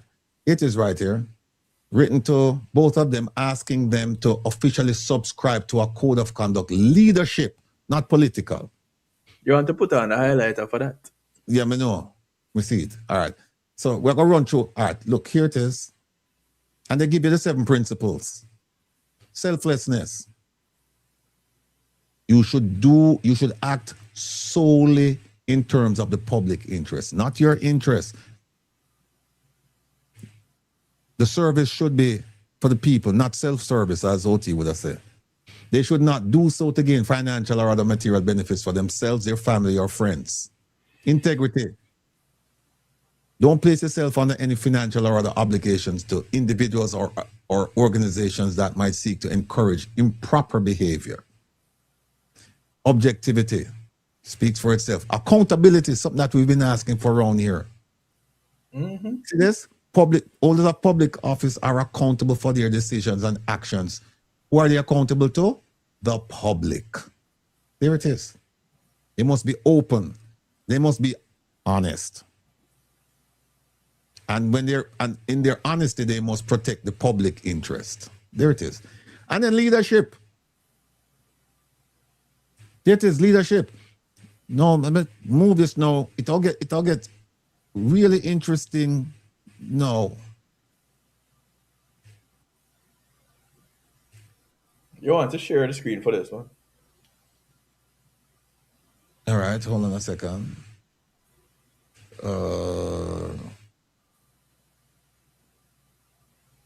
They could just skip this. I'm sorry. Okay, this is one that they sent out. The Integrity Commission, after they realized they're not going to get a response, they send it out. You can see that, Kev? Yep. All right. See, they talk about the workshop. They talk about the 7 principles. They talk about how this thing came about. Here it is. Fully agreed to and endorsed by the commissioners and were first advanced in the UK. Oh, let me get back here. In the UK in 1995, blah, blah, blah. PJ Patterson brought it before the Parliament in 2002. And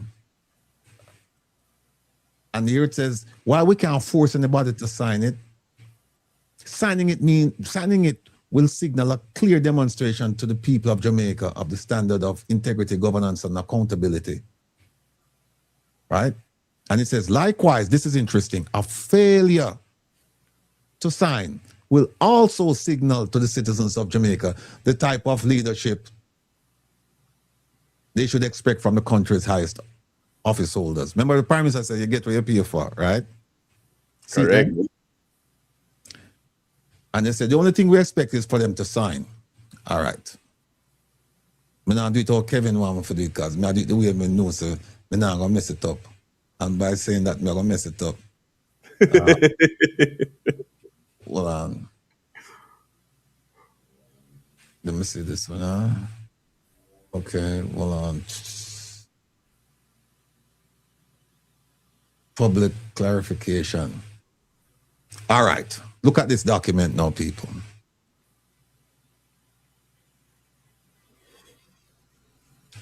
Look at this. This is highlighter. Yeah, I'm going to need a highlighter for this one here. It says June 2023. Remember now who is this? Who's the chairman of the ethics committee now, you know? I remember she just said, she giggled and said, oh, my name is mentioned in it. Look at this. The commission takes note of the following statement that was made on June 1st, 2023 by the Minister of Legal and Constitutional Affairs, the Honorable Marlene Malou Fort. Right? Here's what she said. We know that the Integrity Commission has been putting out in the media who has signed the code that they have put out who hasn't signed. And instead of requesting a formal meeting with either the cabinet or the parliamentary body, they have gone all over the place with a shaming approach.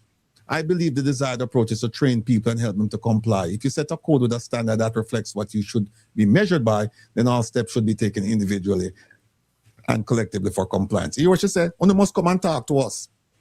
No, they went and got the training, you know. And the Integrity Commission wrote to them. So I don't know what else is there to do. It says the commission is surprised by the minister's comment, particularly having regard to what has in fact transpired.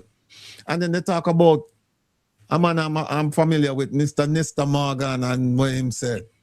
But I want to show you something. They mention here that they sent the letter to the Prime Minister and the opposition leader and that they received it. All right, here is where I want you to pay attention. It says, it is instructive to note that the idea for the training was one that was raised by the Prime Minister himself. When Greg Christie paid a courtesy call on him, there it is, the Prime Minister asked for the training. Here it is, at the meeting, the Prime Minister invited Mr. Christie to speak with his cabinet members, the Prime Minister's cabinet members, on the issue of corruption. And thereafter, they developed and administered the workshop.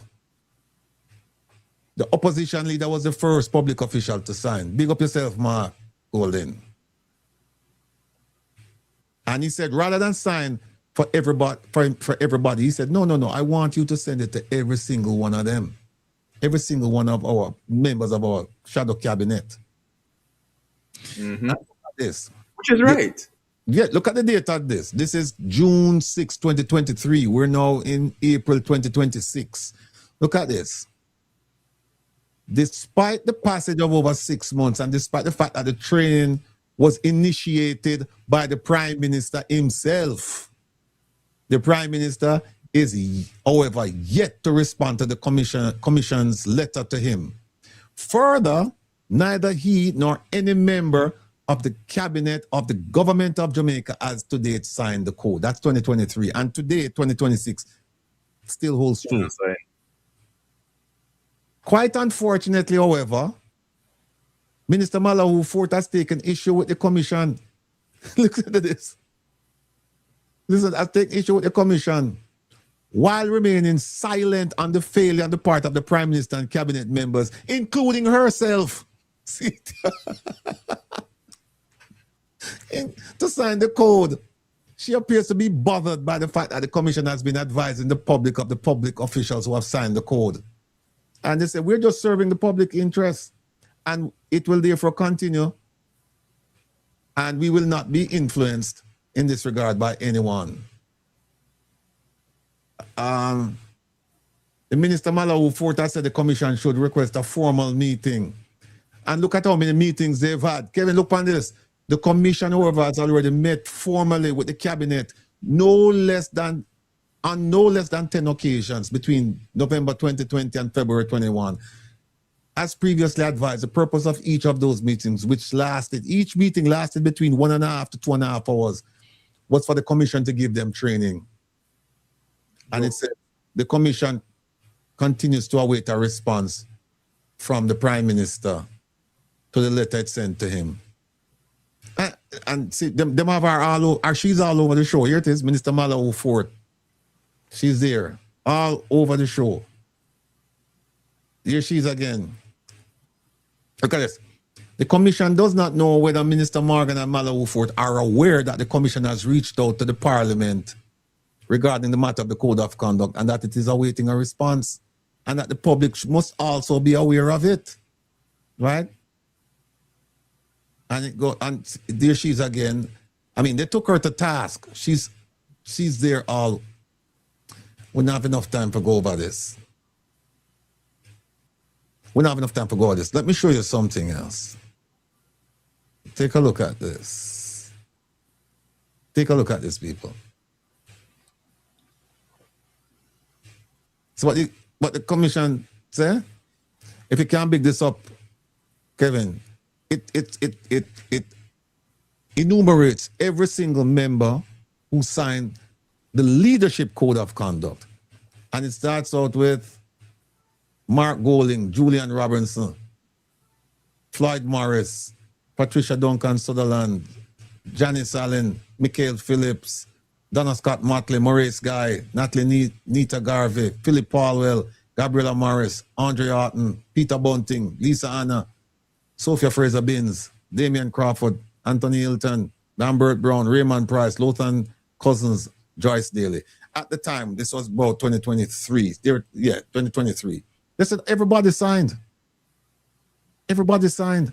So when our friend now show up and say, I've never been presented with anything to sign and give the impression that she doesn't know anything about the leadership code of conduct. People, let's be clear. The leadership code of conduct, the Prime Minister asked for the training. The Integrity Commission provided the training. The Commission provided the training to the cabinet and the shadow cabinet. And since then, they have provided the training to a whole range of people. If you want this training, it's easy. Oh, by the way, make us say the training. Make us say the training. Wait there. Did we have the training? Yeah, Or no. Integrity Commission had it? What was that? Did they have it up? What do you mean, did they have it up? No, Integrity Commission.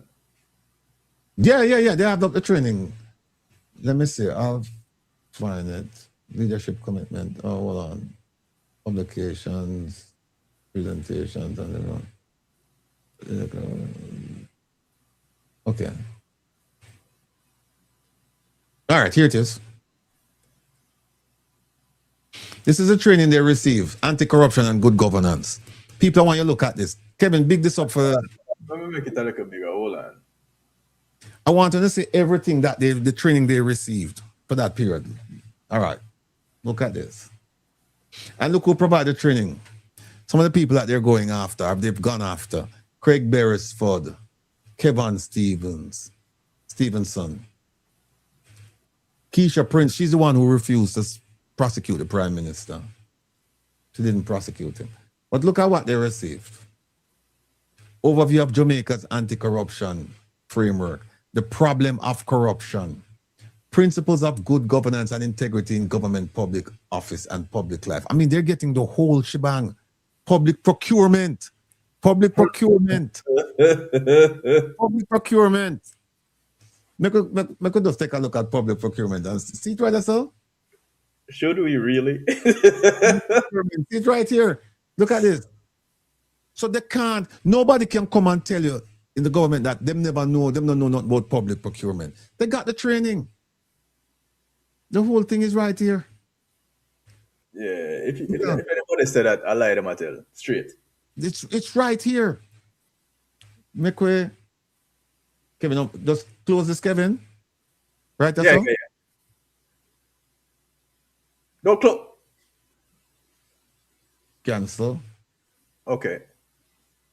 All right, hold on. You gone. Oh, no, gone. All right, see it, all right. Look at this one here. Statutory declarations. Yeah. They get a whole lecture on that, including the Prime Minister. Reporting allegations of corruption. Overview of corruption offenses in Jamaica. International best practices. 12 modules.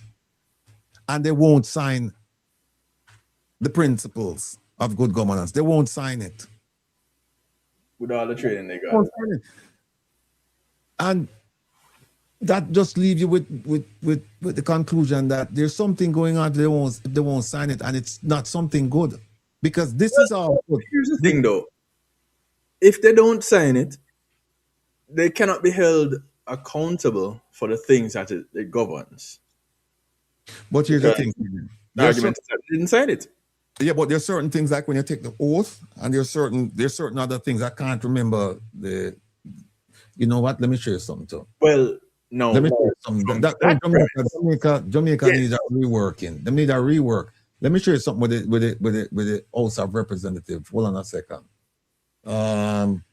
Where is this ethics committee review?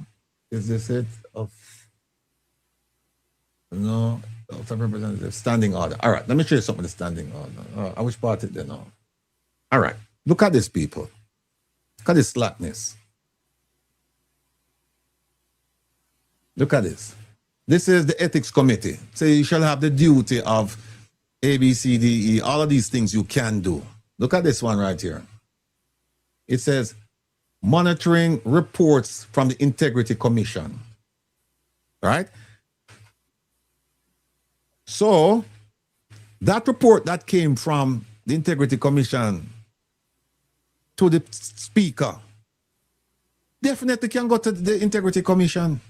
Monitoring reports emanating from the Integrity Commission in respect of non-compliance of members. But look at what the non-compliance is with. The Parliament Integrity Members Act. All right, see that?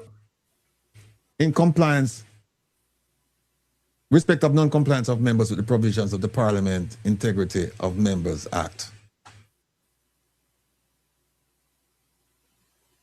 You know, say, this act has been repealed. You not hear me? This act, hold on, Kevin, find me the thing that Kevin. Show me the Integrity Commission Act. Let me show them. Make me show. That should be on the IC. I see. Integrity Commission Act. Me not see it. Where there? We had it on the check on the PMIC if it's there. Under the Prime Minister, I see. Hold on a second. PMIC. Mr. GG, Miss PMIC. All right, hold on. Summary. No, I'm not see it. Then just go back to that. Hold on. Parliament integrity. No, that's it.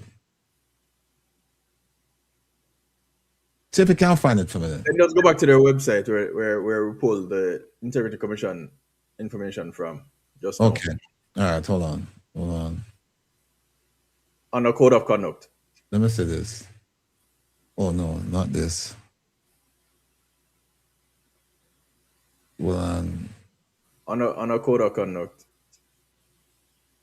People, you see how many tabs we go through and set up. Well, so this is it, right? I'm gonna go back to this. I'm gonna go back to the homepage on this. If you click on Integrity Commission, it should go there. If not, okay, hold on. The three lines over on the right hand side. All right, publication. No, publications. Reports, annual reports, investigative special reports. Well, so the act itself. It should be on the articles, though. No, not there. Transparency International. No, not there, man.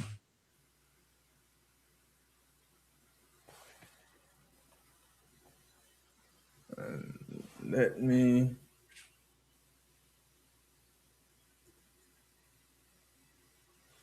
Wait, people. Let me show you something.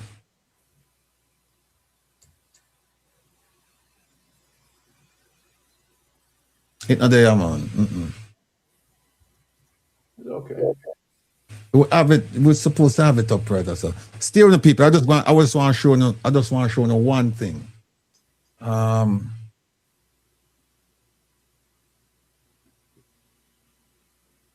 on a second.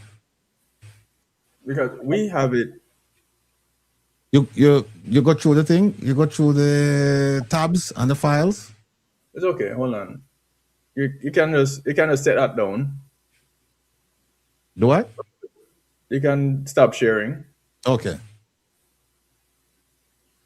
Click stop sharing. No. Just remove it from the stage. All right, hold on.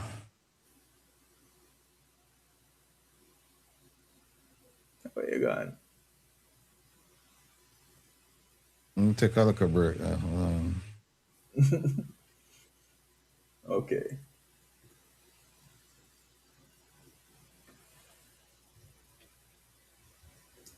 What name again? Parliamentary.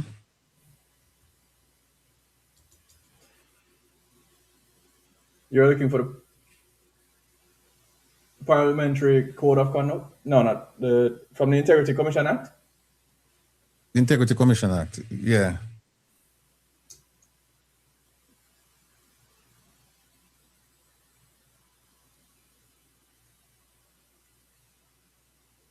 We never planned to use this, folks, so that's why we have some difficulty. But that particular act it's here. We have it in the tab. I just don't know where to find it. It's 1 second. Let me give you this one.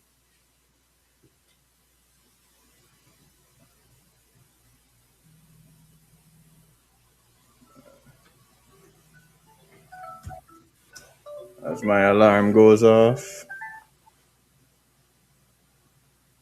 Oh, come on. Why is this thing doing this? If you just go to history and check history, it should come up. And then we did the search. Yeah, it wasn't coming up. But no worries. I am pulling this one. We have 10 minutes to go, people. Well, we have less than. Mm-hmm.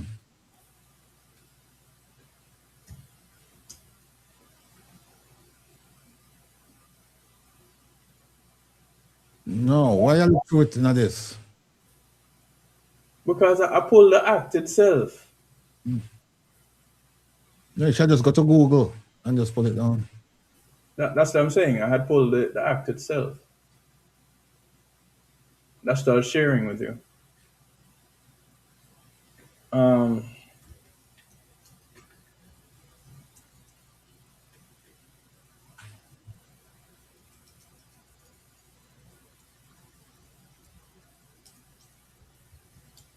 Oh, see it here?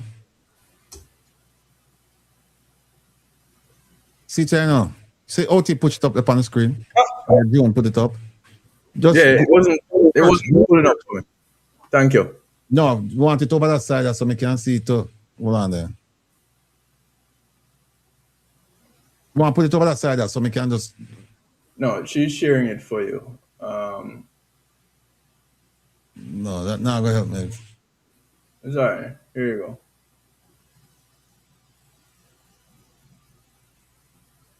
All right.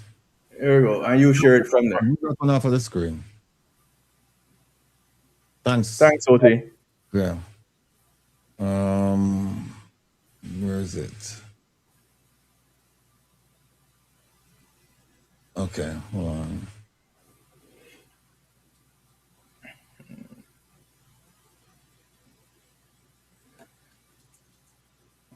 Because for some reason it wasn't pulling up our well highlighted one that we have in the... Yeah, the one that we have, it's, like I said, well highlighted. This yeah. one.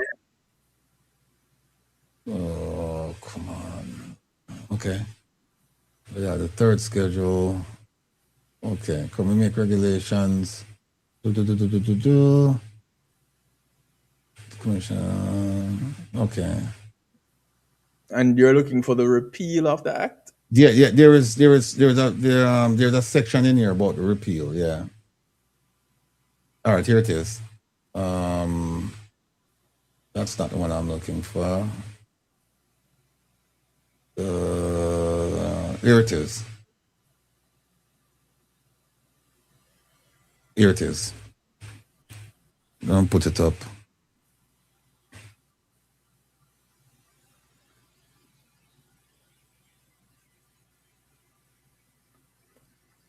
When was it repealed? 2017. Well, this is 2017. Yeah, it was repealed in 2017. It is right here. It's hereby repealed.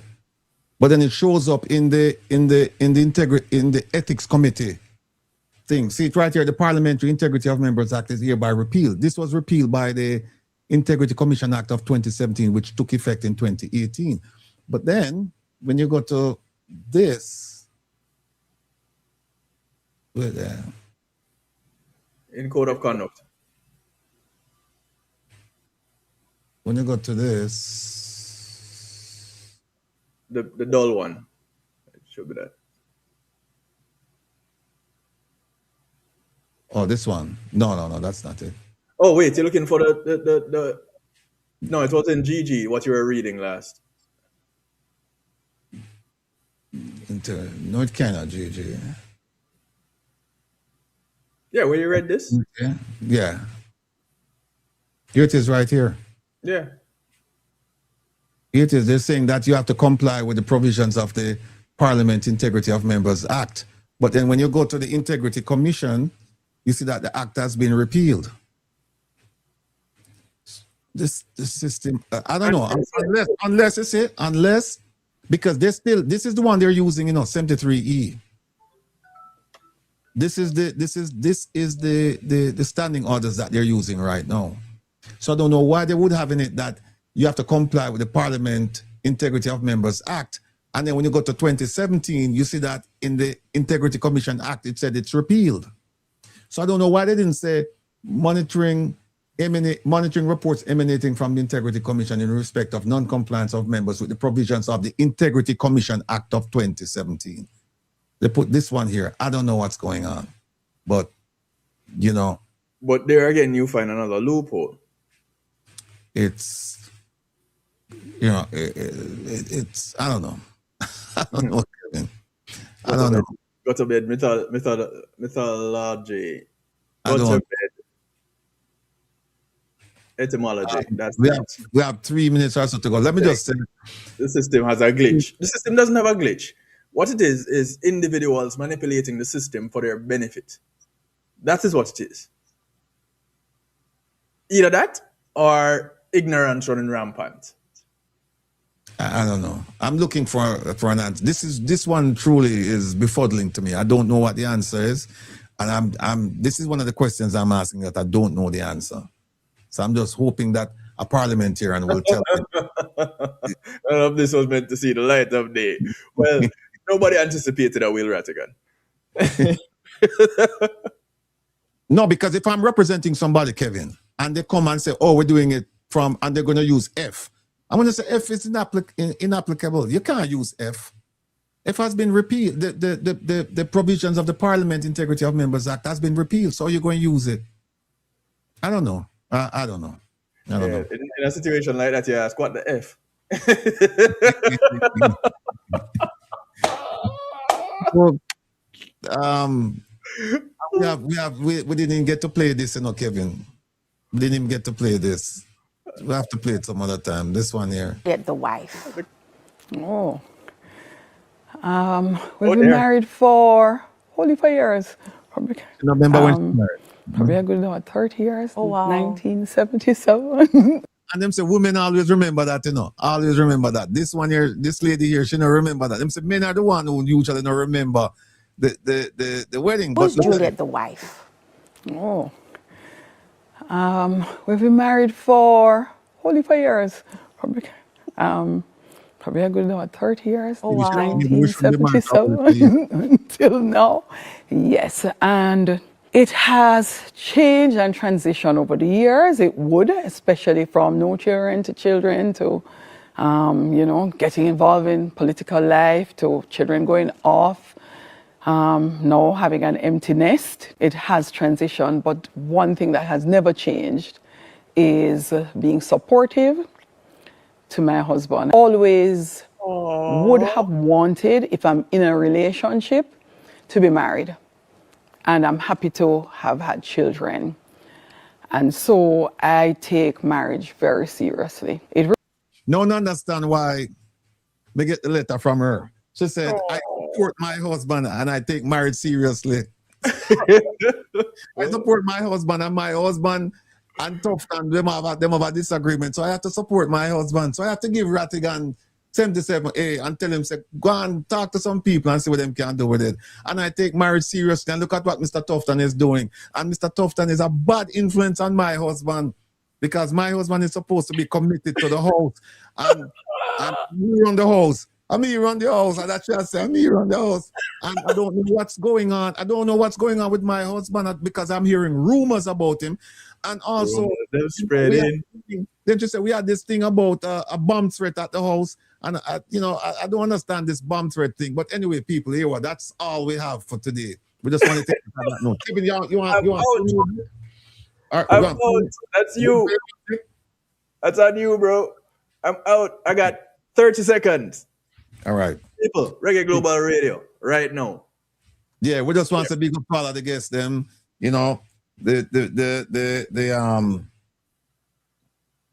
what going on?